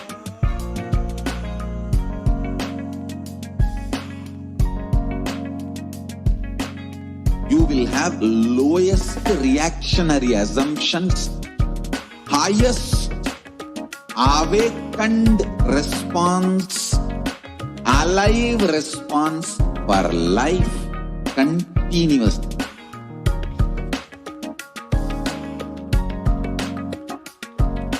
E-Kailasa is enlightenment ecosystem, literally enlightenment itself in your own home, wherever you are. Proper customized spiritual service helping you to complete with your life negativity.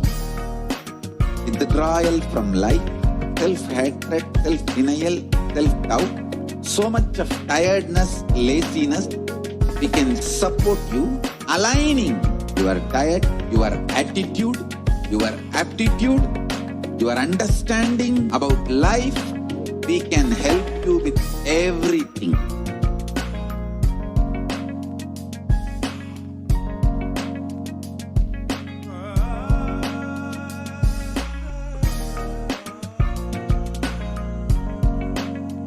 If you are interested in enlightenment, we will immediately bring this to you. If you are not interested, we will explain the whole science, inspire you and make you interested in enlightenment time. We need to cater this.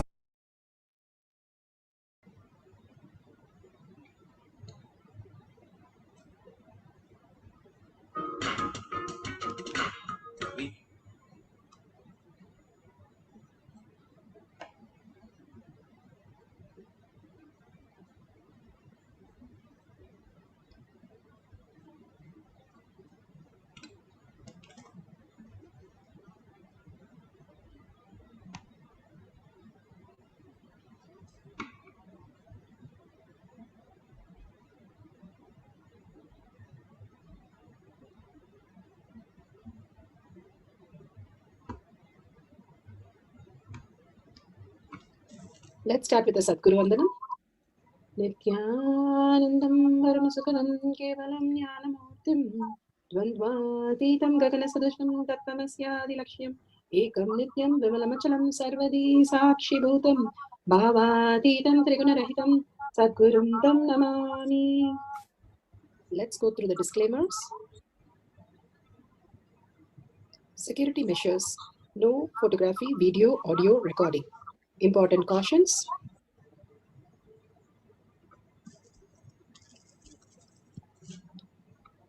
Please be aware of the important cautions.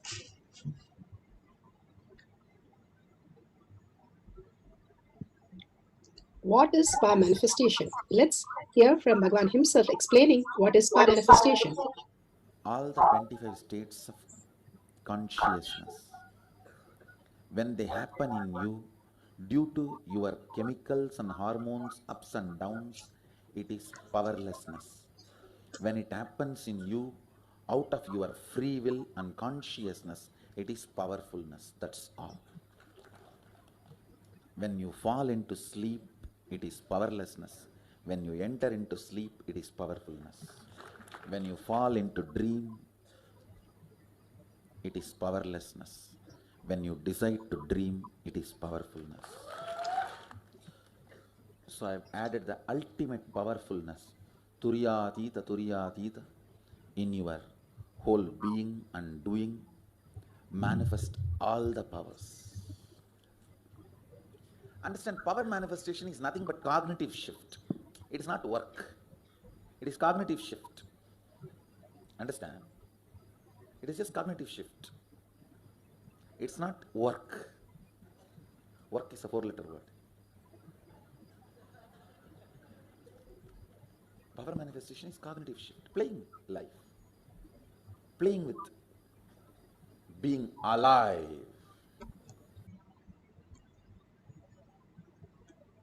Beautifully, Bhagavan said, what is power manifestation? Power manifestation is the cognitive shift from the matter we experience the consciousness, Paramashiva space, and it's a science. It's a science because it is repeatable and everybody can experience it. And the evidence is that it is a science. From human, we can experience the superconscious space manifesting the powers of Paramashiva. The evidence from the Shastra Pramana, the eternal unchangeable truth revealed in the source scriptures, the Vedas and the Agamas. Apta Pramana, the experience and the results of the Aptas, the Rishis, Munis, Ganas, Nayanamas, Alvars, Siddhas, all of them experience all the powers of Paramashiva, which is authentic, time-tested, scientific and foolproof.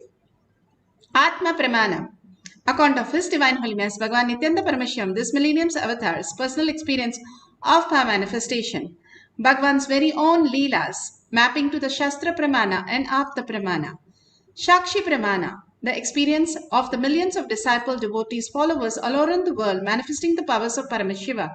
Bhagavan's very own Leelas, manifesting in each one of us as our reality. Bhagavan beautifully says, whoever comes to the Kailash courtyard manifesting power group, simply my presence will be there and each one can experience me and the reality that I am Paramashiva. Pratyaksha Pramana, the scientific study measuring the effect of being in the enlightened state.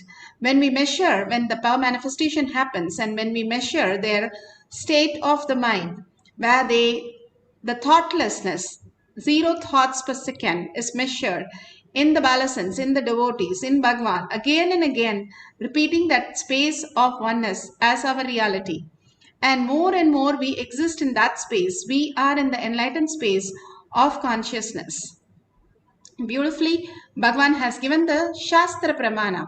Shastra Pramana is from the Vijnana Bhairava Tantra, Vijnana, for the power of remote vision.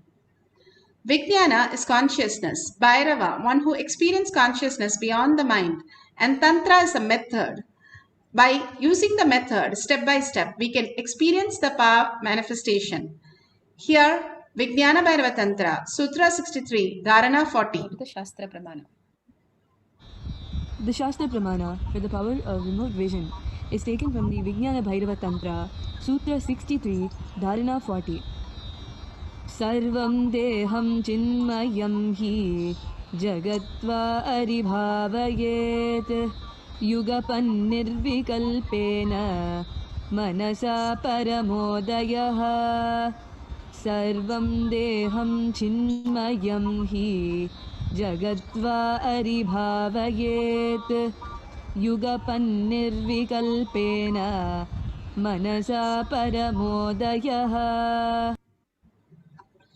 Bhagavan Paramashiva says beautifully in the Sutra 63, Dharana 40, one should continuously cognize, keeping the mind beyond the movement of the thoughts, free from the doubts or root cognition, that the whole body and even the whole universe simultaneously of the essence of the nature of consciousness in the infinite space of oneness. Then the supreme awakening happens where one manifests the cosmic body. Beautifully, Paramashiva says how the continuously cognize happens in us and simply we can manifest the highest reality. Bhagavan again and again gives us the powerful cognition how we exist as consciousness, as Paramashiva, the very nature of us, the very truth of us, and awakening to that intelligence that I am Paramashiva, PARASHAKTI, is the ultimate reality who we are. How Bhagavan says the ocean waves, the wave thinks it has to collect all the pebbles and the sand and try to build a castle and all that crabs and everything, make a relation, make a family and live there forever. Can the wave live there? It has to go back to the oceans. Again and again the wave happens and again wave thinks that I'm going to this time build a castle and I'm going to stay here forever. Can it ever happen? That is how we are trying to build all these things in our dream and trying to hold on to it, where it is not even reality for us to experience it. That is why we have such a deep incompletion, frustration, and struggle continuously because we don't understand the truth, the consciousness, who we are. The wave is part of the ocean. If we understand the wave is part of the ocean, it will only celebrate being the wave and not waste his time trying to build something, trying to build relation, trying to build all that in the outer world. And understand from that space that I am the ocean. If it builds also, it will not have suffering. That is exactly how Bhagavan says, how each one of us, that we understand, we are consciousness, we are Paramashiva, PARASHAKTI. And from that context, whatever we do without getting disturbed by all that which is happening, simply will put us into the higher reality. How we exist as Paramashiva becomes our reality. Beautifully it says, cognize continuously and not letting the movement of the thought and free from the doubts, all the self-doubt, self-denial, self-hatred, and root cognition, all that cognition that we hold, including about our body, including about our relation, our wealth, our whole existence, understanding that we are existential reality, that Paramashiva space in us, and manifesting all these things is completion. But without knowing that who we are and manifesting all this is a struggle. Beautifully, Janaka is emperor and he is commanding every day in the kingdom, and he is an enlightened king. He does not get touched by anything. When there was fire, when there was problems, when the emperor had so many wars and all kinds of chaos and struggle, he was not even disturbed. They understood how he, Janaka, lived as a pure space of oneness with Paramashiva, continuously only in that space, and grew Sita, the Lord Lakshmi herself, as his daughter, and Rama as his son-in-law. He was blessed by that beautiful space, and he lived to that standard, how he existed on planet Earth. The beautiful space, we can enjoy everything in the outer world, manifesting all the reality without being disturbed by that, and only in the auspicious space of oneness with Paramashiva. The Apta Pramana. The Apta Pramana for the power of remote vision. The Rishis, Munis all lived the greatest signs of power manifestation. Trishangu went to Vashishta and asked for a homa, a ritual to be started so that he can go to Surgaloka in this very mortal body. And Vashishta said that cannot be possible, and he just ignored it. Vishwamitra took that and said to Trishangu, I will do it for you. And he did all the rituals and sent him to the Svargaloka. And Trishangu, when he went to Svargaloka, he was not allowed inside. Vishwamitra knew that from the Bhuloka that he was not allowed, and simply in the middle, near the south sky, south pole, he built Trishangu Svargaloka. And Trishangu is said to reside there. This is from Valmiki Ramayan, Balakanda, Sarga 57. Beautifully, all this narration tells us our human being can even create lokas, not go to the lokas, but even create lokas, literally create a galaxy, a universe for themselves to reside there in the physical body.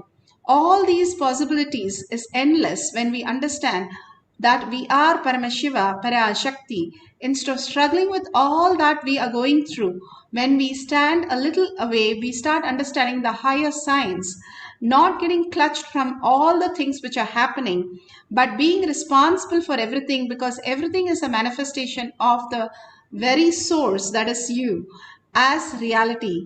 That makes us the ultimate in oneness with Paramashiva. Beautifully, Bhagavan says how consciousness manifests as reality.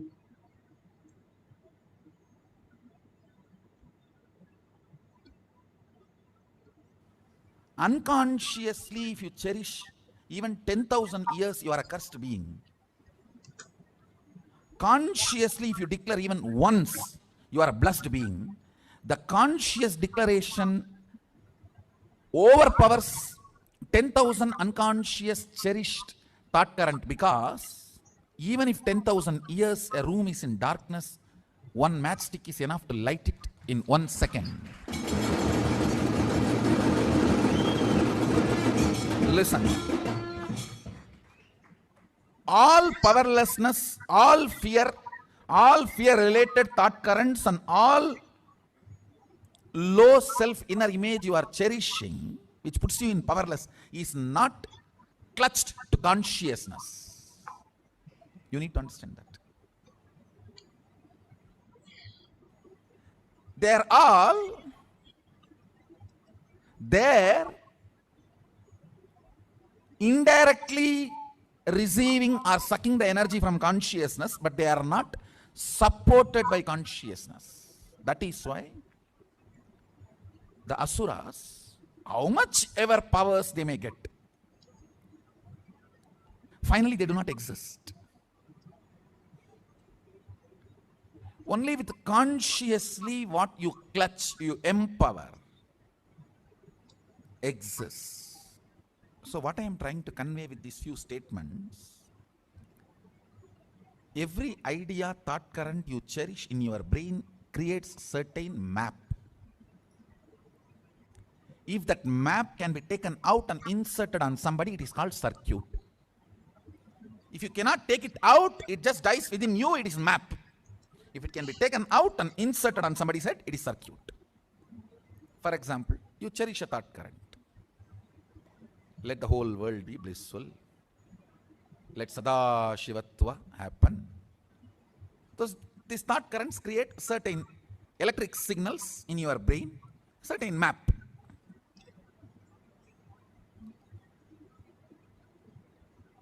If you are able to hold that stably till the other brain vibrates to the same frequency, it is called circuit. Understand?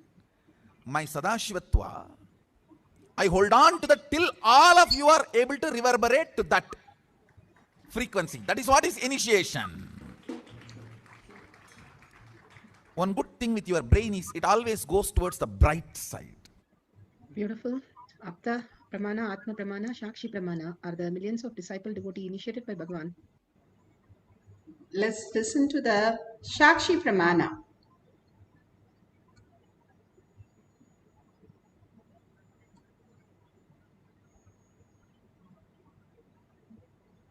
Immediately able to see that the place where he was staying was completely made out of stone, and then Swamiji showed his room was a small side room which had just one bed and one small lamp, nothing much in the room.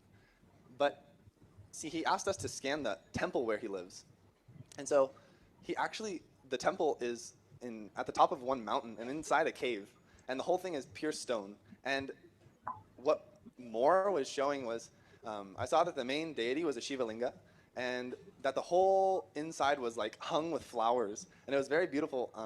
And then I saw that there's a railing in front of the Shiva Linga where the public comes by, and that they had a procession deity which they kept off to the side, and his room was just a small side room.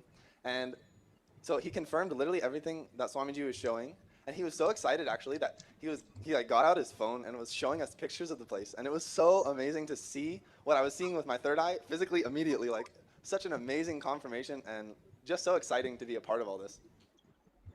So beautiful. He's sharing of how he experienced the power of third eye, and whatever he saw, when he saw it in picture, he was so happy that he could experience that oneness and manifest as powers.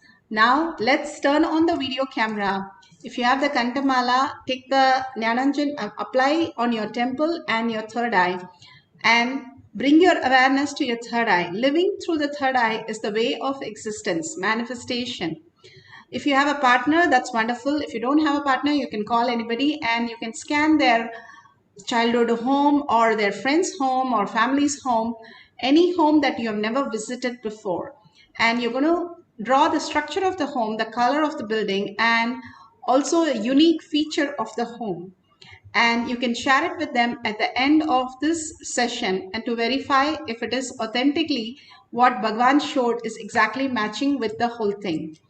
So if you experience at least 5 to 10 things which you got it correct in a row, then you have manifested the powers. If you got some of them correct, and if you just have your Kundalini energy, experience that, that is also power manifestation. You have started manifesting the powers. More sharing will make you manifest more powers. The sharing is a very important part of power manifestation for us to get grounded that who we are is Paramashiva. So let's get into the deep meditation of power manifestation. Let's sit straight with the head, neck and spine in a straight line. Bring Paramashiva to your third eye. Again and again, Parashakti's darshan is still in her eyes, her gesture, her blessings, her boons, her initiations, her uncompromised compassions, overflowing love, and all the deep earning that we have. We can see it, Bhagwan's so much of blessing each one of us into that reality. Hold only that cognition, her words as only her words. No thinking aloud. Any thought is unallowed in this session. It is only the words of Paramashiva, thoughts of Paramashiva, and visualization of Paramashiva. Unclutch everything else. For a few minutes, you're going to experience only you as Paramashiva. The identity is not experiencing Paramashiva. Paramashiva is experiencing you as the identity. So hold that. Sit as Devi Parashakti with 25 heads and 75 eyes and 50 hands. How alive you would feel if you experience that bhava. Just take a minute to experience that bhava. Hold that bhava continuously and chant the Mahavakya intensely. And when you chant intensely from your navel center, the Jatagni that you're offering to simply will raise your frequency into the higher reality. Again and again, start chanting the Mahavakya intensely. Hold that powerful space, and simply you'll see abundance and auspiciousness just flowing in you. And simply manifest the powers of Paramashiva. All the auspiciousness simply starts unfolding in us when we start letting go all the incompletion that we are unnecessarily holding on to. Just let go everything and hold only Paramashiva for a few minutes and experience the oneness with Paramashiva, entangle with him, and chant the Mahavakya continuously in the intense way, listening to it completely. Let's start chanting the Mahavakya and note down whatever Paramashiva is showing us. At the end of the cycle, we can verify the details. Let's start chanting.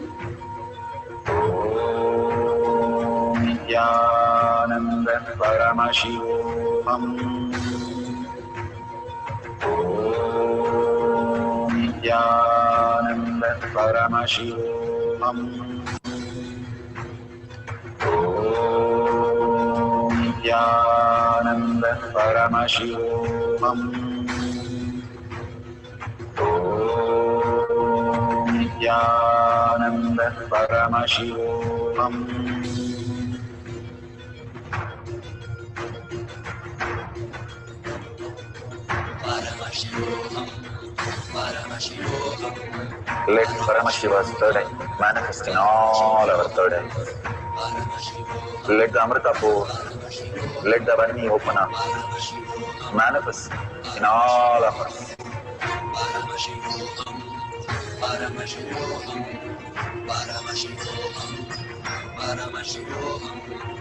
Let Paramashiva overflow, manifest the powers in all our third eyes.